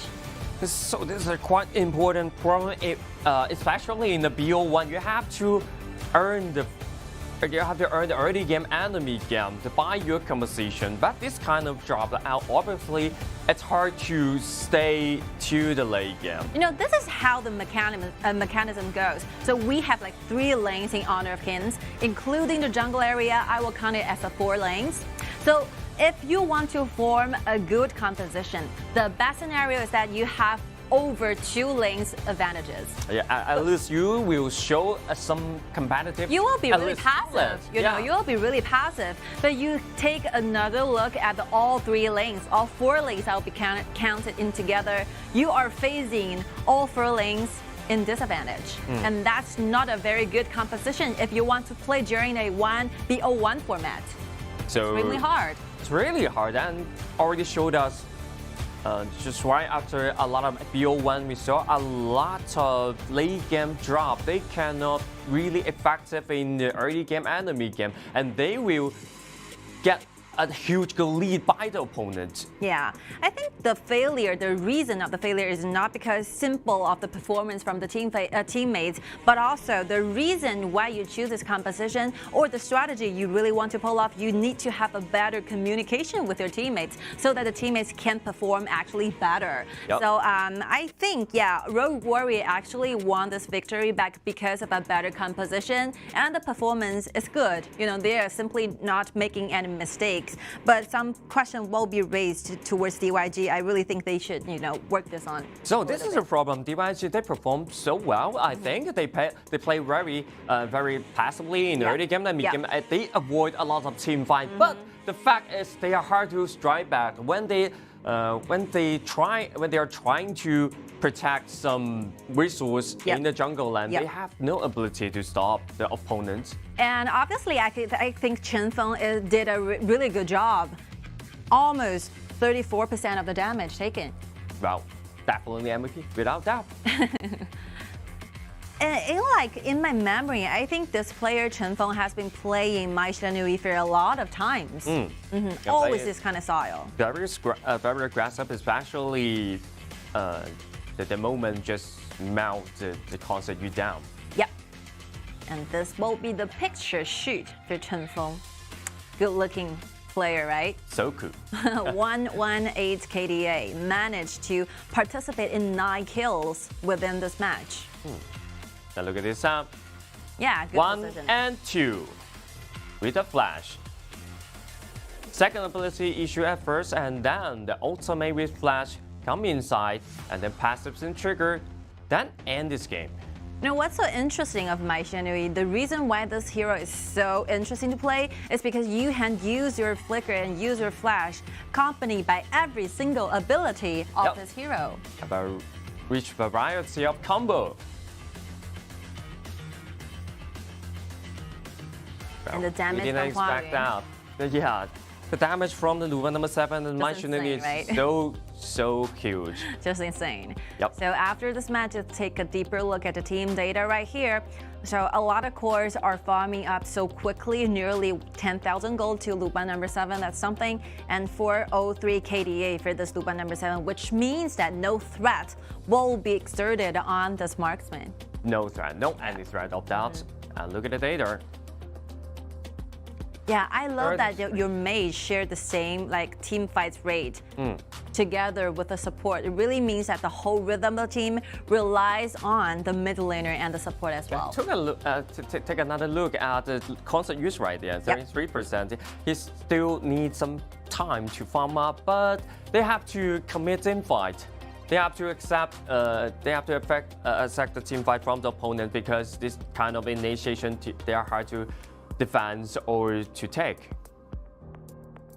And another look at team standing right here. So because like the score stands really close between the 2 teams, so I would personally say that this match is very important, very important for those 2 teams. And congratulations again to Rogue Warrior of gaining this point back to their side. So right now they're gaining 3 winnings and 3 loses, and looking forward to see much more wonderful performance from them. And the interview is ready. Hello， 花云跟我们打个招呼吧。Hello， 大家好，我是济南阿斗小花云。今天2W 侠会有3场比赛啊，这样的赛程会让你们感到额外的有压力吗？还是会有别的动力呢 ？So there will be like 3 battles for Rogue Warrior to perform today. It will be a stress or this kind of transform into the energy for your team. 压力的话，主要是看之前打的成果吧。就之前输的挺多的，就压力会比较大一点。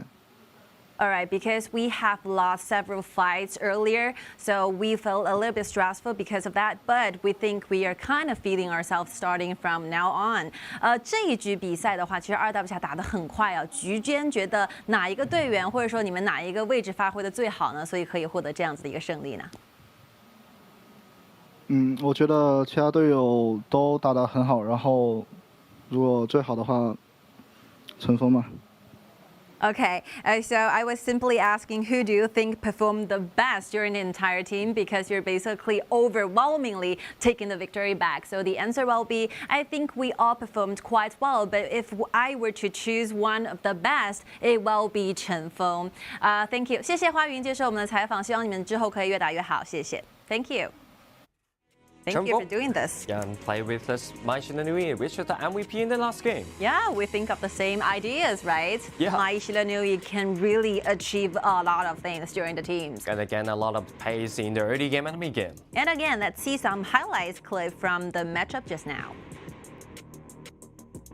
I think probably we're gonna see a lot of team fights initiated by Mai Shilanui, right? Yeah. And especially this kind of highlight.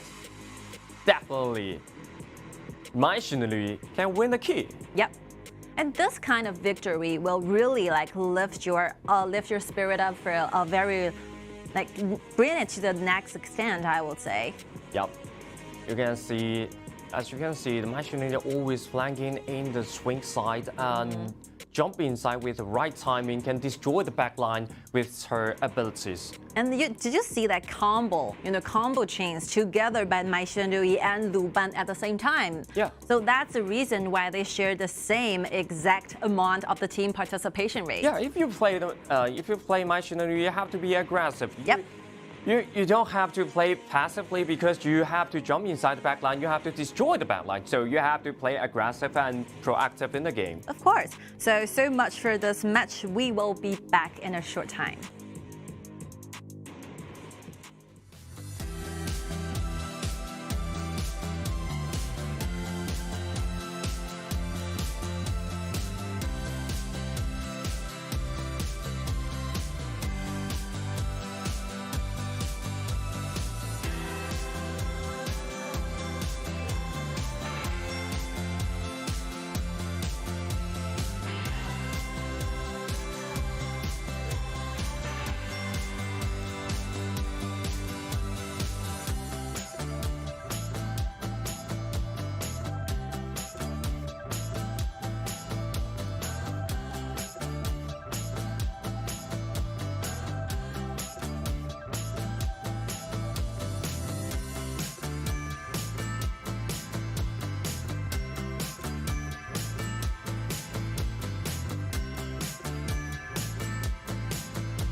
Welcome back, ladies and gentlemen. So here we go. The next match will be taking place between Changsha Top Esports against Nanjing Hero. Which is Changsha Top Esports already lose 5 and gain no points right now. And then the Nanjing Hero choosing, they already gained 4 points for themselves.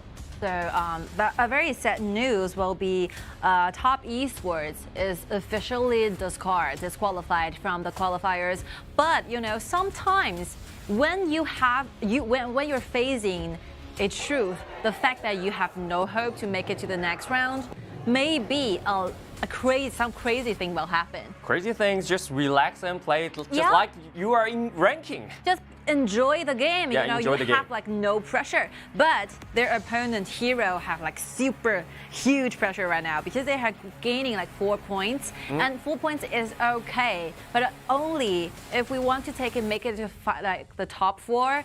You have to gain more stuff back. They have to gain more because 4 points as well as the Suzhou KIC and then the Shanghai EDG.M. They always see 4 points. If you want to join the spot of the group stage, you have to gain at least 2 points. Yeah, because Beijing Weibo, Nanjing Hero, Shanghai EDG.M, and Suzhou KSG at the same time. These 4 teams are in the same position right now, all winning 4 games. So whoever got the very first 5th games will be going closer to the number 1, which will be AG. Yeah. So hopefully, like both 4 teams will be fighting against and trying to make it to the top 4, very close one. So each match will be worth fighting. So this is a very important match for Nanjing Hero, and hopefully they can do a better job than the earlier one. Yeah, and then let's jump into the BP phase right there. Zhang Fei, Lü Bu, and then on the other hand, Da Qiang's been banned away. The next will be Gongsun Li or not. You know, a lot of audiences from KPL or KPL fans are looking forward to see what kind of strategy that Zhou will trying to pull up for today. So a lot of mystery, a lot of chemistry happened for yesterday's matches. We're seeing like Guang Yu goes into mid, we're seeing Baili Shouyue goes on to the pick, becoming the choices from Hero all the time. That would be crazy. But I still remember the game he put Guang Yu in the mid, but countered by the Meng Qian, so that's what's important because when you put a lot of warriors in the game, but the only thing you have to worry about is the Meng Qian. Not enough damage or no ability to deal with this kind of hero. Yeah, honestly speaking, as an audience, we are always trying to expect more surprises from our team. So that's the reason why Hero, and that's the reason why Zhou is so much favored in a coach. He always gives us some surprises unexpectedly. And take a little bit deeper look at the composition from TES. Gongsun Li, Miyama Musashi. Quite well. Meta so aggressive in the early game. At least they keep they keep some advantage in the early game. But look at the other side. Again. Yeah, the perfect duo with the My Student New, just like the last game. It looks like some answer for this matter. You know, I love the idea that Nanjing Hero is trying to fill up the gaps with one another because My Student New might be really aggressive, might be really, really good at searching for opportunities, but he might be facing quite a weakness when it comes to doing a lot of burst damage toward the front line, toward the tanks. So that's the reason why they choose Luban number 7, goes into bottom, taking care of those tanks in the late game. Yeah, exactly. Compensating one another, that's great. And look at the second ban. Shangguan. Shen Mengxi on the other hand, Manqi and Jin. 2 target bans towards No Fear. Yeah. Very obvious one. But the lamp's still available. Yep. Lan is available. Yeah, and actually like No Fear performed so good at that Lam just now, gaining like nearly a triple kill to his side. Another CC chain will come out with the XiAn combined with Chao, but I think it's not enough. If they want to gain more, they have to play very aggressive in their game. Because a lot of like minor control abilities are shown from the composition from TES, but not a very huge one. You know, you really relies on how you collaborate with one another so that the minor CC chains can connect like closely with one another, forming a very good team fight. And the last 2 picks will also comes in a duel like Guang Yu together with Kai. Wow. This kind of drops just so perfect, I think. So perfect. And on the other hand, wow, it's hard to deal with this kind of drop because it's so rounded. You know, this kind of composition will be only appearing in a BO1 format, obviously, because you have to save this kind of duel, this perfect pairs in the later on games, especially when we're playing BO5 or BO7. Yep. And then Pop Esports, the last pick, Lambert. Another CC chain of the ultimate, but the biggest point is where's the damage in the late game? Yes. So, well, always the point because they choose the EDG.M as a mid lane mage and then the Gongsun Li in the bottom lane. But this kind of hero, especially the Gongsun Li, it's a very early and a mid game hero, and then EDG.M is kind of an assistant support.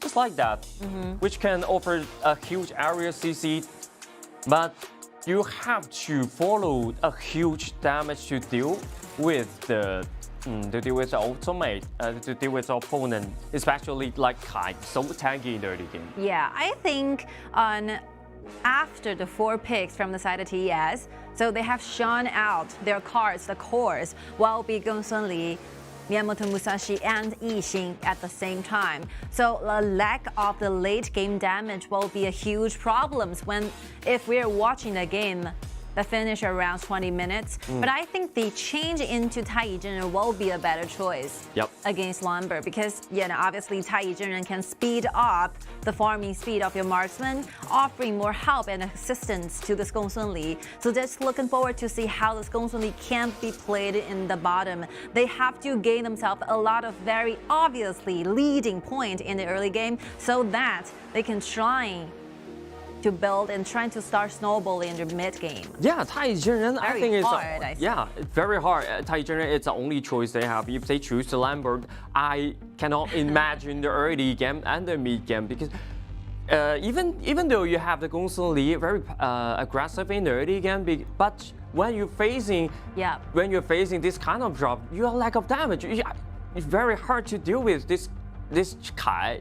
You know, another thing is Gongsun Li together with TianYun might be good. Might be a very good choice when it comes to 2 versus 2, but it's not that advantageous when you compare it and trying to going against Luban pair. So Luban number 7 together with Luban will constantly offering you a lot of damage when doing the passive from Luban number 7. Huge burst damage in early game will be expected by doing those auto attacks. And another thing is that gaining the second ability from Luban will constantly offer number 7 a lot of shields, trying to dodge away those damage from Gongsun Li.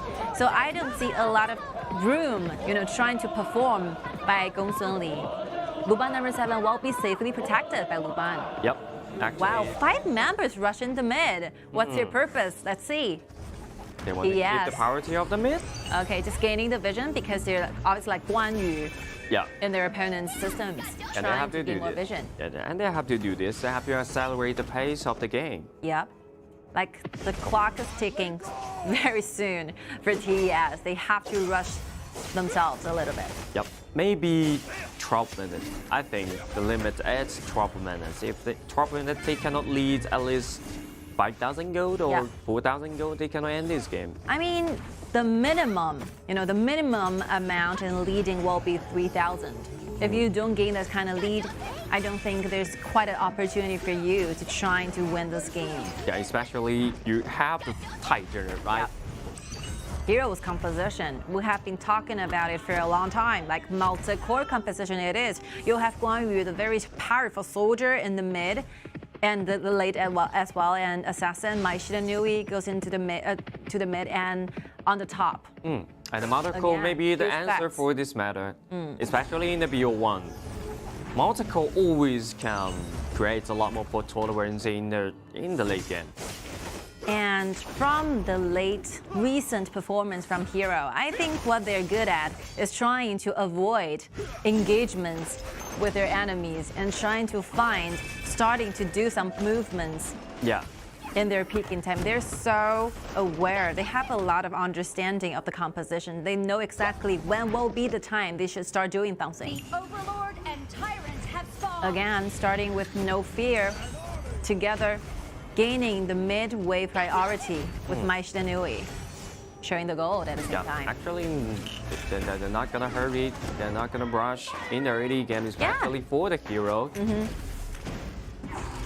Good trying to invade into the blue. Managed to keep Guxing away. Yep, they have the priority of the bottom side, so they can do this. Look at the no fear has been taken very low, so this time we will be in danger, especially when you're facing the mid landers, just like Yixing can block the way in or out. Yeah, so Hero managed to pay the price for their invasion using No Fear's life. That's a not fair trade. That's not acceptable for Hero to do this. But not acceptable for the jungler, but do acceptable for the bottom lane. Yeah, this kind of bottom lane is a real core of this team. TES switching to the top, trying protecting Guxing, gaining the red buff. Yep. That's a safety move. Good ones. Leaving Gong Li during the solo matchup against the duel, I think it's okay. But you just Gong Li under a lot of pressure. Yeah, the price for this is you're losing the way priority, but you can safely survive on the bottom. You won't be killed. You won't be killed, but the Gong Li, it's one hit. They have to depend on start up some plays. Look at the TianYun and passive spin trigger. The ultimate spin trigger, resurrection, you keep him alive. That's a weird positioning for Tai to say, right? So staying right there basically costs a price for using the ultimate. So TES will be facing the fact that they will not have an extra life in the next team fight. So that's the reason why No Fear just sensed this kind of opportunity, gaining again, trying to do the invasion here in the blue. But the top esports, they play so smart, they're gathering together to protect this blue, and they succeed. And a very quick response to that, Hero just retrieve back and take the Tyrant instead. Always trying to gain more resources back to their team.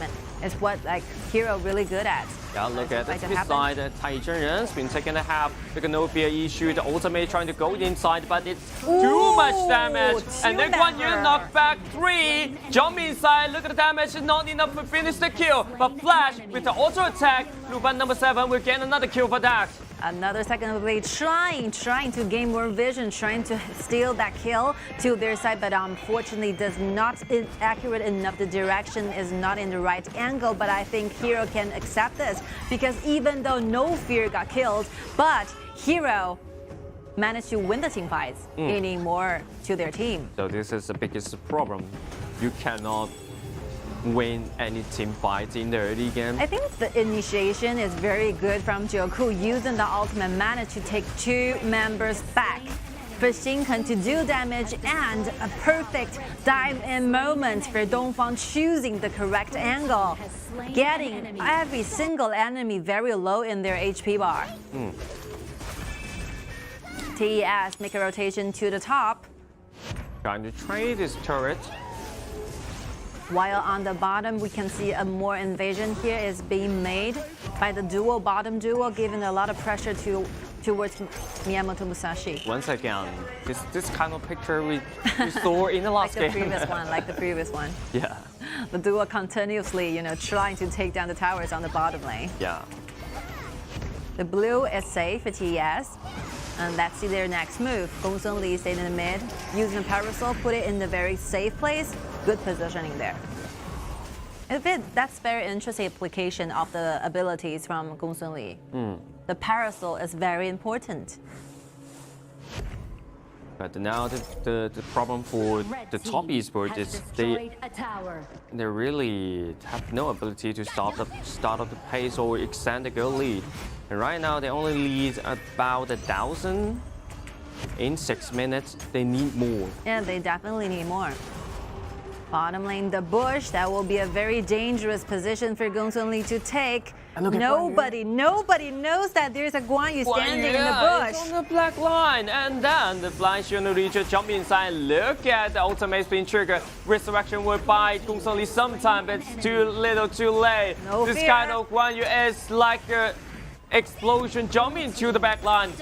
And right now they will get another kill. Look at Xiao trying to find back and find a lot of damage on the Luba number 7. They actually successful that, but what's next? Miyamoto Musashi will gain himself another kill. I think the team fights will continue because they still have a lot of abilities available for TES, but they choose to retrieve because lack ability it is. I think the team fights last too long, Too long. So Guang Yu have been staying alive for a lot of time. Very good initiation, finding the perfect location of this Gongsun Li, forcing out the ultimate, but 1 point missing. They should be waiting for like half second more so that this Gongsun Li cannot be revived again. They will save themselves more time and more ability trying to fight for another team fight. But nice reinforcements made by Yuchen, gaming to and came to the correct moment, using the ultimate trying to lock their enemies down. And Sumo, beautiful strike back by his first ability with the flash, and then knock out the Luba number 7. Compare with the and then combine with Miyamoto Musashi to guarantee the kill onto Luba number 7. I usually does not expect to see a team fight lasting for so long, especially it's only 8 minutes long. But I think both teams have performed quite well during the last team fight. We can see a lot of reinforcement, better communication made throughout their movements.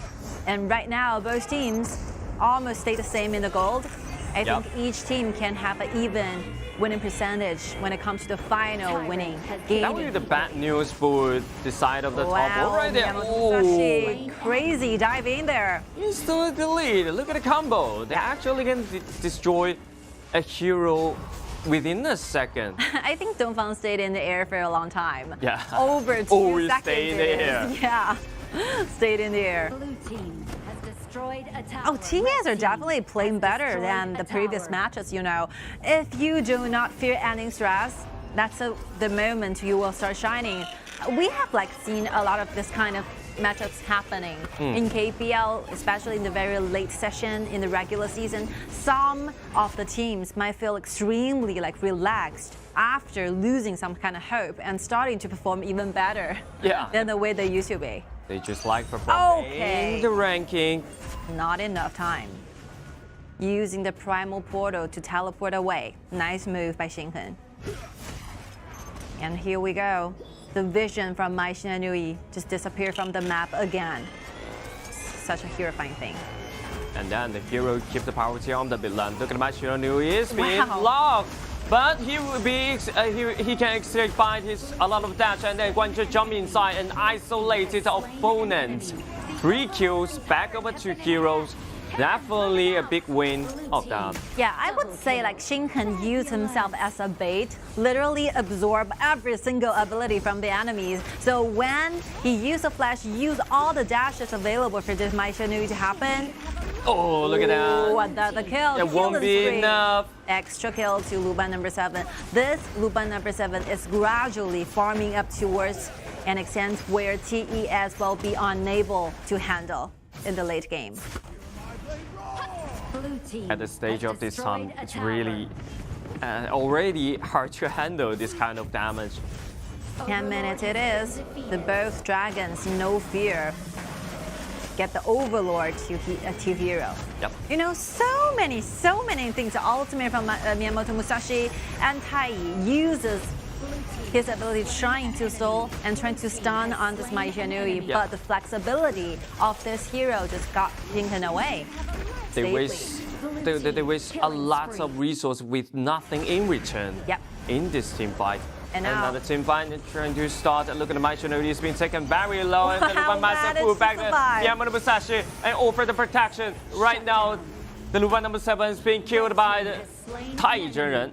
Xiao trying to gain this life back, but unfortunately does not have enough time and damage to do so. I would say that Xinghen is a very lucky guy. Yeah. Always find a way to go back to their base and manage to survive after all. That's some skills, you with know. a barely with a so empty, empty HP bar. Maybe it comes to the fact that because he like the once is a top laner, this kind of experiences, this kind of accurate calculation on the damage taken might well be a result from this former experiences. Xinghen, so good.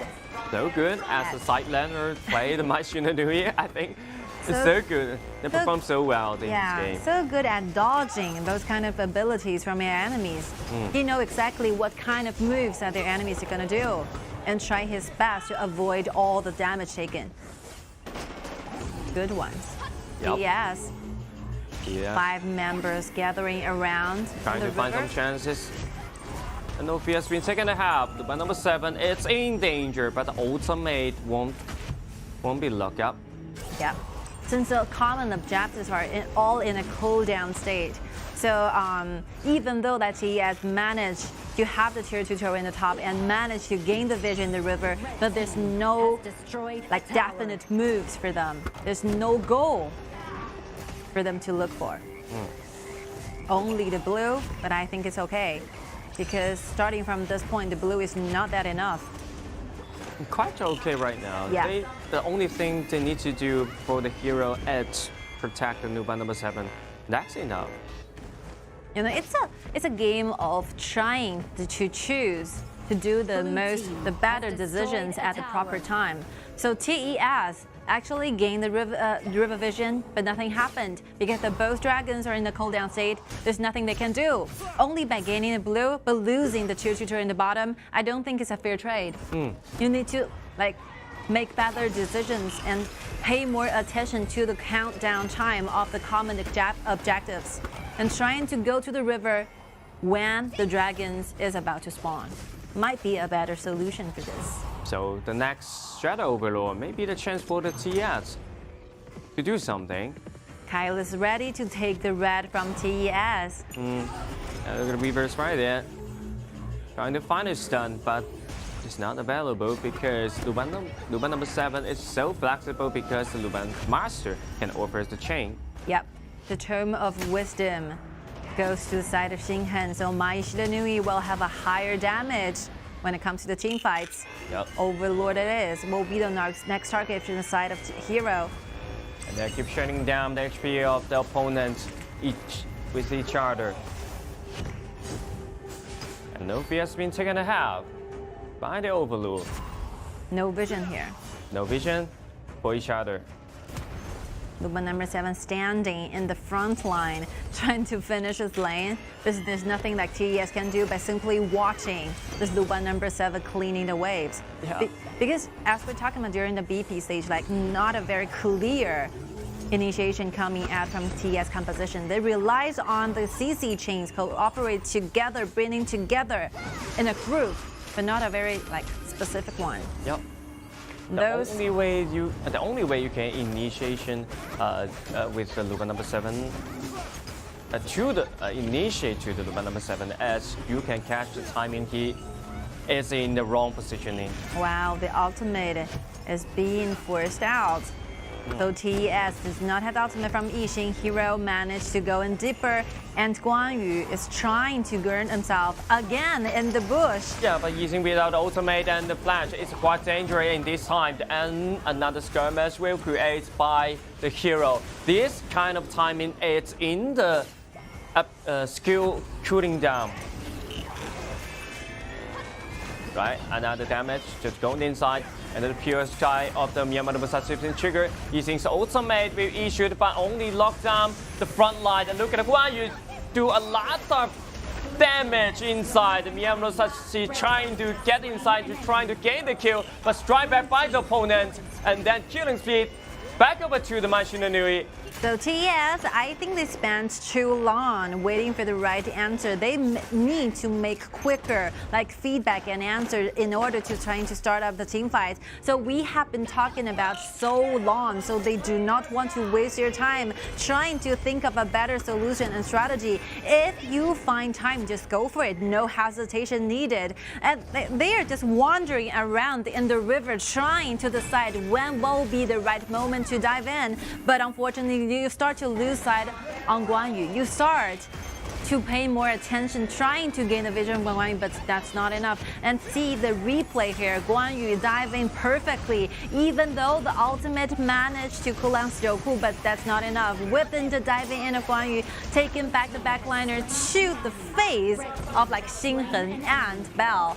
Another chain needed to Bell to get closer to his target and gaining the kills back. Yeah. I think Jojo is quite satisfying with this team fight just now happened. Yeah, I'm so calm.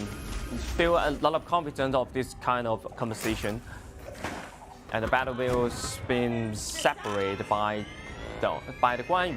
You know, for TES, I really think that they have to do more instead of think too much.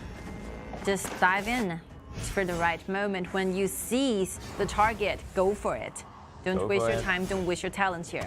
A lot of gold, a lot of items available. The damage is enough for Xiao to do. Yeah, especially you have to target on the number 7. Guang Yu missing from the mini-map again. That's exact why. That's the reason why TES are playing so passively. They're constantly trying to gain the vision from Guang Yu, but unable to do so. Yep. So the only thing they can do is to protect this high ground turret and strike back from the high ground. The Overlord will be handing over to hero sides. On the top lane, something happened, ultimate. Next, a solo kill or not. Next, some kind of damage, lack of some damage. And look at the Guang Yu just jump inside the backline. He will destroy all the backline. And he just destroy the Gongsun Li and then the Miyamoto Musashi. And the front line will be isolated by the opponents. And look at the Guang Yu solo with the Miyamoto Musashi. A little damage, some lack of damage, and it's been taken very low. Only 2 remaining guys. Can they defend the base right now? I think it's mission impossible here, trying to go back to the base, getting the stun effect on the Luban number 7. But while they finish a kill, the resurrection are available right now. TES trying their best to protect their base, but unable to do so. All the 5 members are staying alive for the side of hero, waiting for the waves to dive into the base, gaining another victory, the 5th victory, the 5th point for Hero. So, Nanjing Hero gained another point for himself, and the Changsha top esports, still need to relax and reset themselves. Yeah, I think they have a lot of times after the qualifiers. They will have over like 2 months or 3 months before our spring season begins. So I really think that they should do a lot of homework. They should do a lot of preparation for the spring season to kick off. Yep. But yeah, still a few months. I still have like a lot of faith in them because we have seen the limitation. We have been witness together what kind of monster that TES can be in the like past few seasons. TES is actually like they have their chances into the Group A and Group S in the KPL. I think they can still manage to do so. Yep, they have the ability to do that. They also show some competitive in this kind of matchup, but they still need some time to reset and figure out what the problem is. Yeah, sometimes you need to take some rest in your journey in order to go further. So I think rest is needed, but TES just never give them hope on your goal. You will succeed.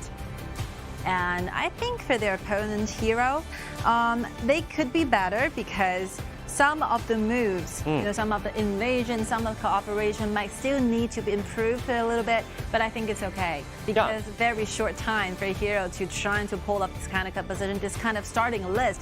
I think they have already did a great job. Yep, already did a great job, but they have to gain another point for them because they have to they have to again with the Beijing Weibo in the last game. Wow, so that's difficult. That's a very difficult one. That's a very difficult one. If the Nanjing Hyojin can gain the pawn back over to themselves, they actually with the highly rates can win the spot. Yeah, like before this match kickoff, so like the 4 teams are all in the same position, gaining 4 points individually. So I think this competition will continue. You know, they're just stepping up each with one another very closely. So let's see what kind of better movements from those 4 teams will be appearing on stage, because sadly only 4 spots will be available for these 5 teams. Yeah. So one of the teams will be eliminated from a very crucial point. So each fight is so important. So the Suzhou KSG, Beijing Weibo, Shanghai EDG.M, and Nanjing Hyojin actually they have the score of them very close, and they are in countering of that. I think AG is saving up because they have like 6 points. 6 points? The rest, yeah, 4. 0 lose. Yeah, that's quite important for them. Being undefeated might be a very good feeling, you know. Just trying to imagine that. So happy. Yeah, so Hero have the last battle against Weibo. That will be something, you know, good to looking forward to. And the next match will be taking place between Shanghai EDG.M versus KSG. Yep. That's something. That's another competitive you have to compare with. Look at the MVP of this game, Jacko. Yep, the marksman. The former marksman of the Hero Jiujing, and then play with the Luban Master in the support, and KDA 2-1-13. He plays so well and offer a lot of protection for the Luban number 7, and then can do a lot of damage. He can offer the protection and then the initiation. Look at this time. You know, a lot of respects must be paid to Jacko. I really want to, you know, have an interview with this guy, because Jacko is a very experienced, very mature esports athlete. And right now, switching from the marksman to the support, I think he really did a great job then. You don't see, you know, lack of experiences when it comes to the very first. This is the very first time, the very first tournament that Jacko participated in, taking the place in support. In support, yeah, and he performed so well. They actually know what kind of support the marksman will need. Yeah. You know, a lot of hard work must be paid here for him to perform this good. So all in total, he participated in 15 kills. That means something. The killing participation rate must be very high for this Luban number 7 together with Luban. So the Luban Master. Wow, 100%. 100% offered.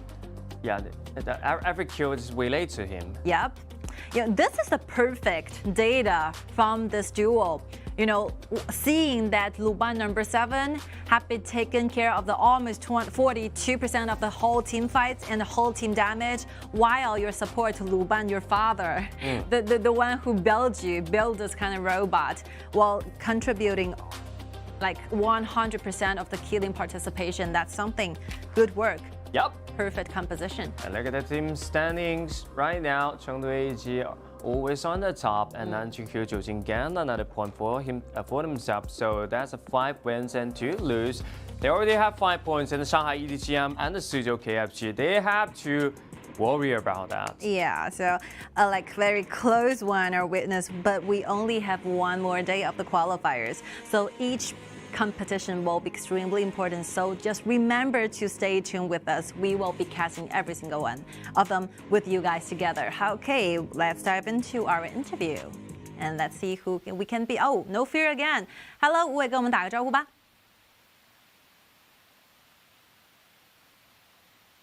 All right, we might have some issue because I can't hear No Fear clearly, but if you can hear me, 如果吴伟可以听到我说话的话。All right, we will spend some time doing a little bit more adjustments. We will be back with No Fear again. Yeah, exactly. You know, I love this kind of time because we have more time to prepare for the questions I want to ask. So, you know, it's a very serious like competition going on between those 4 teams. Yep. So, Weibo, WB, Hero, EDG, and KSG, right? KSG, they're very, they're so close to that. So before this like specific battle goes on, I think it will be really nervous, you know, because this point is especially important. Yeah. One point can decide a lot of things because you only have 4 spots and out of 10 teams, so you have to gain every single point for themselves. Okay, I think the interview is ready, and let's just begin with interview with No Fear Again. 吴伟跟我们再次打个招呼吧。大家好，我是南京黑道9金诺菲尔。It must be a really huge stress before this match begins because like all in total 4 teams are all scoring down with a point with 4. So what do you feel about this? 在这场比赛开始之前呢，其实有4支队伍都是4分，会有特别多的压力吗？喂。没有特别多的压力嘛，就把每场比赛都当最后一把打。Okay, so no pressure is taken because we're taking every single fight as the last one. We will fight for our best results. 我记得啊，之前呢，你有说这次世冠呢也想用英文展示一下自己的才能啊，要不要跟我们说几句英文和粉丝互动一下呢？你的表现的机会到了。主要太紧张了，现在想不出来英文。那打个招呼总可以吧？说个 hello 总没有问题吧？Okay, very good. So actually, we promised to speak a little bit of English to us, so he made it happen with a simple hello. It's okay. 接下来其实还有很多比赛哦，哪一场是你自己最期待的呢？就跟微博打的那一场吧，有啊。就是今天的最后一场，那一场比赛想有怎样的一个发挥呢？就尽力打好嘛，就不是出现失误，然后我们的团战每一波都打好。Okay, so the most anticipated match will be the last one today because they are going against Weibo. So No Fear is really looking forward to that match because they want to perform perfectly and hopefully no mistake will be made in that specific match. 好，希望你们可以打好，谢谢吴伟接受我们采访，加油！ Oh, my job is done. Yeah. It'll be the crucial match of the last game because they have to gain their point as well as Beijing Weibo. They hopefully they really decide of this this kind of point as well. Yeah, so much for this battle, and let's wait and see more things coming up. We will take a short break.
All right, ladies and gentlemen, that's the battle begins. So this will be the very last match for both teams for today. Yep.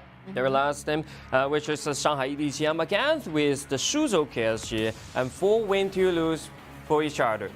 I think KSG have a quite of a very scheduled, matchup for today because they will be the third one for them.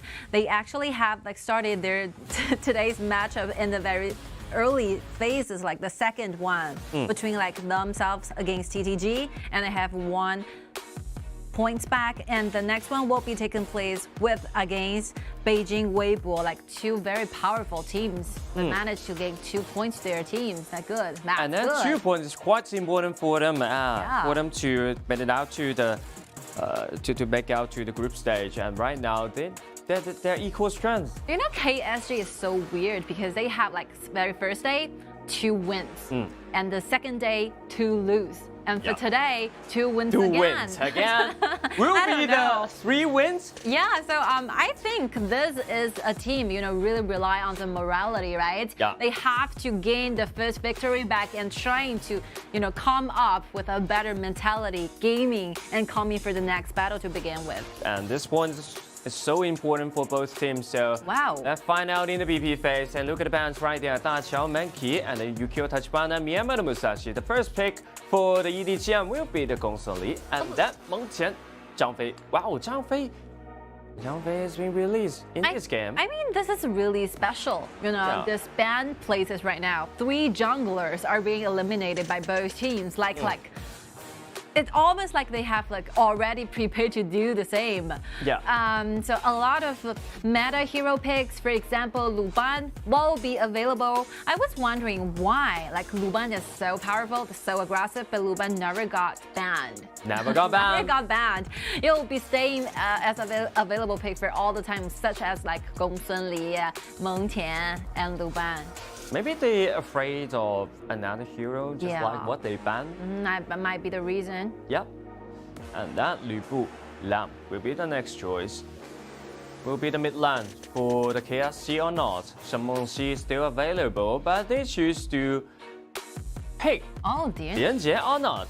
TianYun actually can show some competitive and against with Gong Li in the early game, but during the manning phase. Using the second ability to dodge away the passive effect from Gong Li's auto attacks. It's quite weird to see marksman being picked in the very early 3 picks for the both teams. Yeah. And let's see what kind of position will get restricted in the second phase of the ban places. KSG taken a long time trying to decide what kind of hero they are trying to restrict on. Liu Bang it is. Very good move because of lack of a support, and Liu Bang together with Lam have managed to score this kind of duel with a very high winning percentage. Yep, maybe the next one will be Lambert or Donghuang Tai. That's very insane, 83%. 83% of the winning rate when it comes to the duel, Lan together with Liu Bang. Among 6 battles, they managed to win 5. So you have to ban away the Liu Bang, Yeah. right? And then the Lambert which can combine with Lu Bu's ultimate, so it's banned away. And then the next choice will be Donghuang Tai. I think the Donghuang Tai is a good option. Oh yeah, good to against with Meng Qian. Yep. Since they already have Zhang Fei, the 2 tanks, the 2 frontliners available. So right now, KSG is looking for the jungler and a mid laner, the mage, who can be responsible for the late game damage. Jing or Yao? Yao. A little brother or a sister? I think both available. Yeah. Really depending on what kind of character that Wanxing wants to play more. Yeah, but only the Yao. Yao will have some more advantages when doing solo matchups against Lan, but this scenario will stand if they have 50-50 even earning gold. Yeah. If the gold is in a different scenario, I think there's no advantages happening down there. But EDG.M strap, they actually can keep the priority in the midlands and offer a lot of protection, offer a lot of time to farming up for the lambs right there. So lamb will definitely farm up so quick. The last pick, a mage, might be Zhao Jing because their opponent have a Lu Bu. So it'll be a better strategy for Zhao Jun to play because you save your second ability waiting for the landing of the ultimate from Lu Bu, trying to freeze him down there. Zhao Jun definitely is the best choice for the KSG, but their opponent EDG.M already showed the solution. Yeah, Zhuangzi is right there, so it's hard to pick Zhao Jun or Xi, one of them. Wow, confidence pick. Because your opponent definitely have a Zhuangzi, which can use the ultimate to constantly purify all the crowd control abilities, but they're going for challenges, they're going against their enemies by picking the Xi. This is simple, a very simple show off of talent. Very confident, and he's quite good at this hero, one of his best heroes.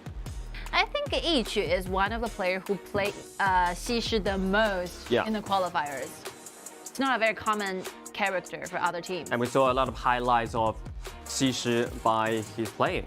You know, for the audience from all over the world, ladies and gentlemen, because we are like witnessing, we're in the middle of the KPL region qualifier, the second round, we will have 2 more teams from KPL waiting in the group stage, and their name will be Chongqing Wolves and Wuhan E-Star Pro. Yep. There is one player for E-Star, the mid laner, who is also so good at Xi. His name is Qingrong. So just raising your anticipation and give you more things to be excited about. But we can check more later. Later. Yeah. They'll be appearing on the matchups in the group stage, and let's wait and see. Yeah, but at the stage of this time, you have to watch. Of course, yeah. Yeah, you have to watch Yichu, how he played with his Xi, this kind of hero. Well, this will be really difficult, you know, for Xi trying to perform a good job and trying to do a great job because you're going against Zhuangzi. Very difficult challenge. So you have to find some timing when the cooldown stage, we're in the cooldown stage. Yeah, you know, here's the thing. Almost, like usually we will see like you pick a Xi in your mid and your opponent, your enemy chose the Zhuangzi as a counter towards Xi. Yeah. And in this matchups, it's working the different ways. Weird. When you're against the Zhuangzi, so your first ability, when your first ability land on the target, you cannot jump inside at the first time because the Zhuangzi can dodge the CC from your first ability. So you have to kite around and force Zhuangzi's ultimate out and then find the timing when Zhuangzi's ultimate is not available. Yeah, you know, a deeper understanding of the composition is needed, extremely needed for KSG trying to take the victory in this match. Because Xi might be highly countered with his Zhuangzi, and let's see. Their moves, their decision, their team fights might surprise us. Let the battle begin, and let's see what kind of matchups we're gonna see in this match. No switch in the lane, maybe. The marksman, TianYun, goes into the mid for the very first wave. To keep the priority of the mid lane, just show you it's so powerful for cleaning this wave. Yeah, good positioning, you know. Xiao always find the location with no fire. It's very difficult. Trying to take less damage, less possible. Yeah, that's the individual ability, but yeah, definitely another hard point. Yeah, how to avoid the fire. And down bottom lane, the marksmen make rotation down, trying to join the team, protecting the blue together, waiting for Wanxing to be at the right place. And good news for KSG, they managed to save this blue. The Yanmeng has paired himself with a smite, and it's still available. Yep. But facing the fact that he will be facing completely outnumbered, so Yanmeng choose to retreat back. Just collect some information for the blue buff. Maybe they will invade next time. Yichu make rotation to the top, gaining some vision here. Since like both top laners still need some time to get to level 4. Yeah. Reaching the level 4 is very crucial for both teams' side laner, especially Lu Bu and then the Qian. Yeah. It will change a lot. I think what Yanmeng will be doing for this match is constantly following where this Yichu is going. We have to follow his route together, trying to avoid your teammates being initiated on. 2 versus 2 on the bottom lane. Nothing happened. Nothing happened, but the reverse spike is gained by the KSG. Yes. Both of them, the supports, they carry the smite. But Zhang Fei might more effective in the bomb lane. I think TianYun going against as a counter pick towards Guangzhou really worked so well during the recent games, right? Yeah. A lot of, I can remember like Yinuo from AG played TianYun so well going against Guangzhou, managed to win some advantages during the matchups. Really effective in the bottom lane. Yeah. Especially again with Guangzhou. We can see that the ultimate is being forced out for Xiao to put, trying to escape away. And the Tyrant Bobby goes to the side of EDG.M, and the blue is available right now. Blue's available, but KSG already here, so they can protect this. Safe enough.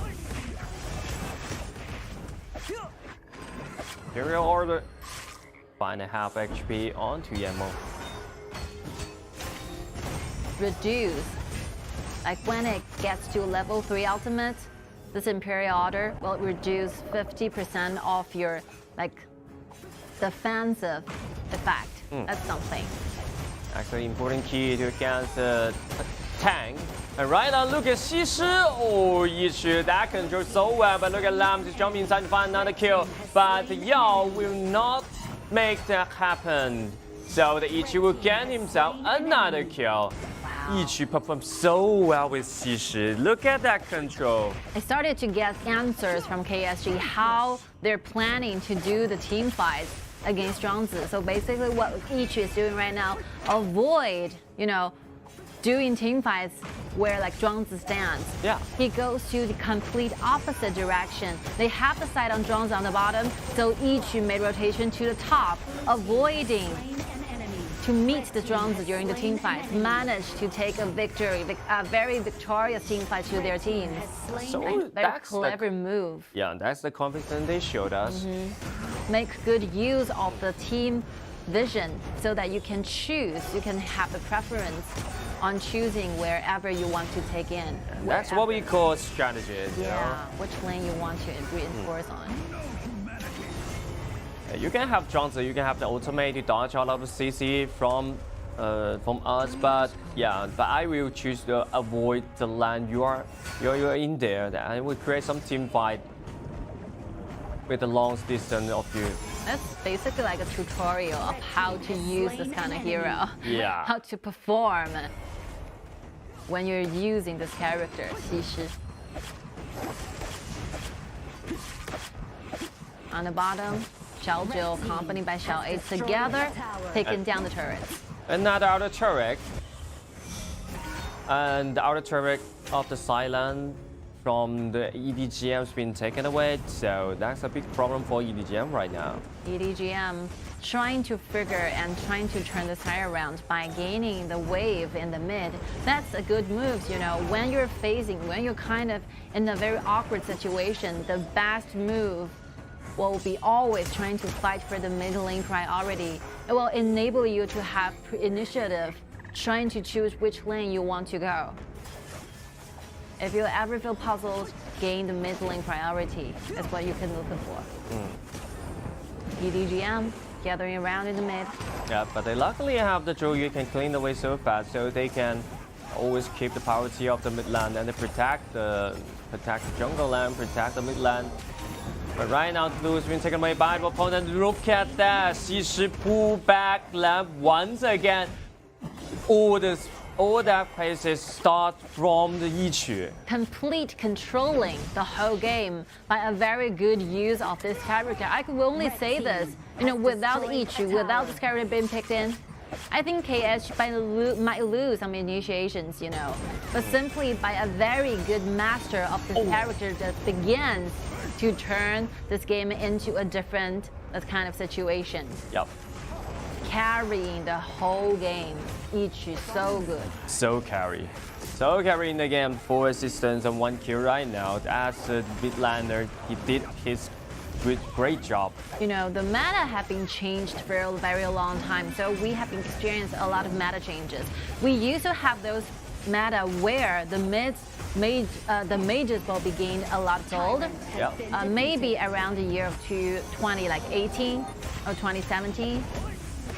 But we used to think that we have already Yeah, passed. look at the bottom side. Yao's been taken very low and killed by the lamb. Yeah, but you know, you really show your talents by using this kind of assistant mage, we call it. Yeah. Not assassin one. Yeah, you have to practice this. 其实 it's quite simple hero, but actually show a lot of hard condition on this hero. You have to pick the right positioning and then the right timing to issue your ability. And look at that, Lu Bo ultimate jump inside, but not enough damage for the kill. But for Xiao's flash out. Yeah, I think the crowd control ability is just not enough, you know, to trying to let KSG stay in the right position, waiting for more damage to come up with. I think KSG will start to gradually build up their gold lead by doing this. Yeah, finding the right chances, flash after flash. Just like this kind of chances. You done so well, but the react from the Ming is so quick. Wow.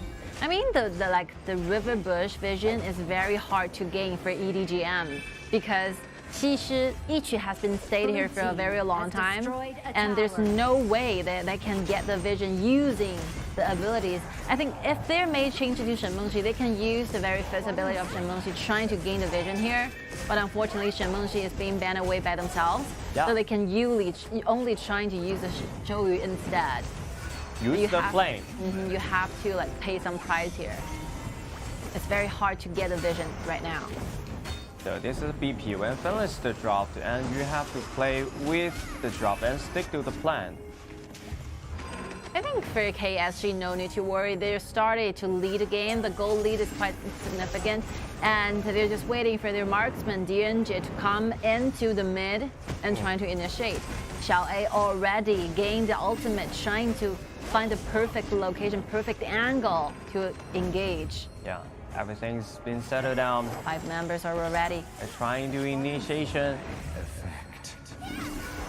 EDG.M, lack of crowd controls, you know. They cannot just find an opportunity to dive in. There's no ability to do so. Only Lu Bu's ultimate is not enough. No way. And Meng Tian, you should ultimate right there. And Zhang Fei, nice CC. And Lu Bu jump inside and separate the battlefield to zoom away the KSG. I really like how KSG is playing in this match.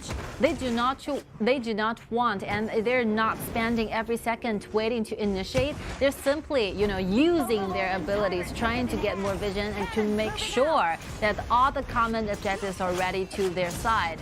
And once they got to a level lead where the gold is sufficient enough, where the marksmen have enough items, I think they will start to do so. They will start to look for team fights right now. Yeah. Patiently waiting. Yeah, we'll find out in 2 minutes. But right now, the Shadow Overlord has been taken by the KSG. Definitely good news for the KSG. They want to end this game as quick as possible, especially when they play with Xi. This kind of hero can start up a pace instantly. This is very hard. This very difficult challenge for EDG.M trying to initiate because the vision is not there, the damage is not there, the item is not there. They're facing a 4,000 gold deficit. It's very difficult for them to do so. I think they will gradually lose their outer turrets to the side of KSG and trying to stay in the high ground, trying to stall the time in the very late phase where Rock will finally find some opportunity trying to steal the HP bar. That's the only opportunity I can see from this match. Waiting, constantly waiting. They have to wait because the only thing they can do is play passively in the game because they use Zhuangzi to dodge the CC, but that's the one they gain. They lose the initiation of their drop. Yep. That's the price you have to pay. Vanguards rush into the high ground, but unfortunately does not arrive at this position at the same time, so EDG.M could still split the teams into 2. 2 members responsible to the vanguards in the mid, and the resting 3 will go in the bottom. And Lam will go directly to the top, trying to take down this vanguard. KSG can have this Shadow Tyrant to themselves. Oh, that's a little mistake of that. Yeah. Yeah, but it's fine. It's fine. It's still in range. Still in the range. Still continue to do the damage to the Shadow Tyrant. Dark Tyrant has been defeated. Never mind. Wow, KSG really knows, how to control this whole game. They show their understanding of this composition. There's no rushing moves. No rushing moves. They stay calm and every movement step by step. I think they are waiting for this Overlord. Once they got it, control the both dragons, I think it will be the time. They can try to do some damage on the high rank turret, but they try. won't create a team fight. Yeah. Because EDG.M chose to stay in the high ground. They have to find some ways to lure their opponents out. Yeah. But I think EDG.M understand this theory and they will not give this kind of chances. So just keeping around and trying to protect Min as protective as possible, trying to keep the Zhou Yu alive, finishing and cleaning all the way for the teams, and waiting for the vanguards to arrive. What will be EDG.M's next move? Yeah. And that's the only thing they can do. Yes. Because wow, hopeless. They lose all the jungle land. They lose all the resources outside. Yeah, such a hopeless scenario right there. Wanxing already have the siege breaker. So rich in the space. The Overlord is ready. And this kind of damage is hard to take. Overlord's ready, so the next movement maybe will do a lot of damage into the high ground turret, trying to push in the high ground turret.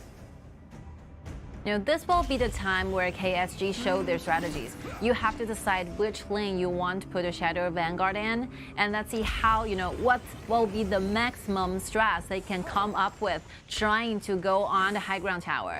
So getting a high ground tower will be extremely important because KSG definitely looking for better soldiers in the side lanes. They put the Shadow Vanguard on the top, which means that they will send the jungler in the bottom, trying to take the bottom wave at the same time, rushing in the high ground tower to separate EDG.M's members. They will keep the pressure from 3 lanes. Three lanes. Yeah, they're controlling the mid ones. We can see the little movements here. They are not cleaning the wave in the mid, trying to make sure that the 3 vanguards from the 3 lanes arrive in the high ground at the same time. At the same time, right now, as Meng Tian issued ultimate, it's keeping the damage into this high ground turret. The vanguards so tanky, and the Lu Bu just jumped inside, trying to find some damage and trying to kill the TianYun. The TianYun still alive, but cannot survive from that flame. And then another damage just jumped inside, trying to kill the Changsha, and then double kill back over to the Meng Tian, and then he's still alive. So tanky from that. That's a good move from EDG.M. They actually become very patient, waiting for this moment to dive in. A very nice positioning from Min, managed to keep the fire working constantly. So Xiao is fully decked. Only a little bit more time is needed for this marksman to get the kills. We can see Xiao stand and right there, the flicker has been forced out because Ningzhi uses ultimate trying to get closer to TianYun, and the following up damage is just correct enough so that Zhou Yu can get the kill over to the marksman. Good one. Yep. I think EDG.M, they play so well. They have to do something to protect the high ground turret. They cannot just leave it.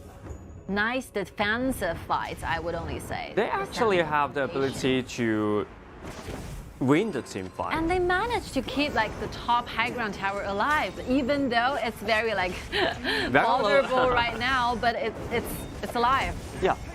It stands still there. Alive, which means that that won't be create some the super soldiers, the super soldiers will not be a spawn to KSG side. But right now, the minions just took the job. Finish. Yeah, the minion will finish the job. Tyrant has been defeated. So what will happen? That will happen. But I really think that EDG.M tries their best. You don't want to be too excited for the team fight. they managed to take the match to the 17 minutes. That's a good news for EDG.M. But later on, I think they should be still, playing passively, waiting for the right moment to trying to fight back. If they want to strike back, they have to depend on Ningzhi, depends on Lü Bu. They need to, have former closer communications. Wow. Yeah, look at Tichu. It's in a wrong positioning, but luckily, Gongsun Li have some little mistake. Does not follow up the damage. Hits on the wall. Yes. But the damage from Tichu is quite high, huh? Yeah. Oh, because the items at Lü Bu belt, there's no magical defense items available right now. He's choosing to use very limited gold, trying to buy the Pure Sky and the Siege Breaker together. So Ningzhi will have a very high damage, but a very vulnerable body it is. He's the only guy can jump inside and targeting the TianYun directly. Yeah, but the reason that they have a kill over TianYun is because Ningzhi have these two items, right? The damage is enough. And the flash is available for Ningzhi right now. I think EDG.M is trying, They're trying to do something around this shadow overlord. Xiao, the marksman, TianYun from KSG, has already built a succubus cloak in order to protect themselves from the team fights because the fire is impossible to handle. Yeah, exactly. Look at the Zhou Yu's been taken to half. Look at the Zhang Fei. Each of the ultimate but dodged by the Zhuangzi. Whoa, Ningzhi. What's the damage of that? This is Lü Bu. Ultimate in the first ability can finish the kill onto Yiqu. This is the warrior that you could be counting on in the late game. So very limited gold earned by Ningzhi, but he chose to build this physical damaging items instead of building the very defensive one, so that he will have this kind of damage in return. And right now, I think it's EDG.M's time because all in round, 5 men in total standing in the mid, tear down the very first tower in the mid, trying to make something turn around here. The Tempest Dragon will be spawned after 40 seconds. Wow. Yeah, so when the KSU realized the real call for EDG.M, it's Lü Bu. That's late. That was too late for that. I think it's a very good initiation with Yiqu getting his hands on Ming, but Ming using the flash to dodge away. A nice move. Nice so that Ming can keep himself alive. Yeah. So right now Ningzhi have to cautious and find the right timing jump inside. Well, this match just got very, very interesting from now on because I think both teams are compatible enough. They all have a lot of damage. They all have some winning, very important qualities of taking the victory back. They can do this. So look at actually they did a great job in their early game and have a huge goal lead, but they cannot end this game with this kind of drop or play too passively in the mid game. Oh, look at the TianYun. Sun Chaser's been triggered and do a lot of poking damage into the EDG.M's members. Right now they have to rush this Tempest Dragon and force the team fight. KSG still went directly to the Tempest. And look at Zhangzi. Oh, Zhangzi's been taken very low. Look at Lü Bu jump inside and do a lot of damage, but Flash will keep the Xi available, keep the Xi alive. And the Lamp jump inside. Resurrection's been triggered. Will buy some time. Then that's suddenly triggered once again, but not enough to finish the kill onto Meng Tian. But the flame's coming. But when the flame face the water, that will be something encountering. Wow, so quick response, quick reactions towards his team fights, using the flash to dodge off the crowd control ability and trying to keep himself very safe. Nice job done, I think. Yeah. He saved himself from using a flash. A flash will be extremely important because Yiqu is still waiting for the cooldown to happen. EDG.M gaining the vision of the Tempest Dragon as it goes around the Dragon Pole, trying to gain vision here. It's so dangerous right there. Not enough damage to finish the kill. And look at Meng Tian. Jump inside the back line. And Zhou Yu's been taken very low. And the order attack with the flash will finish that kill. And then Lü Bu jump inside and trade it back. It's hard to make it happen to the retreat But right now. But as a really jungler, needs to go back because Wanxing is arriving here at the scene. Rock still trying to gain some vision right here, but could not get his hands on Wanxing because the target's just too far. Again, let's see the replay here. I think Adze really did a great job then. Using the flag together with the auto attack, getting the kills on Zhou Yu. Zhou Yu finally goes down. I mean, Ming's have been keeping him alive for a very long time. Yeah, he really did his best on Zhou Yu, and with the late arrival from Wanxing managed to take the backliner very low. That's the reason why EDG.M choose to go back. These are the teammates from AG. They got so excited only by being the audience of this match. I think this match just started to sound really great. That's an excellent game and an amazing game right now. The Tempest Dragon will be the key of both teams, and right now they are 50-15. In this game. Sun Chaser again used by Xiao, trying to chip away those HP bar from the frontliner from EDG.M. EDG.M, the junglers are showing his appearance on the bottom, which means that KSG can go further and go deeper into the river. The two frontline will make sure that KSG can have clear vision on the river right now. The backliners will be much safer. Yeah, they have Changsha, they have Lu Bu. This kind of tank can actually protect themselves safely. You know, at this right amount of time, I think Rock is really difficult, especially when you're playing Gongsun Li with no armory protecting yourself. Yeah, look at the bottom side. That would be a solo on that. Yao versus Lam, but with some action spin trigger, both of them, and not enough to finish the kill. So after using some of the common skills and the alternatives, nobody goes down. Nobody goes down, but the only item they have to use is Destiny because the 6 Centuries in Pinch Trigger and they have to wait for the CD. But at the same time, you know, XiAn has used the ultimate. Zhang Fei still need a lot of time to accumulate the anger in order to have the ultimate. Yeah. Right now they're using the Tempest Dragon trying to force EDG.M come up front to do the team fight because they're ready for anything to happen. Oh, another Splendor use. Been triggered out and the Tempest Dragon rush by the KSG so quick. Look at the shield offered by the Tempest Dragon. Look at the shield from Xiao. So tanky the marksman right now standing. He can be a soldier in this particular time. It's enough.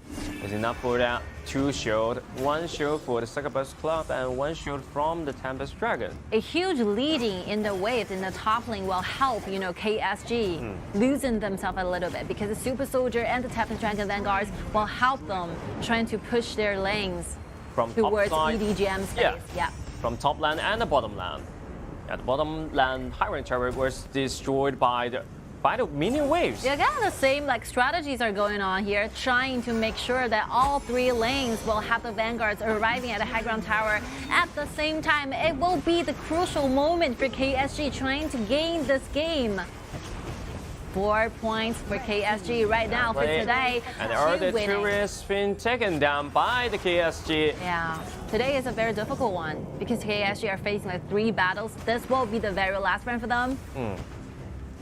EDG.M have been suffering a lot over 25 minutes. They are facing a huge stress, but they managed to stall this time so long, nearly 25 minutes it is, waiting at their high ground tower, waiting to fight back. And they have to put out some miracle team fight to turn something back. Rock, very hard to survive.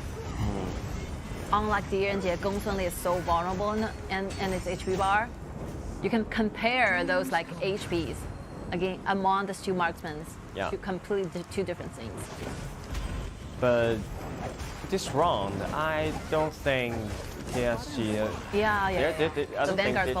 They are trying to end this game, but they have to end this game by the 2nd Tempest Dragon, I think. I don't know. Maybe the 2nd Tempest Dragon will be even harder to get because EDG.M is not planning on giving that Yeah. Tempest Dragon to KSG. They will not go back without a fight. Yeah, look at Lu Bu jump inside, but the flash will keep the Xi alive. And then the fish. Oh, nice diving in from Nice diving in. The resurrection has been triggered. Another damage will follow.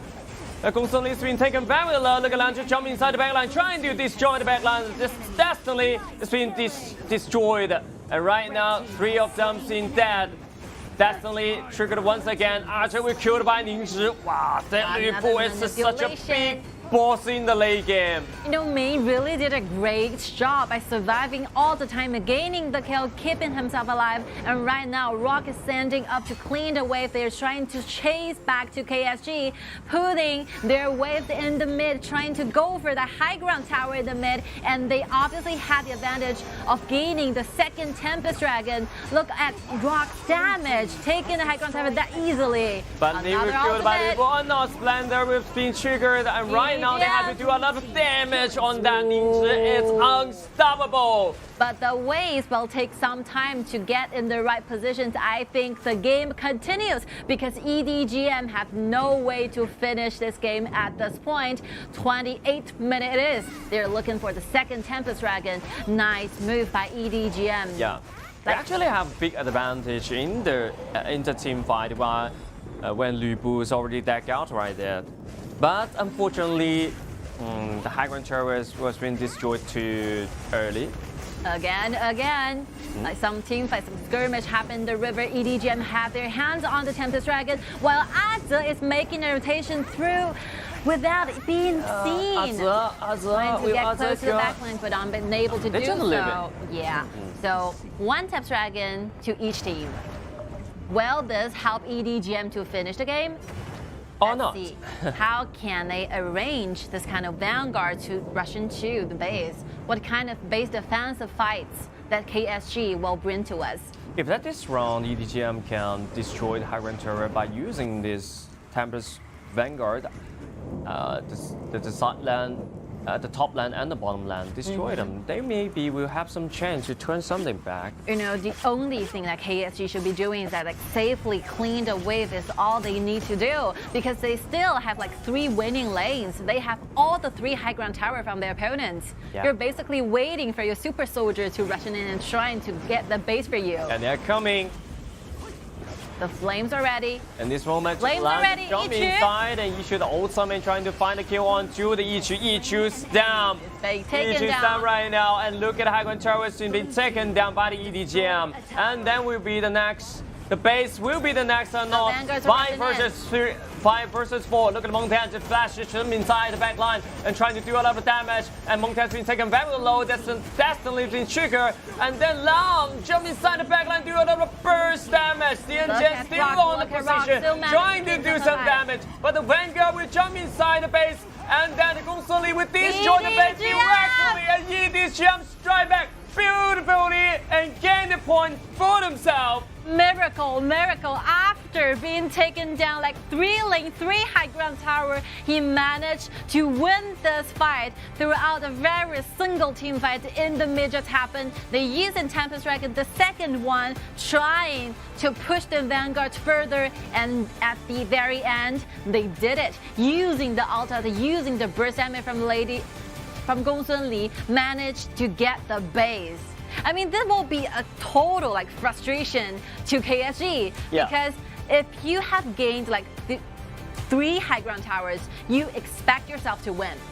You have huge leads started from the very beginning. You are leading the entire game at the very first moment, very first second, but you end up losing because of 1 team fight. Yeah, when you were thinking about you are a 90% winning rate, you are wrong about that. You're absolutely wrong about that, because a single team fight in the late game can turn everything around. This is BO1. You know, I started to lose faith on EDG.M after casting all the battles in the very first day of the qualifiers. But right now, from now on, I will change my total impression towards EDG.M, because I think they found themselves back within like 3 days. I'm so happy for them to find themselves, because I've started, you know, to see the exact same atmosphere, the exact same vibe from them like the summer season playoffs. They are making the impossible happens. I really love to see them play this kind of game because I'll never give up on anything. Yeah, and I would like to highlight a player which called Ling. Yep. Ling and Lu. He played with Lu Bu. As we thought about, as we saw a lot of Lu Bu before, a lot of Lu Bu will build up a lot of defensive item and play as a tank. But Ling is totally different. He plays as a warrior and an assassin in this game because he's the only one can directly dive into the backline and do the burst damage to the backline, and he actually get it done. He will be the one member standing up. The moment we can, spend more time trying to recall what will be the most important team fights for EDG.M to make this happen. I could possibly think of one which appears to take part in the very early 15 minutes where they're trying to protect the top high ground tower, where Ninja use the flash together with the ultimate, get the kill over and against the marksman TianYun, get the kill together with Zhou Yu, and that's the moment they started to turn this complete tie around, right? Yeah, wow, that's exactly. a moment. That's a moment. That's a moment, and make this happen. And that's another reason why he just played like a warrior, because he had to show the competitive against Meng Tian. Meng Tian is a very tanky hero. It's hard to destroy by also least damage, so he have to deck out some damage items like Siege Breaker, Pure Skies, and even the Eternity Blade. It's available to destroy the Meng Tian, because that's the true damage. You can avoid that. True God in the very late game. As we always use this term to describe Lu Bu in the late game, trying to absorb all the damage taken from your enemy, and you just have last hit against your enemy's backlines, and that's it. Once you have a perfect location to dive in, you will completely change the whole game. And another news for the entire qualifiers, because EDG.M has won this game, which means that AG will be officially qualified to the group stage. Congratulations on AG making it up to the group stage. 6 wins in a row. Definitely deserve that. And then Ling will be the MVP of this game from EDG.M. Now, this player have a very special way to understand the match. So we expect this player to build a lot of defensive item, as a tank, as a frontliner, trying to protect your backline. But it doesn't work the same way for Ninja. He knows that the whole team needs this kind of damage. He will be the one true core for EDG.M's composition. Yeah, flexibility is very important, especially in items. The different item can deal with a different situation, especially we can see the example right there, Lu Bu. You can destroy the backline with only 2 abilities, ultimate and first ability. With the flash, can destroy each instantly. This match is very important for both teams because before this match be taken place, both teams are scoring 4 points in the points dashboard. But right now, after taking the victory for EDG.M side, EDG.M managed to climb closer to number 1, to the number 2. Scores the same score against Hero, getting to 5. This will be extremely important because by losing 1, KIC will remaining as a 4 team. So that's quite important in the last game. The last game is Nanjing Hero versus Beijing Weibo. So they're very close. If the Nanjing Hero can get another point, Suzhou KSG will feel so nervous of that. And I almost felt hopeless in the mid game because I see no way out for EDG.M trying to accept the fact that Suzhou KSG will continuously trying to push on your high ground towers. You're basically facing the fact that you will be losing all your high ground towers in the future 5 minutes. And that really happened. But just out of my imagination, they finally found a way, trying to win in the team fights, getting the Tempest Dragon to the side. Discover your imagination is very important in the late game because we saw a lot of miracle in the late game. And the wildcard qualified and the KPL region qualified round 1, round 2, we see a lot of matchup just they strike back beautifully without any turret.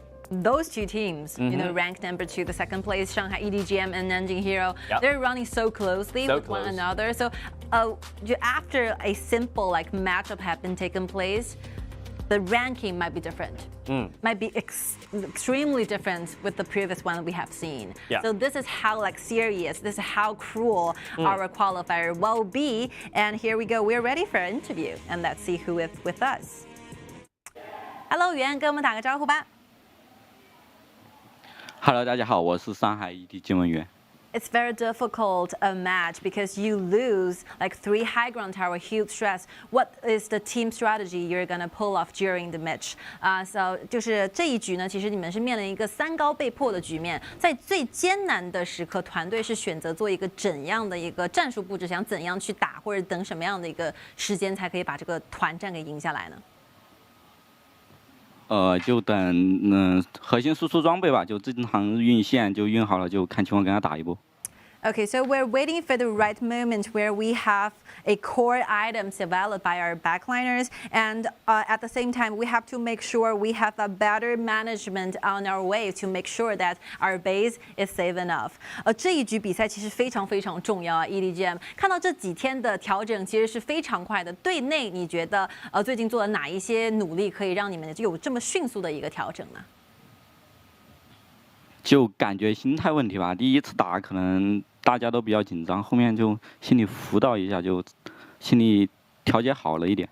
All right, so we are seeing a huge change in the whole team gaming style. So I was wondering what's the reason behind all of this. So basically they have changed their mentality. Maybe from the very first time we are feeling quite nervous about, you know, starting the KIC. But from now on, I think we are fully ready for the battle. 谢谢袁接受我们的采访，希望你们表现可以越来越好，谢谢。Yeah, that's the answer we're looking forward to hear. Yeah, that's a true answer. Yep. They're really adapting to this kind of stage, and they perform so well. Just right after they lose some games, and they gain 5 points back over to themselves. You know, in this kind of qualifiers, what we are really competing is not your talents, it's not your limitations. We are competing how fast you can adapt into KIC. The speed means everything. Let's see some. The highlight will be between Lü Bu and Xi. Xi actually performed so well in the early game and mid game. Yiqu actually picked a lot of CC in the team fight, in some skirmish, and start up the pace. But unfortunately, it's not gonna work in the late game because Changsha always stay in the front line, and then the Lü Bu will jump just right over your head. It's hard to dodge that damage. You know, I would like to highlight one more player, Ling. He really plays this mage so well, always find a safe position. But if you're going to discuss how fierce the whole battle will be, it's very difficult for Joey to stay alive. But he managed to do the same for every single team fight. That's something worth practicing on. So much for this battle. We will be back within seconds.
All right, we are back. Here we go. We are going to start the 10th match for today. So it will be taking place between Shenzhen DYG going against Beijing Weibo. That's a 10 game at a crucial point for the Shenzhen DYG because they already lose 4 points and they only get 2 points for themselves. So if they lose this point, it's hard to, get out of this stage. There's a slight glimpse of opportunity for DYG because they have still hold some hope making to the top 4. So this will be the one chance they have to grab effectively, trying to be more competitive. A game it is trying to make to the top 4. If they want to beat the top 4, they have to win the last 3 games. Every single one of them. Every single game, the last 3 games, they have to win in a row. So that's quite important and quite hard for them, especially when Shenzhen DYG against with Beijing Weibo. So among all the wrestling teams, the most important battle you'll be taking place, you're facing Weibo as your enemy. That's one difficult task to handle, but this is saying you have to conquer every kind of difficulties in order to be the best one. So DYG, obviously a lot of huge pressure are put onto them because they lost a fight against RW, the Rogue Warrior.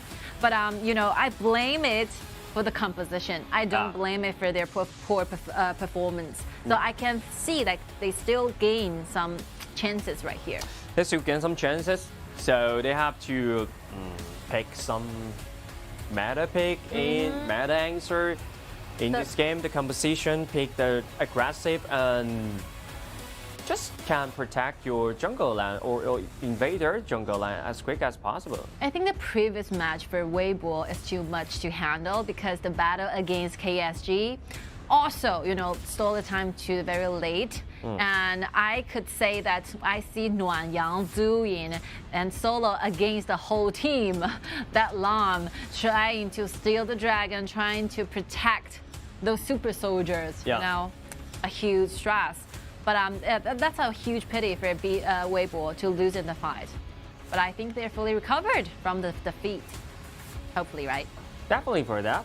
And this time, Shenzhen DYG, on the other hand, Shenzhen DYG, they have to reset their mentality and then pick some aggressive heroes, just like Gongsun maybe Yukio Tachibana, which is Xiao Yi's favorite. And then Shemoshi, Mengqian, this kind of hero, they actually can pick a lot. I mean, it's quite a day for Weibo because they have 3 matches in today.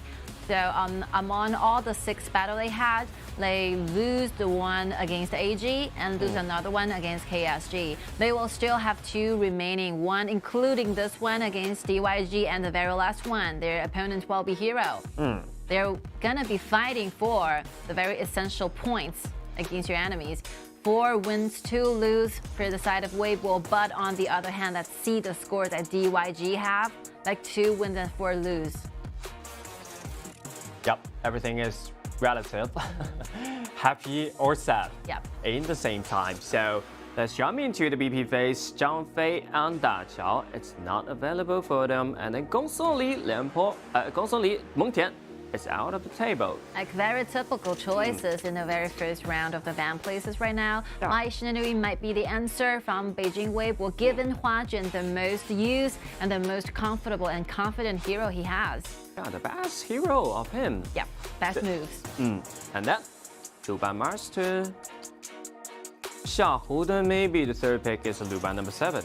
I really like the idea that you prioritize the choice of Luban. You need to make sure you have the support on your hand so that you can make secondary decisions, whether it will be Luban number 7 or it'll be like Diren Jie or any other marksman. But the choice will be on your hand. It will be a very good choice. You've given up the 2nd phase and the 2nd place for Luban. But with spawn by the Beijing Weibo, it's Lam combined with Lu Bu. Wow, Lam, Lu Bu, Mai Shinanui. It's hard to survive for the Luban number 7. Careful homework did just now by taking this Prince of Lanling away because Weibo really like to use Prince of Lanling as a support. They can be really aggressive, looking forward to a lot of engagements in the early game. So you definitely want to buy yourself more time for this Luban number 7 to farm up. So that's the reason they cut out the choice of Prince of Lanling and Liu Bang at the same time. We have been mentioned before, together this duo Lan together with Liu Bang has scored 83% of the winning rate. You don't want to give this kind of competitive duo to your enemy. When Lam shows up, the Liu Bang must be kicked out of the table, and right now they have to combine with the Lambert. I think Lambert is the best choice for the side of the Beijing Weibo. You know, I think from my own perspective, the choices in the mid is quite limited in the current meta. So we're saying that you choose one and you ban two. Your opponent will be facing a lot of trouble. You're trying to decide whether to use Shen Mengxi or Zhou Yu instead, with Zhao Jing and Yixing completely eliminated. Meta pick, that's not much for the game, so they have to choose you, especially in the all-around BP. But it's fine in the BO1. Yeah, you pick what you want. And then the support of the Beijing Weibo right now, Donghuang Taiyi or Lambert, it's all available. Lambert, I think it's a better choice. Maybe Sun Bing. If they want to play more safely in the late game, Sun Bing might be the choice. But when they want to play more aggressively, so Lambert's the choice. This composition is quite familiar to watch because like E-Star Pro really like this kind of composition. But you know, if you have a very good use of the Lambert together with the Lubu ultimate, you can easily start off any team fight you want, just to make sure that you can perform the perfect combo chain right there.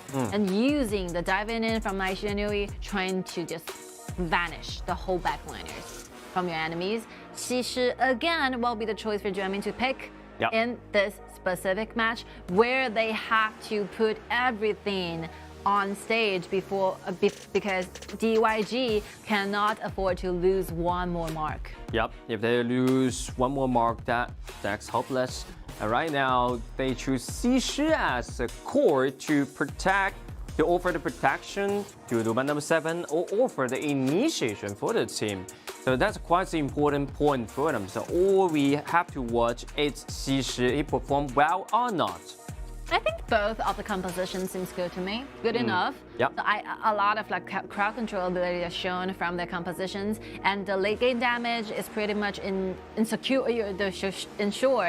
from DYG. But as for Weibo, maybe Meng Ya will trying to gain more advantages in the mid before it reaches really late game, the late phase.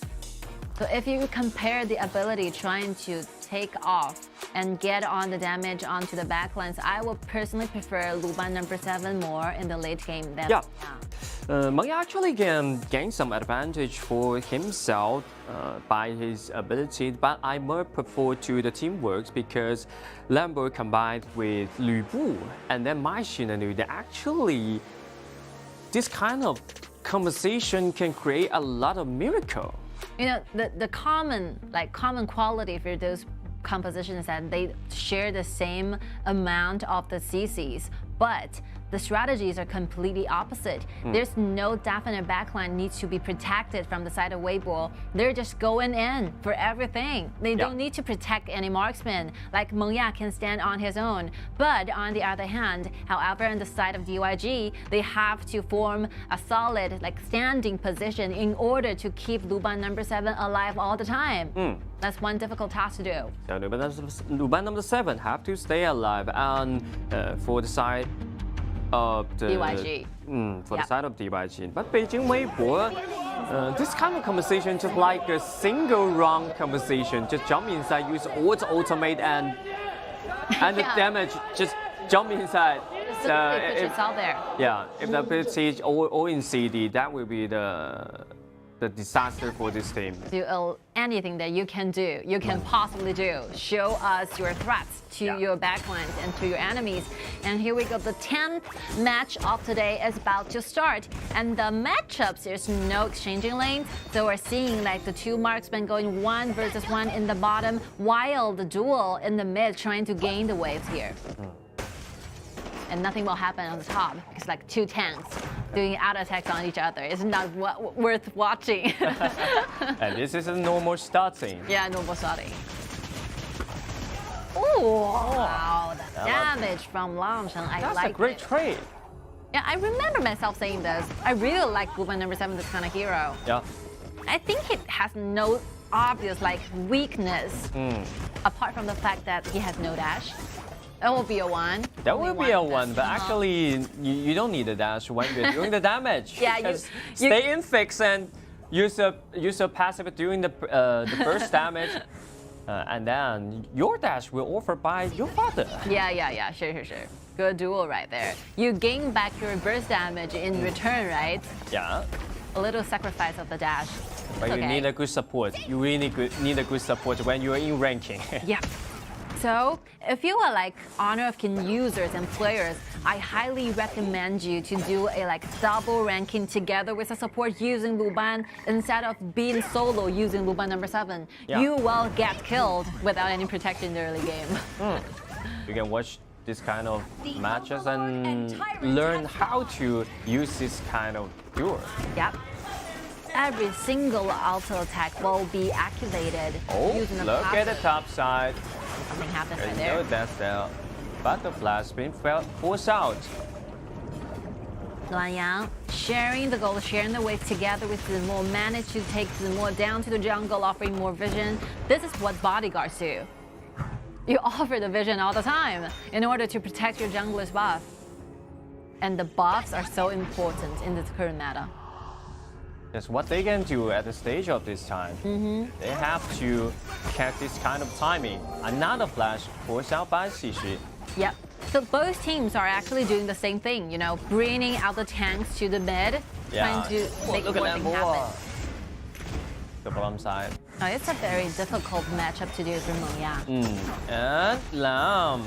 First ability already lands, but not enough damage for the kill. And then another extra pack will available. Huajun arrived.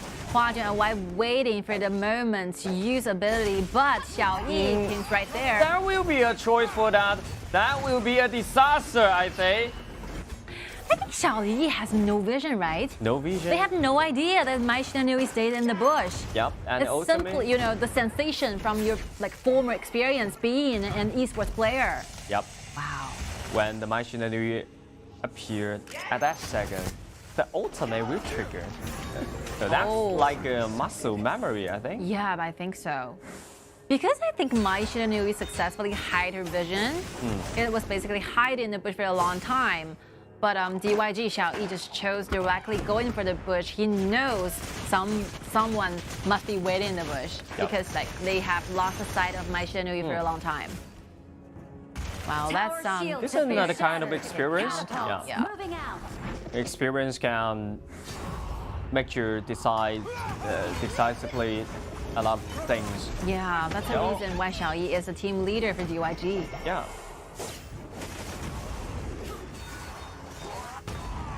So Beijing Weibo, they're trying to, they're keeping the pressure alive, trying to do a lot of things, but it's not available. And they have not enough damage at the stage of this time. Oh, on the bottom lane, after reaching level 4, gaining the ultimate, Chaoxi began to be aggressive doing the solo matchups against Luban number 7. Yeah, and Chaoxi, this player actually can offer a lot of, they can create a lot of pressure in the bottom lane. Oh, look at the dive in She's been taken very low, another ultimate, but Flash can keep him alive, and they start to try back. And Lambor, we're gonna fall, and the first blood go for the Miyama number Sashi, and the Xixi will be trigger another control. Miyamoto Musashi, can he finish the kill or not? Second ability to keep himself away. So that's a 1-for-1 trade. The target just lost sight. So Chuan is very dangerous because the flicker, the flash he used, actually got bombed in the wall. But yeah, he successfully waited for the cooldown for the ultimate to happen, managed to go around and make himself escape from the scene from the team fights just happened.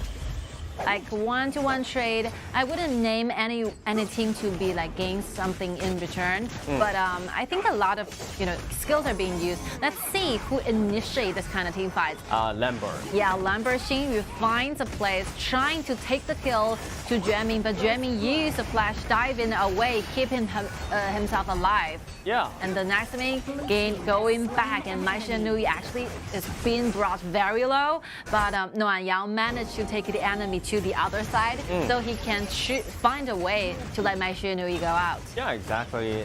Especially Lü Bu can zoom away all the DYG's members, can separate the battlefield, especially in the jungle land. I think DYG is doing a great job compared with the previous match, because in this like present composition, they can fight back. They have the ability to do so. The composition is solid enough to fight back.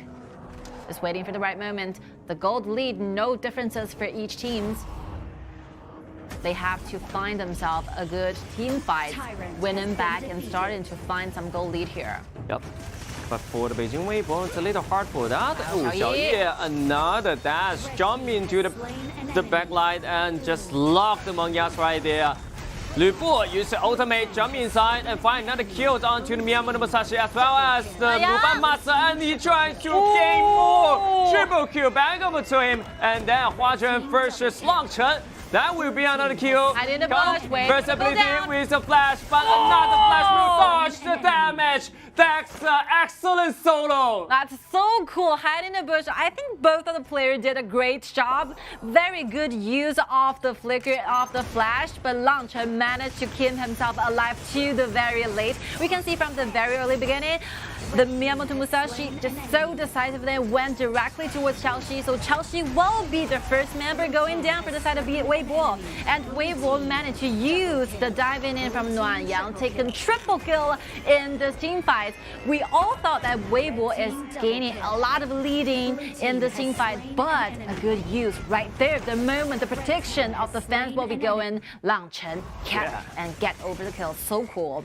Wow. Like every single players are performed very good in the team fight just now. Yeah, they performed so well, especially the last, especially the flash at the end of the team fight. There's a but after every single sentence.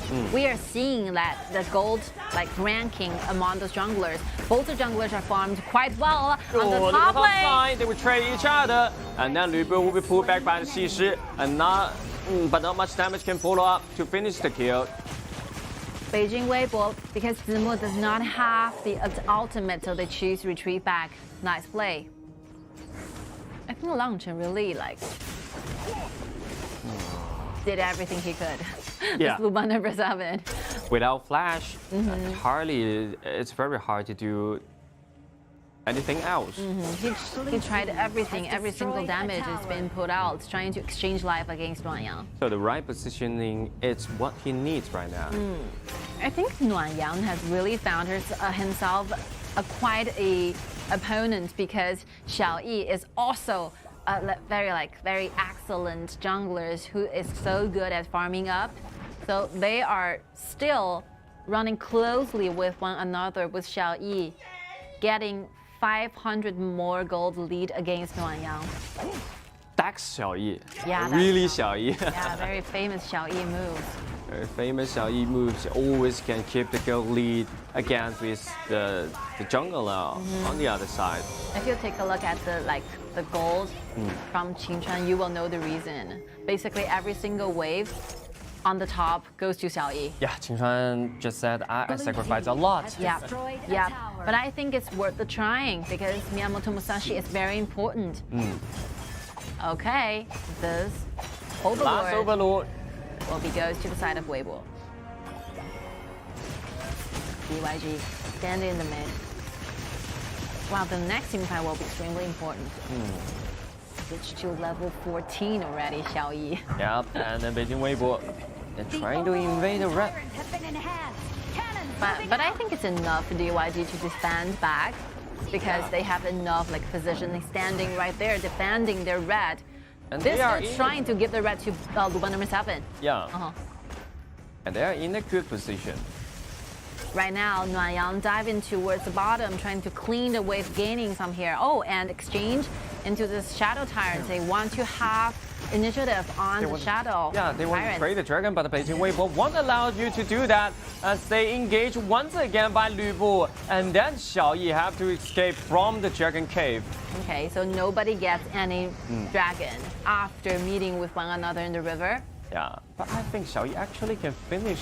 He can go back. He can go back. He can go back and finish the rush on this Shadow Overlord. But the damage cannot be followed up because all the positions are quite secured by Weibo's member. And Mai Shitanui in nice positioning, hiding herself in the bush, will be extremely dangerous if DYG still choose to rush into the Overlord. Yep. So after some like skirmish in the river, the two teams actually changed positions and went for different dragons instead. Yeah, mirror styling once again. Look at the team fight. Yeah, it seems we saw that this kind of picture before. DYG. That's a formation you will be witness using this kind of duel. You let Luban number 7 to stand up front, taking all the waves, while Luban will stay behind, offering the chains available for him to dash back. Yep. And finally, the Shadow Tyrant belongs to the Beijing Weibo. Let's see whether DYG have enough time to exchange. No. Look at the Lubu to jump inside and finish the kill onto the Jian. Jian stamp. And then Xiao's been taken very low. Luanyang jump inside and try to find some damage on the backline. Wow, Miyamoto Musashi won't be alive in this time. So double kill back over to Luanyang. So aggressive. Even though it's Luanyang who gained the kill, double kill, so cool, and when we're talking about the whole image thing, but the reason behind the one member standing all responsible for the team fight, the credit should be go to Zimo. Nice diving and nice perfect location choose to put his ultimate on. Zimo, I love this kind of player, you always find the best solution for your teams without any hesitation. Once you see the backliner standing close to you, you just throw out all you got. Yeah. With the Pure Sky, with the ultimate, Zimo managed to start up this team fight in a very good opening stand. So decisively in this team fight, in this initiation, he can use the ultimate to dodge the CC from Jian. It's so important for that because the first ability from CC already lands on Lu Bu. So he have to issue his ultimate to dodge the CC, by the way, to initiation. Yep. So right now it's Weibo's time, Weibo's chance, because they have the game, the Vanguards. The Vanguards will take some stress from them because they will use the Vanguard trying to clean the wave on the two side lanes. And right now what Weibo should really be doing is right now gathering around and trying to restrict DYG's rotation. DYG, they are in danger. They have to suffer this kind of CC combined with Lambert and Lu Bu. So the second turret was destroyed by the Beijing Weibo. And then the Shadow Path released in the bottom lane. Lion still standing in a quite good place. Huge pressure right now. As Langchen's been taken very low, you have to recover. Yep. But if you have to recover, how can you defend this high ground turret? You have to... No way out. You have to let it go. Yeah. And then Jian, he would love to find a chance for that, but Pure5 will keep him safe alive. Use 2 flash to deck away, 2 deck back. I think it's not a fair trade to YG because they really relies on using this kind of flash to keep themselves and then the alive. solo right here, and then has been locked by the Xiao. Oh, barely moves. You can see they trade each other. They got the solo kill, but of course it is live. Because Luanyang only had the siege breaker after being killed. Yeah. I think this solo kill should be taken, 3 seconds later, so that Luanyang will have the sufficient enough damage to gaining the solo kill. So actually, we can see the dashboard right there. A lot of another team fight just now happened. And created by the Jian Yep. actually can find opportunity to engage. So let me finish my sentence right there. So Xiao Miyamoto Musashi is one character who will build those defensive items instead of all going for physical penetration ones. So he will be a very tanky jungler. So a very difficult task for Luanyang to do the solo kill. Even though he has the spike mail, it's not enough. And then there's only one target around him, so he just can only save 2 plays on his second ability. So this is another factor why he loses this solo team. Good position. And look at Mai Shitanui jumping into the back line, and number 7 falls instantly. So he will destroy the back line. Nice play by Huang. Yeah, this is what we're talking about, the confident picks from Huajun, always trying to steal some opportunity, diving into the backline, directly looking for the chances and get the instant kill to Weibo, even though Nuanyang is going down at the same time. Yeah. That's a good trade, and they have enough ability to find another team fight because Lu Bu can be another boss of that. Your lack of damage because you don't have Nuban number 7, but I actually got a marksman and Lu Bu.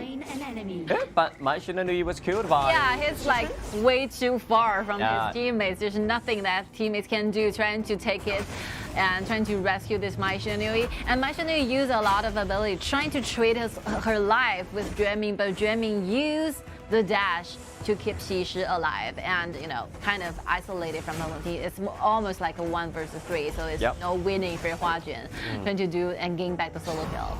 But it's okay. I think both teams have performed quite good. And right now, Overlord awaits. But DYG to take. It's in the bush. Wow, the damage. Oh, look at the damage right there. Is that will gonna steal or not, Xiao?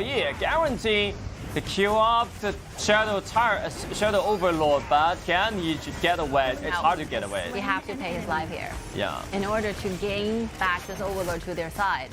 So before Xiao gets killed, he'll unleash the Shadow Tyrant on the top lane. So he really did what he can do the best. Yeah. There's no way out. You have to go for this Dark Tyrant. And let's see where Mai Shinanui is. So before the time gets started, Jueming has to side on to Mai Shinanui and call back his teammates, rushing back to protect herself. And right now, another DZ happened down there. Also excellent play on that. It was close. It was close to have the kill. Back to life. Even though DYG is facing a lot of gold deficit, but I think they are doing the team fight just fine. Look at the launching pull back. And the resurrection triggered by that's a fair trade. That's a fair trade. You really need to take the Sage's Sentry away from the junglers before the team fight started. Yeah. DYG, that's a very happy news for DYG. Super happy for that. We're super happy for that. You should always count on the Vanguard, right? The Vanguard, the Super Soldiers, and the Minion Whisper are always going to be your friend. Oh, that's one funny thing seeing to see, you know. All resources are allied for you. And right now, I think we're heading to 20 minutes. We are all waiting for the Tempest Dragon. Yeah, Beijing Weibo have to delay it again because Nanyang's Sage Sentry is not available in these 2 minutes. I think DYG even stand for better chances of winning compared to Weibo because we all know that Luban number 7 will do having more damage compared with Chelsea. The Howling Emblem trying to find some initiation. But it's too flexible. It's hard to fight for vision. It's a fight to go back to their own jungle. But to fail to defend this blue. But it doesn't matter. They have to defend too. The only thing they need to do is defend the high ground turret. The only thing that DYG really need to worry about, it will be the bottom lane stress. The Super Soldier will continuously cause them a lot of distractions, so they really need to stand, you know, a 1-4 formation, need to do the split push. Oh, someone is hiding in the bush. That's really dangerous. But DYG already realized. Yeah, I think they're trying to figure out who will be going to the bush because Chuan definitely does not want to be the target. Yeah. The Tempest Dragon is being spawned. Here we go, reach to the 20 minutes of this game. Final showdown begins. Final showdown. So that's a crucial factor of this game. Who will be the master of this dragon stays in the question. They start off the pace on that. Look at the boys been taken very low and issued the flash to keep him alive. And look at the Tempest Dragon, it's been taken a half. But no vision of that. DYG, they're gonna lose the Tempest Dragon. They're gonna lose this Tempest Dragon! I know. Oh my god! And they have to retreat now! It's too late for that! And Miyamoto Musashi is blocked the way by the Lambert, but it's okay for that. So the very important 2 cores have at the same time use the flash. Like Jian and Nanjing together, Huang and Zimo together are still waiting for the cooldown for the flash to be reactivated again. At this meantime, DYG really needs to keep their high ground safe enough. They need to find the perfect solution, trying to clean the wave, but the Vanguard so tanky to So clean. tanky. Couldn't get their hands on the Vanguards. They are losing 2 high ground towers in total. And There's they're no gonna way lose they can do. all. Wow. They're gonna lose all the high ground tower of that. Siege breaker being to the side of Zimo. Wow. The damage will be increasing like significantly. You know what it means. Wow, the Lü Bu built up the siege breaker. Yep. The final team fight might be Will be the final team fight. Time. Look at that Vanguard stopped by the Luban number 7. Stop outside the base. But the last team fight is about to happen. It's on the trigger. It's about to happen. It's about to happen right now. 3 Vanguards are ready. Okay, Lü Bu to jump inside to find the Luban number 7 to do a lot of burst damage. But the Vanguard just jump inside and want to do something to the base. And then Lü Bu's been taken down. But a lot of damage jumping directly into the base. And they're gonna destroy the base. That win will go to Beijing Weibo. Like, nice done. I mean, this game actually went a very long time, but we are seeing that Beijing Wave will play it so patiently. They're waiting for the correct and the most important item to be built up. And after several endeavors, yeah, Nuanyang might get some chances to the opponents. They make good use of Xishi, trying to gain themselves a little more opportunity. We can see like both team players are kind of smiling after, you know, experiencing together in such amazing team fights. Yeah. But it will be rewarded. The victory will be rewarded to the side of Beijing Weibo. But on the other hand, Shenzhen DYG, they're hopeless in this group right now because they already lose 5 battles. They only gain 2 points for themselves. So 2 remaining games they have to play. And they have to win all the games to fight for hopeless. Yeah. Fight for some hopeless. There's a slight chance of opportunity. They still have some hope there. Have some light, but yeah, that's tiny light. But you know, as a e-sport athletes, the main thing is that you have hope always in yourself. You don't give up on any kind of challenge. If you have even like 0.1% of the hope, you are gonna do your best to trying to grasp it. And hopefully I still have some faith in Shenzhen DYG.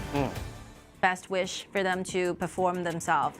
I think they will be performed in a better mentality. And morality. Yeah, we said, yeah, we all have faith in the Shenzhen DYG, but from now on, it won't decide by themselves. It's already decided by the opponent. By what those teams play, win or lose. So this kind of situation is quite weird for them, right? So we have to update some of the recordings right there. So we are talking about the four points teams, right? So right now, Weibo score 5, Hero score 5, and after like defeated KSG in the previous match, EDG.M 5 score. Wow. 3 5-score teams already. Oh my God, it's hard to. Chasing each other. You know, they're really chasing close. each other. Maybe the Shanghai EDG.M, Nanjing Hero, and Beijing Weibo will have the ability to get inside, but Suzhou KSG will cry by following that step. It's hard to follow, you know. I just knew, you know, the second half of today's matches will be extremely hard to do because every single team fight, every single score might result in an elimination of the qualifiers. Yeah. So you really have to, you know, tensed up. You don't want to lose any scores to the opponents. Yeah, especially for KSG right now. They might be the final one, taking your spot, making it to the group stage. They still have some chance, but for the other team, there will be some chance or some pressure for them. What else? We can see the MVP of the Beijing Weibo, Zimo, using the Lü Bu. It take a lot of damage, but the most importantly, it's the engage by Lü Bu, by Zimo. It's so perfect. And separate the battlefield, take a lot of damage. And the damage he did, 30%, not much. And the damage taken, 22%. Goes 16% on deck. KTA 039, not that much, but what he factored in the team fight is so important. Yeah, what he really like contributed for the teams matters, right? Every single time we can see the location he put on, the perfect combo chains that Zimo has managed to do is perfect. Yeah. That's the reason why Weibo were continuously winning in the team fights. They have this Luibu trying to secure the whole location, trying to secure the victorious, like winning stage for their teams. Yeah, exactly. Especially this kind of team fight, and at this team fight, he performed so well. When the Xi first ability land on himself, then land on the Lü Bu, and Lü Bu will jump back and strike back beautifully with an engage. So I think it's beautifully played. Every time we're seeing like Beijing Weibo during the team fights, we are seeing like a very close bond between the jungler and the top laner. So I think Yang together with Zimo, they're like staying up in the same channel all the time. Every single time Zimo wanted to dive in, Yang will be there to follow up. And the other rest, Chao keep himself alive in the very back line, standing still and trying to offer as much damage as possible. And we can have a look at the team data right here. Chao actually goes for 36.5% of the total damage dealt. And with nice the assistant, with Lü Bu's assistant, absolutely of that. And Chao always put himself in a very safe positioning and find a lot of damage onto the target. Especially, he will just play like a warrior, like an assassin. Wow. Push forward, because this is Meng Ya. This is Meng Ya, not a Lady Sun, not a Luban number 7. He can push forward so quick and so strong. I really like the standings. You know, the show off of the who is gonna be the top 4. The board, it highlights the top 4. And the remaining 6 will be standing in the like shorter and the smaller picture right there. So it really highlights who will be the most competitive one to make it to the final 4. And after EDG.M got the victory, AG will be the very first team to secure a spot in the group stage. And here we go, we're ready for an interview. Oh, 暖阳你好，跟我们打个招呼吧。Hello， 大家好，我是北京微博的暖阳。Like since Beijing Weibo has a very tightly scheduled day of the match, do you feel tired? What's the feeling of competing like for 3 days till now? 其实北京微博今天的比赛还特别的多，整整3天，其实每一天都在不停的打。你个人的感觉会觉得累吗？整体的团队对这一整次的预选赛是一种怎样的感觉呢？累的话，我其实觉得，有那么一点点吧，因为可能就是有的时候赛程会从早上一直打到晚上吧，就中间的时间会很久，然后会一直坐在休息室等，然后就那个时候就感觉就很无聊。All right, so obviously I feel a little bit tired because our schedule may be starting from very early and we have to like wait for a long time for the next battle to begin with. But also we feel excited. 觉得自己的团队在这几天每一天都会有哪一些不一样的改变吗？我觉得我们大家一直有在慢慢的往更好的团队进步吧。比如说有什么细节可以跟我们说一说吗？比如说就是大家之间可能互相的配合越来越默契了吧，就类似这种。Okay, what will be the changes you have developed together as a team within these 3 days of the matches?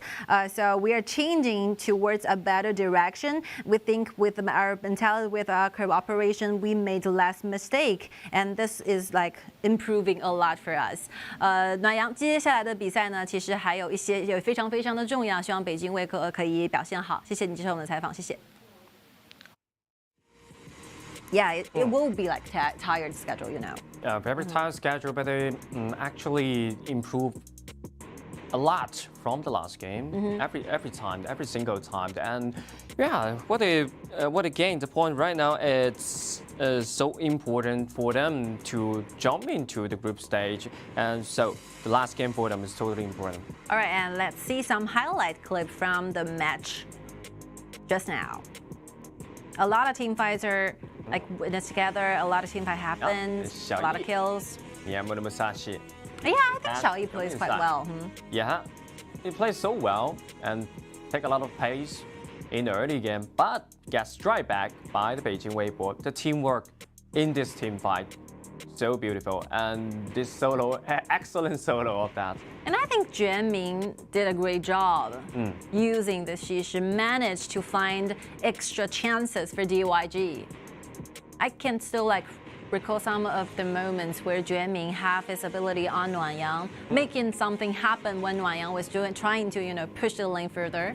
Yeah, managing the wave on the top. But still, the problem when the one number 7 was been zoomed away by Lambert combined with Lu Bu's ultimate, so not enough damage for the Q. Yeah, so after the whole matchup going on, we will be together witness the 11th game of today. So let's take a short breath there.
All right, the 11th match of today will be taking place between AG versus Top Esports. Yep. Yes. So that's a huge pressure for the Changsha Top Esport, but I think they should be relaxed right now. Yep. Yeah, should be relaxed right now because they already know they cannot make out to the group stage, so they just relax the mentality and just play like they are playing in the ranking or just like they're training. And for AG, they have already successfully secured a spot in the group stage, which means that AG will be completely set free in this match. They can practice some compositions. They're trying to enjoy the game as much as possible. So for both teams, I don't think they should be really stressed out lately because they're facing no stress. No stress, and they're so relaxed for both of them. Enjoy yourself, The time you got to go upstage will be really limited, especially when you're an esports player. So you'd better enjoy every single second you got. Yep, enjoy every second, every single second, and Chengdu AG can practice more composition or practice more hero inside. And Changsha Top Esports, they can make some preparation to the next season. When you're doing some exercise draft against enemy in your club, usually a regular practicing times, it always will be different with the one that you have on stage. just the whole the atmosphere is totally different. You will be tensed up when you go upstage. Yep. So just make sure that every single match is worth trying for. And I think you will gain a lot of experiences, a lot of lessons learned from the actual matchups. So our game will be just now started. And maybe Changsha Top Esports, they will perform even better when they relax, right? Wow, that's almost like the top one, number one against number 10, right? Yeah. 6 win. And head against the tail. So BM 那么他先动完他已经 ban away 大乔张飞。Okay, 3 supports being targeting. Wow. 恭喜你。That's such good news for Yino. Yino. Yeah, finally I can play Gong Sun Li one more time. You always can find Gong Sun Li in the first pick when Yino, when AG is in the blue side. Yes, and the matches yesterday, Gong Sun Li will be constantly stealed away when AG is in the red or sometimes being banned because they do not want Ino to play this Gong Sun Li. So Ino must have felt really excited to gain back, this opportunity to play Gong Sun Li again. This is his best hero and very famous by playing at this hero. And Jing are so aggressive in the top side. I think both teams are choosing their best cards in this match. Wei Yang, the Jing he played so well. There's a lot of highlights in summer season. During the regular season, during the playoffs, all performed so well, gaining a lot of kills to their teams. The time that Jing choose to dive in for this player Wei Yang, it's so accurate. We can really expect how this player is gonna be playing. He's an excellent Jinx player. Yeah. Okay. And on the other hand, also show a lot of competitive on the top cards, side. Yeah. Qian, Lao, Mai Xunaniu, also very strong in this meta. But both of them are the meta pick in the first round. So the second round, what they gonna show us?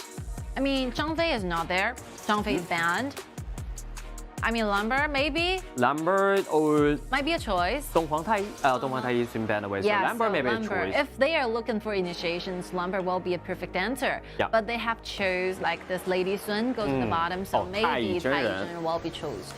But this will be a very clear picture to AG as well. AG know exactly what TES is looking for as a support, so they might do a little bit targets. Or maybe a Yaria. I just thinking about this hero because I see they just pair up in the second game or the first game performed so well. I mean the very first one. Yeah, the very first one performed so well. This is the duel that got AG the first win in the second round of KPL region qualifiers. So they stick to the plan. They wanted to have this atmosphere again, trying to remind themselves how aggressive they can be using this kind of duel. I love the idea. I always enjoy, casting one of the Yaria games because this hero is so special. We can name most of the abilities during the game, and unexpectedly, Mozi goes into support for TES. Mozi, actually, it's a good choice for them to show up some competitive in the bottom lane. If you pick the TianYun in the bottom side, maybe you can accelerate the Lady Sun's itemization, but it's not enough to make some limitation in the team fight for Yino's Gong Sun Li. Mozi will get this job done. It's always a good news when you have a long poking ability character who will constantly offer you a lot of minor CC chains to have in your team. So Mozi will be the choice to come up with. They're kind of struggling between Mozi and TianYun, so I think both supports can work, but with either choice, you're gonna change your gaming style. You're gonna change your gaming strategies, right? So with the help of Mozi, I think they can earn themselves more advantages during the matchups. So make Xiao look for chances trying to chip away those HB bars away from Gong Sun Li before Yaria gets you level 4, gaining the ultimate. That will be extremely important. So level 3 plays, the early 2 minutes movements are very important. So the way they played have to be patient. Yeah. After Mai Xunaniu and Xiao Dun's Mozi to shut down some HP, and then the Lam and Mengtian can jump into the team fight to take some damage, to do some damage. So they have to be patient. Lately, I mean, Inu is playing so well. So for each single one of the matches, you could find some moments, some highlights of this player just exerting enormous stress on their enemies. And once again, Gong Zili paired up with Yaria. And you can see another highlight of that.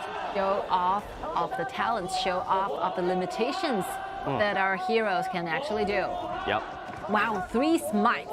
3 smites. 3 smites. Wow, Guxing's how aggressive they are. Guxing's gonna suffer. Yeah.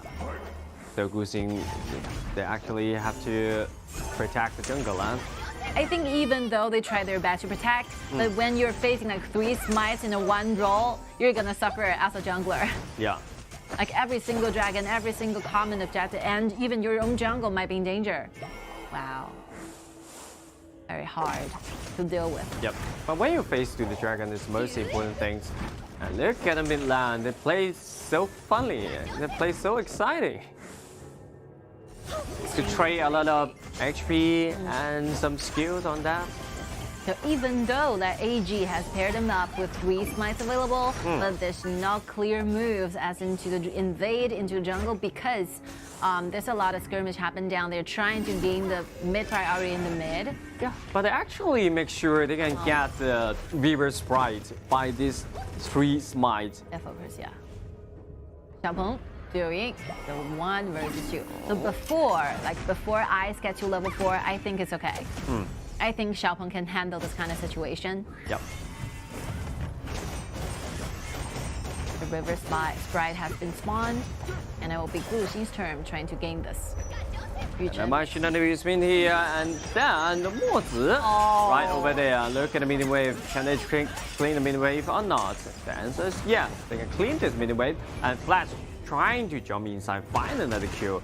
But a flash to a flash, fair trade. I think this mini team fights could be performed better if TES is, have more accurate goals on the targets.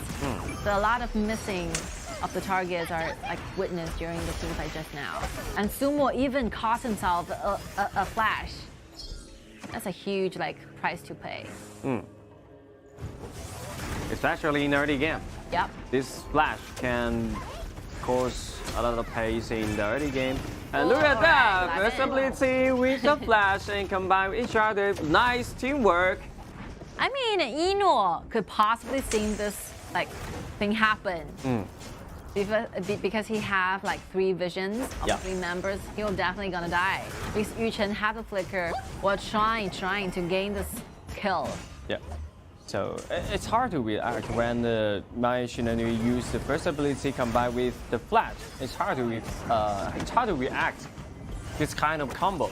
Yeah, I think TS actually did a great job because before Yaria gets to level 4, they make a lot of effective rotations, trying to cause a lot of trouble to AG, gaining the first blood. But unfortunately, they did not make their way into the jungle. Yeah. That's one thing they're missing. Maybe they would do this kind of invasion in 6 minutes or 8 minutes. They still need some time for the Gong Li to farm it up. Maybe after Doomsday they can do such a things. Wow, we are seeing how Inu is playing this character, doing a lot of auto attacks, buying the items at the same time, very busy. And yeah, as a professional player, you have to switch your visions constantly. So you're seeing their fingers pointing out the monitor, trying to gain another vision on the other side. That's extremely important. Yeah, and you can see a lot of professional players seems very busy. Yeah. Because they keep review or take some look at the board. See how well your enemies are farming up. See what kind of items they finally got. Yeah. A lot of information you can get on that. It's not only you have to your matchups, you focus on your enemies and yourselves. You have to be aware of a lot of things going on in this match. stay constantly focused, very highly concentrated on all the information you were gonna have. Yeah, look at Wei Yang. It's in trouble. He's been sandwiching and used an ultimate and then go outside, but it's out of the mirror space. So he have to stay here and then get killed by the opponent. And then there will be another kill or not. Not enough damage to finish the kill onto Ata. I think the reaction is quite quick. And let's see whether TES can take this blue away. But Nora trying to find some damage, trying to find a kill on Xiao Dun. But another kill. Yeah, that's a kill on that. And then come back, trying to find another kill. But strike back by Guxing. And then Yaria, it's time to get away, waiting for the CD of the ultimate. But it's not available at the time. Yeah, TES is completely winning in this game till now. Little building a little bit, go leading right here, but absolute winning in the team fights. You know, once you're set free from your own stress, I think TES is actually like performed better. Yeah. Than the previous. They performed so well, especially in this team fight. The rotations, every single rotation is efficient enough, and they know exactly what kind of hero is needed to put on in a show, to put on in the team fight. Yep. And you can feel HG actually play more relaxed than before. Yeah, sure. Xiao Dun again using the moves, gaining the vision right here, using the support items, enabling him to get more vision onto the red buff. The red buff goes back to Yinluo. Red team very has dangerous, destroyed a tower. So dangerous, but Changsha top eSport and trying to find an opportunity to engage. Well, they find a chance, finally getting the first victory when going against the #1 ranking 1 AG, undefeated AG. That will be something, you know. There will be something, but what a topic! We are imagining that. The tail against the top. Yeah. But actually, that's not easy. That's not an easy game. Maybe you can win a team fight. You can get some goal leads in the early game, but you will be defeated in the late game in some team fight because the AG, they are very good at it. If TES really wants to win, they should start to control the jungle. That's what really matters. They simply just kill some, getting some kills is not enough. Yep. The goal lead is not that huge. They really need to control the whole map by gaining like more attention to the common objectives. And right now, AG's turn right now. Getting the red, trying to cause some trouble to Guxing. They have to gain more time for the late season to farm up.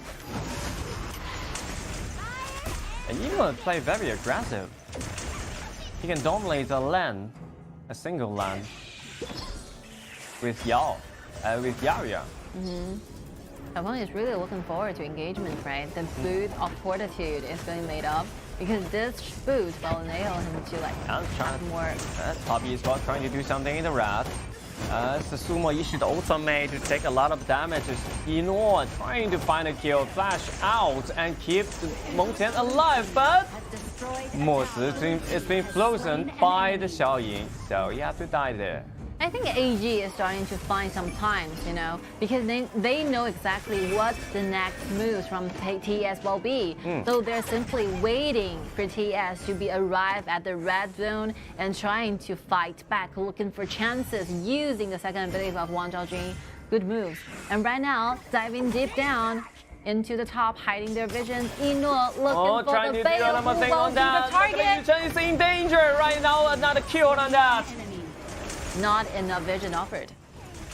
That's why TES lost in the fight. They have no idea their enemy stays in the bush. They just went for like.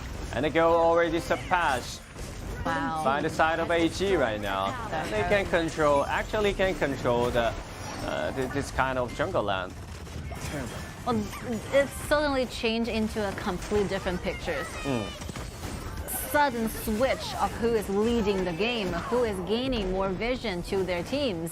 AG did a really great job defensive fight, finally bring them to be the active one, to be the leading one. So the old question, it's not enough goal lead for them to win the team fight or in this game. You know, snowballing will be only achieved by controlling the map, by controlling the dragons, controlling the jungles. Yeah. But simply picking up several like kills is not enough. The damage and the whole like gold given to you is not that huge. You really need to find like more efficient way trying to start snowballing. This will be a huge problem to TES to conquer.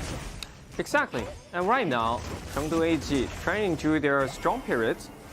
As Gongsun Li already have 3 items: Doomsday, Eternity Blade, and Shadow Reaper. Yeah, I think from now on, AG will start trying to control the map. Good positioning for my Shanhui anyway. And they were gonna stop the team fight right there. Look at the Shadow Overlord. They have to abandon this dragon. They have to give up this dragon. You know, this Oddpop will be very hard to destroy in the following up matchups. And nobody is here available to clean the waves in the mid. This might be a question because AG is starting to gain like 2 more towers in the mid. Yeah. And they're gonna take some damage, they're gonna find some damage onto the high ground turret, and no one can defend it because the only thing they have is the My Shinanui. But all the damage blocked by Eno's second ability. 11 minutes is losing your high ground tower in the mid lane. That's like completely destroys TES composition. Yep, and the Gongsun Li is gonna dominate this game. Yeah, I think AG is starting to look very good in this specific match, diving their way towards the 7th victory. The point will be easy to get. 4,000 gold lead. It is. AG gaining the Overlord and waiting for the Tyrant. Overlord has been defeated. So the Shadow Overlord and the Shadow Tyrant both belong to the AG. Right now, the top East will have to worry about that, and they have to figure out how to strike back as quick as possible, I think. I mean, the wave cleaning. Wow, just jump inside and find another stun on to Ladyson, and Ladyson killed by Eno once again. Eno will get himself another kill. 0-2 trade still in favor of AG because they are leading, you know. They have a better like damage. They have better items. So if TES were looking for team fights, there's no way they can win. A good initiation happened down there. They are in danger. Look at Crystal. Crystal's been undertake a lot of damage on that. And Lan trying to get inside, trying to clean the wave, but it's not available. Only 12 minutes. AG can end this game, and this one goes to AG. And right now, AG already got 7 points. 7 points it is. Only like 3 battles are remaining. AG are aiming for being undefeated for 4 days till now. They're encountering every single enemies and manage to win in every single fight. That's some accomplishment. That's some huge like lifting up in your morale, in your whole mentality.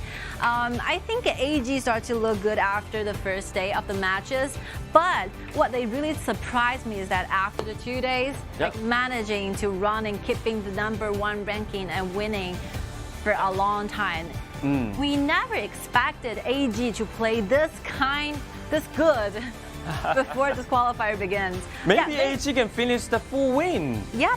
Tomorrow. You know, from my own predictions before we like dive into the second round of qualifiers, I expect like AG to be one of the top 4, but I never imagined them to be the #1 all the time. They're never exceeded. They are staying #1 for such a long time. Like they have received 7 interviews in total, including the one they'll be taking place right now. Wow, that's something huge. That's some huge accomplishment you made throughout the journey. It's so cute. It's so cool. During this journey, they actually show a lot of competitive, show their abilities, and show what they can do in this tournament. Show what they have prepared, what they have prepared for. So a lot of things happen here. I think fans will so happy in this time. I think for top esports, so we are seeing like they have enough talents to perform in certain characters. So a lot of like combos are being displayed using this kind of assassins, using this kind of compositions, but they have to develop like deeper, like strategic moves when it comes to invasion, because in the current meta, invade is what is really needed for you to try to build up your gold leading. You have to be leading for all the times. We're seeing like they have several successful comebacks early on. Yep. They have a lot of beautiful, like wonderful rotations from the mid to the top and to the bottom at the same time. But unfortunately, they missed the opportunity to finally gain what your enemy have. You have to deprive what they have in order for you to survive later. So that's like the main theory. I think it's lack from their own experiences. And yeah, they have a lot of time to build the solid and this foundation. You really have to solidify what your understanding of the whole like honor of kin is. So this is very solid theory for a lot of teams, especially the wildcard qualified teams and the teams from other areas. I think they should keep learning from the KPL team because they really did a great job, especially in Chengdu AG. The one term you always mention about it's the invasion. The invasion is pretty important for the whole team because when you are keeping the pressure alive in the jungle land, when you can take a lot of resources from the other side. You cannot farm up with a peaceful or harmless atmosphere with your opponents. I don't recommend that.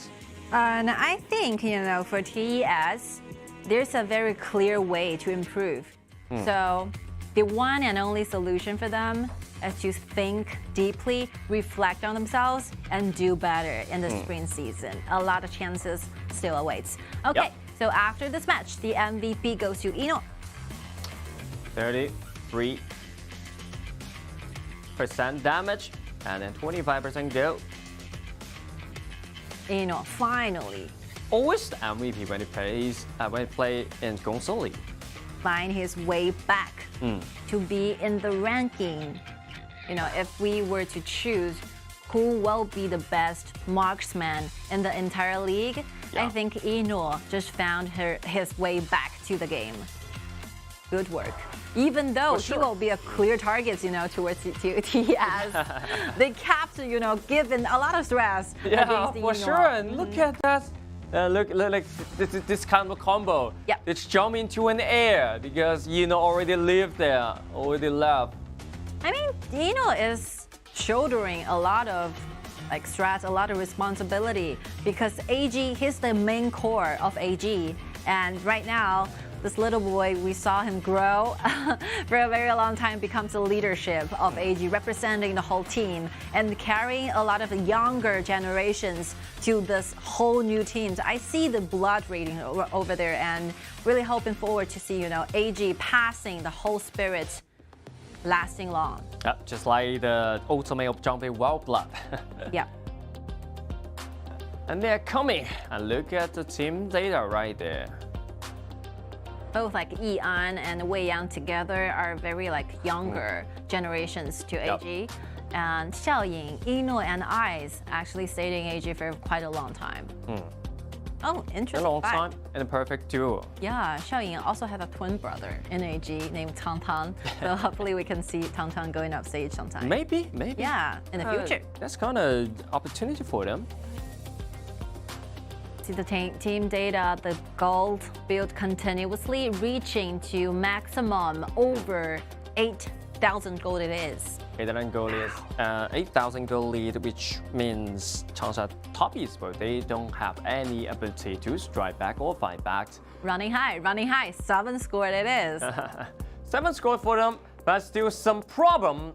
Still a complex problem in these 3 teams: Shanghai EDG&M, Beijing Weibo, and Nanjing Hero. Okay, or they all got the 5 points and they already have a lot of opportunity to make out to the group stage, but they still need more, especially the next fight, Nanjing Hero versus Beijing Weibo. We have to watch that. Yeah, I think our interviews is ready, and let's see who is with us from AG. 肖颖，你好，跟我们打个招呼吧。Hello， 大家好，我是成都 H 校校颖。 You have been winning the game for 7th time, so we were wondering which will be the most memorable moments throughout the entire 3 days. 这3天的比赛里，校颖自己最难忘的某一局比赛或者某一个时刻会是什么时候啊？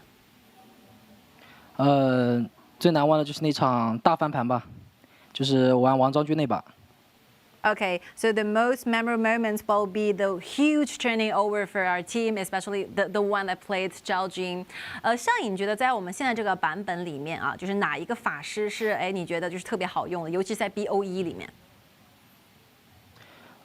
不知火舞吧，因为不知火舞这个中单英雄拿出来的话，整体的体系的话，就算一个冲脸的一个体系吧，就是主动权很高。 So we are wondering which will be the most favorable character to play among all the mages available in the BO1 format. The answer will be like, I think my Shinanui might be the answer because he can start up an initiative team fight that easily, be the only one who is aiming for to dive into the backlines. 校颖，明天的比赛，觉得 AG 会有信心冲击9连胜吗？ 信心肯定是有的，对我们对每一场的下一场比赛都是全力以赴的。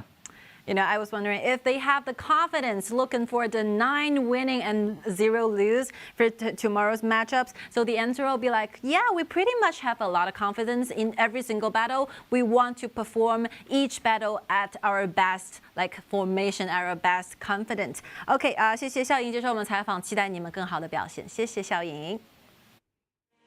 Confidence, you know, happiness, excitement are all over there. All the emotion you can see from the inside, so they actually can relax for the next team. They're gonna last 2 remaining games tomorrow, so they have to pay attention to tomorrow's game. If they can achievement to the 9 win, I think it's more better for them. Yeah, and let's directly dive into highlights. Let's see what kind of movements, what kind of very impressive strategies are being pulled out just now. TES. What a pity, you know, if you lose this kind of games, even if you have a quite good beginning.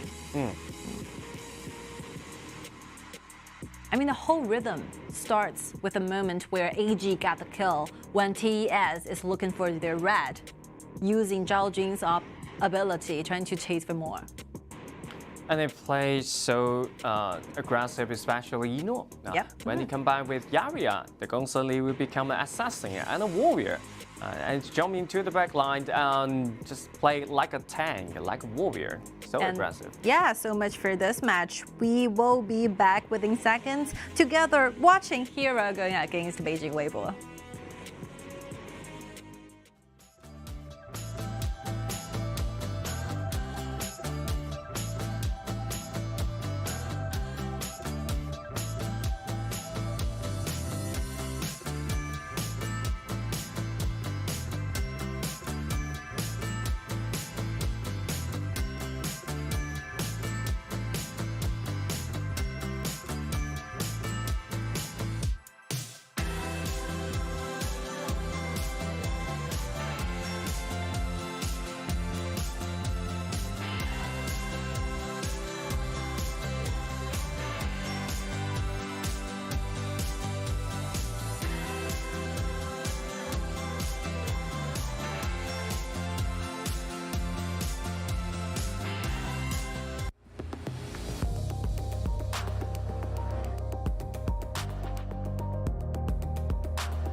That's quite refreshing to watch. You know, the both junglers are feeling so excited. So excited. Laughing a lot on the backstage. I wonder what kind of, discussion they made. I quite love this mentality. When they're on the stage, you have to relax themselves and keep calm and keep yourself just so happy and excited. Right? Keep your vibe going on because today is extremely long for Hero. Their first battle began in the very early game, the third match of today. Yep. So the Beijing Weibo, they start in the 5th game, so they quite a long day. Yeah, quite a long day for them. And then the Nanjing Hyojin versus Beijing Weibo, both of them gained 5 points for themselves, and then they lose 2 points. So this is the last game and pretty important for them because there's remaining game for them. It's only 2 games. This is the one, and tomorrow they're gonna find another one. This might be the one matchup deciding whether you got to survive to the group stage or not. It's a match of live or death. So hopefully you can perform better. But one thing that I really want to stress out is that I think who's going to be the winner of this match really depends on how the BP goes. So we're seeing 2 coaches from the scene. The coach's BB strategy will be extremely important for those 2 teams and for Jiuzhe. I mean, Huang is facing a lot of stress. It has to be paired with any kind of weird composition coming out from Jiuzhe's idea. Yeah, it's unpredictable. A lot of things will come out because everything is possible to compare to pair it up with. So this is first round, coaches versus coaches. Will it be like Baili Shouyue again? I was always wondering because besides of those compositions, the first pick from here will always be Mai Shiranui, but for this particular match, they're in the red. Yep. So Mai Shiranui is given to Huajun, given to the side of Weibo. Oh, Mai Shiranui. Definitely a meta answer in the BO1. Updates here. If Hero win in this fight, they will secure the 2nd spot, make it to the group stage. If Weibo wins, no change. They have to still looking for more because of a little other relationships. We will wait for tomorrow's matches to finally witness who will be the final 4. So, quite important for both of them. Hero really, it's a matter of time, before we have the idea of who will be the final 4. Yep. And then they picked Gongsun Li and Lam. On the other hand, Luban Master and Luban number 7, the Luban Door, comes out once again. But the 3rd place for Hero goes to Shen Mengxi goes in the mid, going to Xinhen to play. So that means that maybe No Fear has no Liu Bang to accompany his diving in. Without Liu Bang, without Liu Bang and Lambert, I think. Yep. There will be maybe the possible choices for Beijing Weibo trying to take away. They will target on the support. Yukio Tachibana has been banned away. Another choice maybe Jing. So the reason that the main focus of Jiuzhe is trying to make sure that Beijing Weibo cannot get those kind of early game assassins to their teams, trying to make sure that No Fear, the Slam, can gradually develop the items. And also for Gongsun Li, good ones. Let's see the next one. Yao. Mainly focusing on the protection of their jungles, highly protect No Fear, trying to get the best version and best way of it. Exactly. But Jing's still available for Nuanyang, and this is one of his best heroes. So Nuanyang is a good choice for them. Yeah, also aggressive in the early game and mid game. There's also a loophole, to search when we're trying to do a reflection on each BP, because it's not an all-round BP, it's not a global BP, it's all like BO1s. No, they have to choose 5 heroes among almost 100 heroes. So you will definitely find a way to break through during the BP. Jin is available, and that's let's together see. Will that be the answer? No, Kai. Ooh, Okay. Kai and Guang Yu, this kind of duel, it's available for them. Yeah. So And it's after so aggressive. a little consideration, a little discussion, Weibo managed to shift their emphasis. They're trying to change the core and give the whole attention to Zimo instead of giving Nuanyang the assistance. Yep, Zimo, and then HuaQuan, and then Xiao, multiple core. So that's a lot more tolerance in this kind of job because you have a lot of cores inside. This is the same composition that Hero used earlier in the previous match. Hero stayed on the blue, got the exact same composition that Weibo is going for today, right? Yeah, stay the same, like two dual combos and together with my Shanui, as I remembered. Yeah, and the Xiao we played support. Cool. That's something. Really cool. That sounds Xiao play the side lane or the support. Lian Po will be the support. Jacko. All right, so Dongfang will be using the Xiao goes into top while Jacko use Lian Po as a support. I mean, they are absorbing the advantages after the wildcard qualifiers. We're seeing like different region, different areas, the teams are trying to learn things from each other. One another. This will be the main goal, the main purpose of holding like KIC. We brought different teams together, trying to unite them as all. And actually it works because we actually we will play the Lian Po or Xiao as a support. And also we can see Kai can play as a support. That's a different understanding we can learn about. Yeah, it's so nice to finally see these kind of, learning to with one another thing going on stage. And we are expecting more interesting composition to go on in KIC. That's the most important thing. Okay, the two coaches are basically shaking hands with one another. They're so familiar with each other. And there's a saying after like the 3 days of matches, whoever bows lower than the other will tend to win the game. Yeah, it's like an interesting fact. It doesn't not make any sense, but it's so interesting to say. Very interesting that. Maybe something is hard to explain. Look at this dropped over there. I prefer more to the Beijing Weibo. It's multiple core, it's more reliable. Yep. Yeah, and the Nanjing Qian, they have to accelerate the pace in the game, especially the mid game. Just after the Doomsday on the Guangzhou Li and the Axe of Torment of the Lamb, they have to play as quick as possible. So, here we go. We have just finished all the BP, all the draft for today. This will be the very last battle for the 3rd day of KPL Qualifier 2nd round. And we really look forward to see a wonderful dive-in, a perfect team fight within the single one. Then just see what kind of surprises these two teams, these 10 players are gonna bring to us. The matchups. Marksman towards the marksman on the bottom. Nothing changed. Nothing changed. They didn't choose to switch the land. And look at the mid land. Lambo has been taken very low. Yeah, although Lambo can play the support but not so effective in the mid land, I think. Even cannot keep the priority so safe and quick.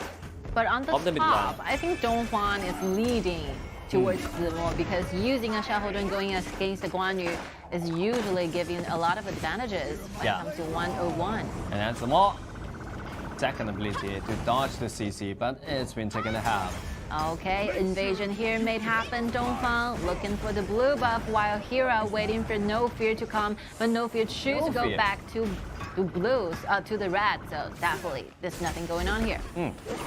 Just trying to collect some information or distract you. Yeah, just giving some interference, Yeah. Give him to Nuanyang, having the time of the next blue spawning time. Getting this information is sufficient enough. Yeah, everything happens on the top side, so Chelsea can actually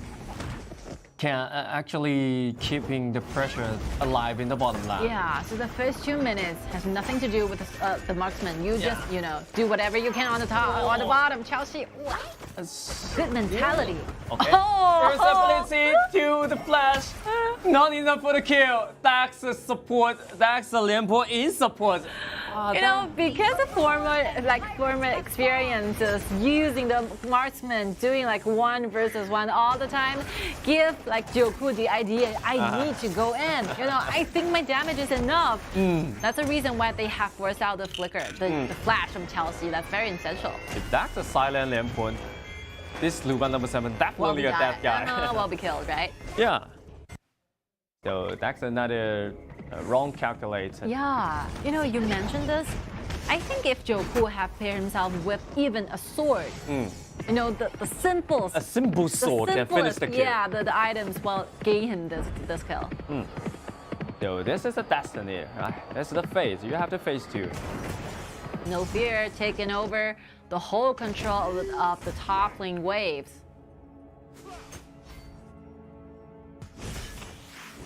But you have to wait. As Nian trying to capture another jungle countering and steal away the Phoenix. And right now, since the second round of the buff has been spawning, but here we go, we are seeing like No Fear trying to clean the wave on the top, unable to do the invasion. Right now, Weibo waiting for the second chance, maybe trying to shift a little bit, trying to do a little bit of rotation and see what can be going on in the bottom. Yep. But Bell, I mean, Bell really shows up a lot of the talents, you know, during this last 3 days of fighting. I think this But one. they play 2 pushes in the early game. They still buying them sometimes until the mid game.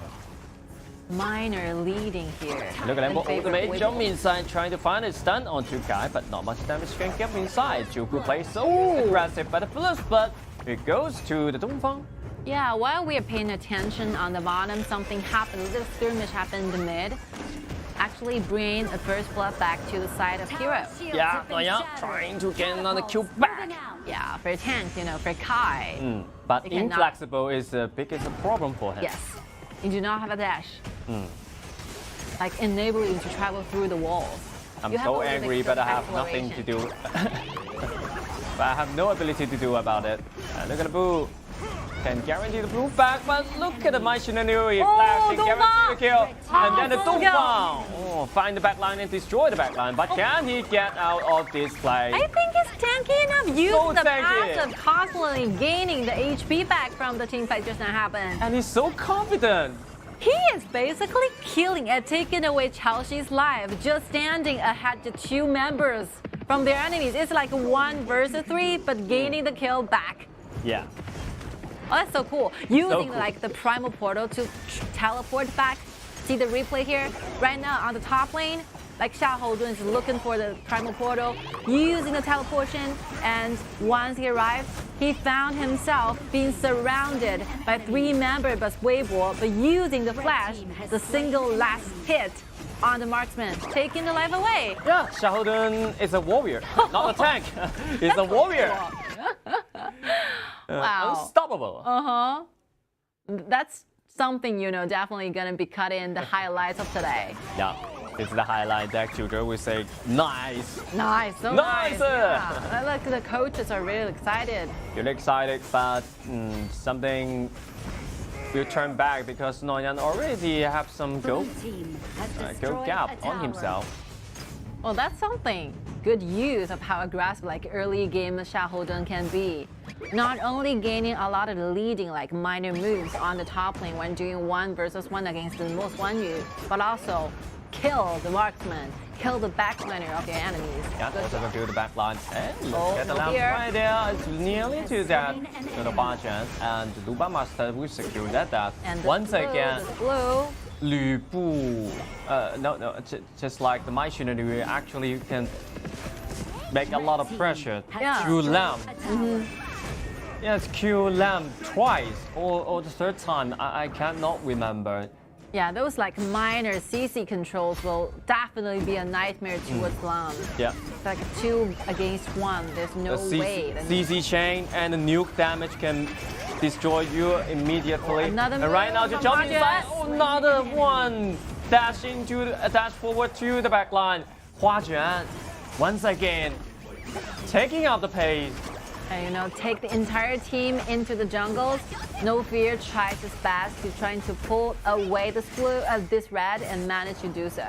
I think the rhythm just following the HuaQian. HuaQian is doing a great job in this game, yeah.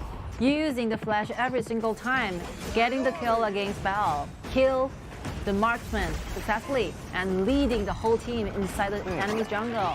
He actually carried the entire early game. That's the reason why Hualo give this specific hero to HuaQian. Trust is going to give a huge leaning towards HuaQian. Huge trust. Yep. And also the name has the Hua. Flower. The ID sounds the same. The ID is the same ID on that. Sounds similar. Yeah. But the individual ability of the HuaQian really excellent and potential on that. Bell is quite dangerous. Look at Lee. Look at the Gongsun Lee's right there. It's in danger, but he can get himself away by using the dash. But Wang Yu will knock back Jacko. Jacko is down. I think Bell has been facing this kind of threats in the same position. So he really needs to be extra careful when he wanted to make rotation through the river, because this kind of action will cost your team a lot of things. For example, the tier 1 turret in the mid. Yeah. So all the cost of losing this tower is because Bell is being spotted or targeted in the mid. So Bell really needs to be extra cautious of that. Yeah, exactly. And then Beijing Weibo actually can create some gold deficits on it. Yeah, 3,000. And then invade the jungle and look at the no fear. It suffers a lot. It's struggling in this game because my Jinan always targeting on him. This is how the whole rhythm is going. After several skirmishes, after several team fights, some team, for example, Weibo in this game, get the tower down and started to go into your jungle, try to take your things, change the common objective into their own, trying to snowballing. This is how the games work. Yeah. And that's what they are doing. Wow, this game will be very difficult for Hero, because if you see this kind of gold lead in favor of Weibo, they will continuously trying to do the same. Yeah, exactly. Lampo can actually play as the support as well as Zhao, but without the item, without gold, actually it's not tanky enough for take some damage from the side of the Beijing Weibo, especially the Nuban number 7. I think the only strategy that Hero has is just to wait patiently, wait for the right, correct. The main item to be built is no blue for no fear. There's no blue for long. That's a third blue. They still away. Yeah, all the blue except the first one, and the second one will steal by Kai once again. Another factor is that because your core, the backline is Shen Wuxi and Gongsun Li, this Nanjing, with the ultimate put out, this Kai will be invincible. Yeah, the Numa Master trying to bring something back as Nanjing issued ultimate is so tanky, undertake a lot of damage, but he is still in the half HP. And Gongsun Li will dead at this time. And another kickoff is Zimo will finish the kill, triple kill on him. Yeah, there's no way they can get a kill over to Nanjing because Kai, with the ultimate, offering extra protection to this particular hero, will become extremely tanky during this time phase. Mid-game especially, a wave is not clean. Shinken still trying to clean the wave using the ultimate, but it's not enough. 2 minions still manage to be surviving on the bottom as well as the mid, so the high ground tower goes down. Got the high ground tower of the mid lands being destroyed, and the bottom side nearly to be destroyed, so not much different. And the red buff will take by Nanjing. I think the Smile will take everything out. Weibo is taking total control of the game, of the map. We are seeing like the mini map. Basically, being Weibo is going everywhere. Everywhere. 90%, I think. 90%. Except the high ground tower of the red side.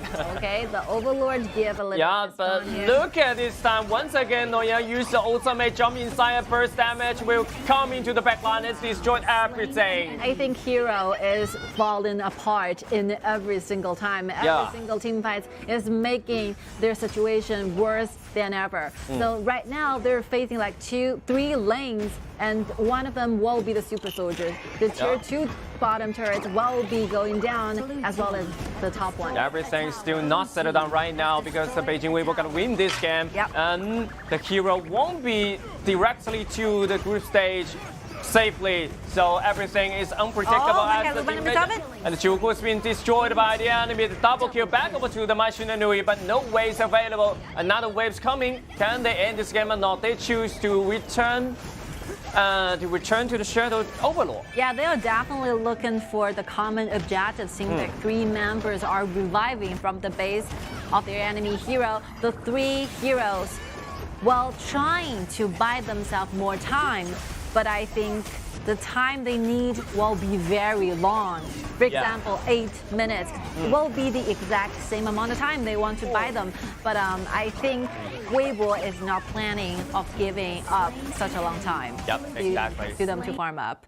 They're going not much time for them, and the clock's ticking. They're going for and now the Gongsun Li have to dash away. Jiuku jump inside, finding Sun on the front line, but not much damage can come inside. Look at the damage. The HP bar barely moves.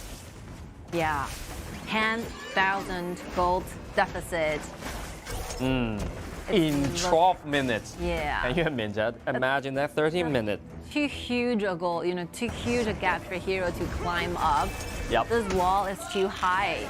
So, yeah, I mean, try their best to trying to clean the wave each time, but clearly not sufficient gold is needed and earned to the side of, for example, Xinghen and Bao.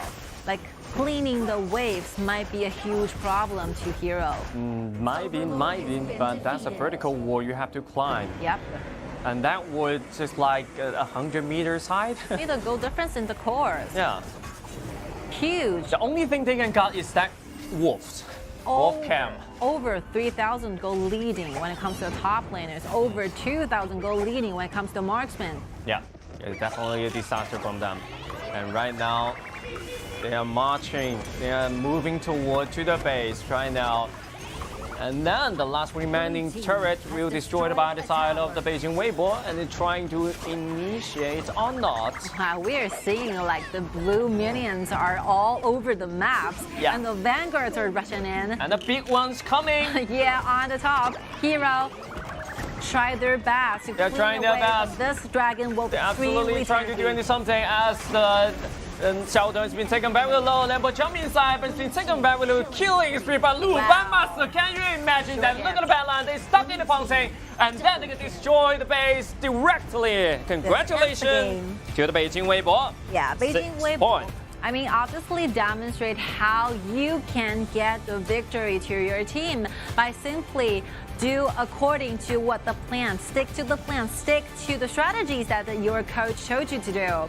So using the multi-core, using the wow, look at the Such a pity. Yeah, because this one extremely important. If they have win this fight, they will bring hero directly to the group stage. But Beijing Weibo, they gained this win, so everything is unpredictable until tomorrow's results. The mystery continues. Yeah. We will finally know who will be the final 4 going to the group stage after tomorrow's and matchups. Every score is in calculating. Yeah.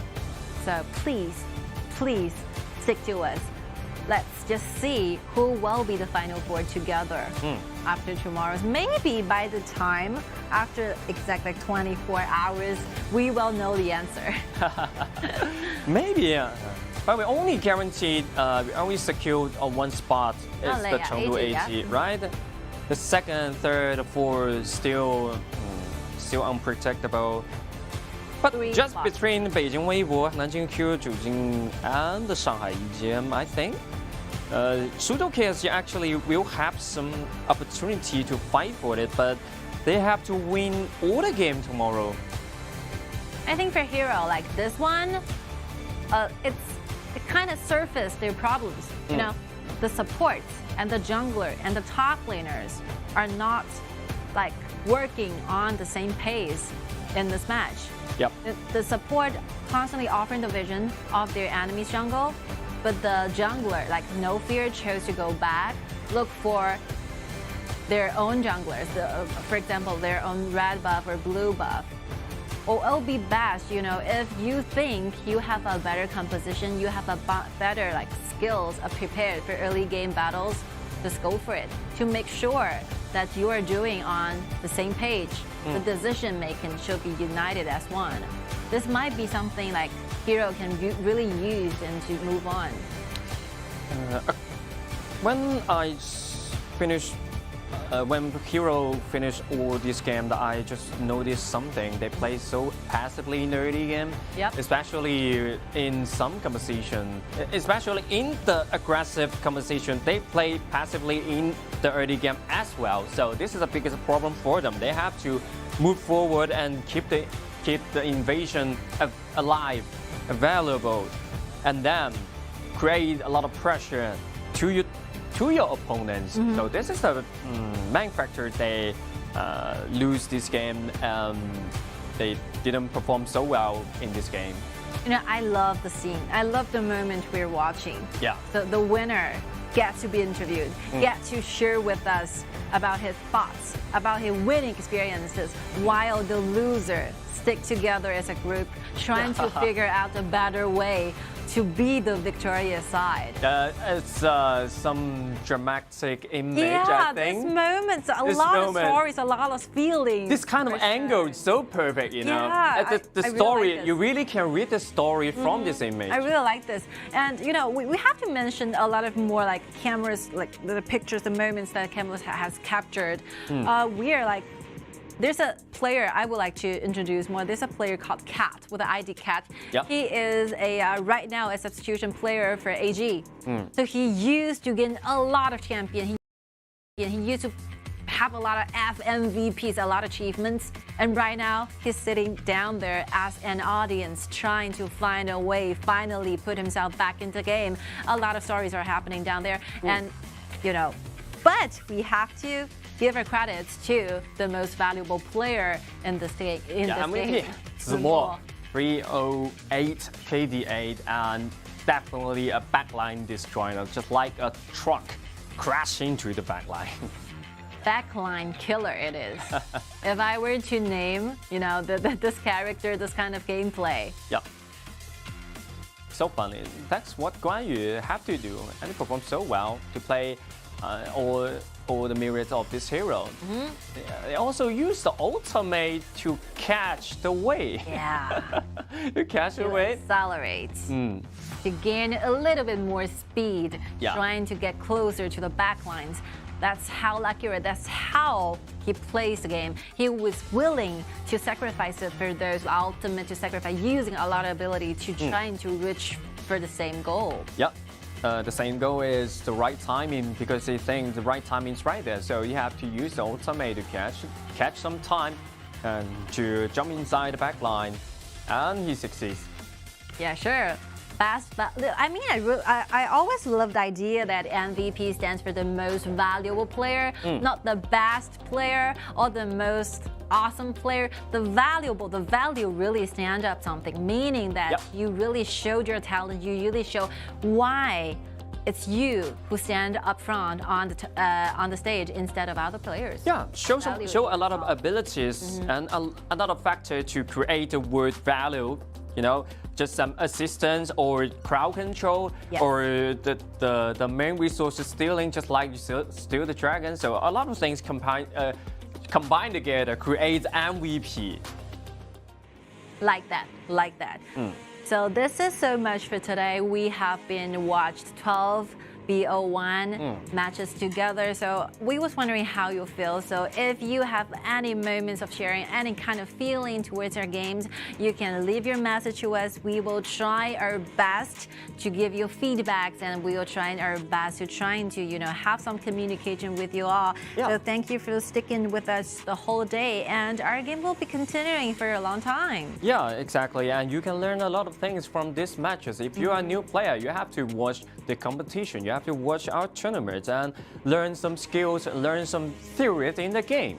Thank you for staying with us for so long. We really appreciate your passion. Okay, so our interview is ready, and let's see who's with us. From Weibo. Okay, 子墨，你好，跟大家打个招呼吧。大家好，我是北京微博子猫。Just share with us how you're feeling after 3 days of matches， 跟我们分享一下这3天比赛结束至今获得胜利之后的感觉吧。很曲折吧，就是感觉状态就是起伏很大。I think we really go through a lot. We struggles a lot, but unfortunately, we have conquered this as a team. 子墨觉得这一次的世冠之旅，团队做的最好的一件事情是什么呢？最好的事情就是大家调整状态的时候把问题都说出来了。Okay, so among all the matches, all the journey in KIC, what kind of things did you think was performed the best within all the teams? The answer will be, I think, we really did a great job when trying to adapt into the serious game. We will trying to communicate every single information we have towards one another. That's the reason that makes us a greater team. 好的，谢谢子墨接受我们的采访，明天的比赛继续加油。Thank you for staying with us. Yeah, and communication. Honesty is so important. Honesty is so important. And if you have some question, you have some problem, if you have some problem target on me, you have to say it. You have to speak it out. Like mutual understanding, mutual trust. Extremely important when you're playing in a team as a team. Team game. It's like 5 people game. It's not a solo team combat. game. They have to trust with each other, trust in each other. So they have no secrets in your heart. You cannot, you cannot play the game. Go on to the stage. You bring some different bad moods. I don't love that. Yep. So the 4 teams go to the top 4 will be AG, WB, EDG.M, and Hero. And the remaining 6 will be KIC, RW, TTG, DYG, WE, and TS. But only one spot can be secured as, Chengdu AG. Tomorrow's matchups is going to be so awesome as well. So starting from the Suzhou KC versus WE. So, the rest of the game, Hero got 1 game. It's in the game 8. Wow. And then EDG.M, they got 2 games. Tomorrow, it's a game 2 and a game 5. Wow. And then the TTG got 3 games tomorrow, so important. So important for them. It's a game 2, game 7, and a game 10. Super busy day. It's so important for them. And again, and the rest of game of the Beijing Weibo, it's the last game of tomorrow. So maybe the last sport will settle down until the last game. So a lot of mystery will be solved after tomorrow's matchup. So please stay tuned for us forever, and we wait to see you tomorrow at the same time. See you tomorrow. Bye-bye. Bye. Thank you.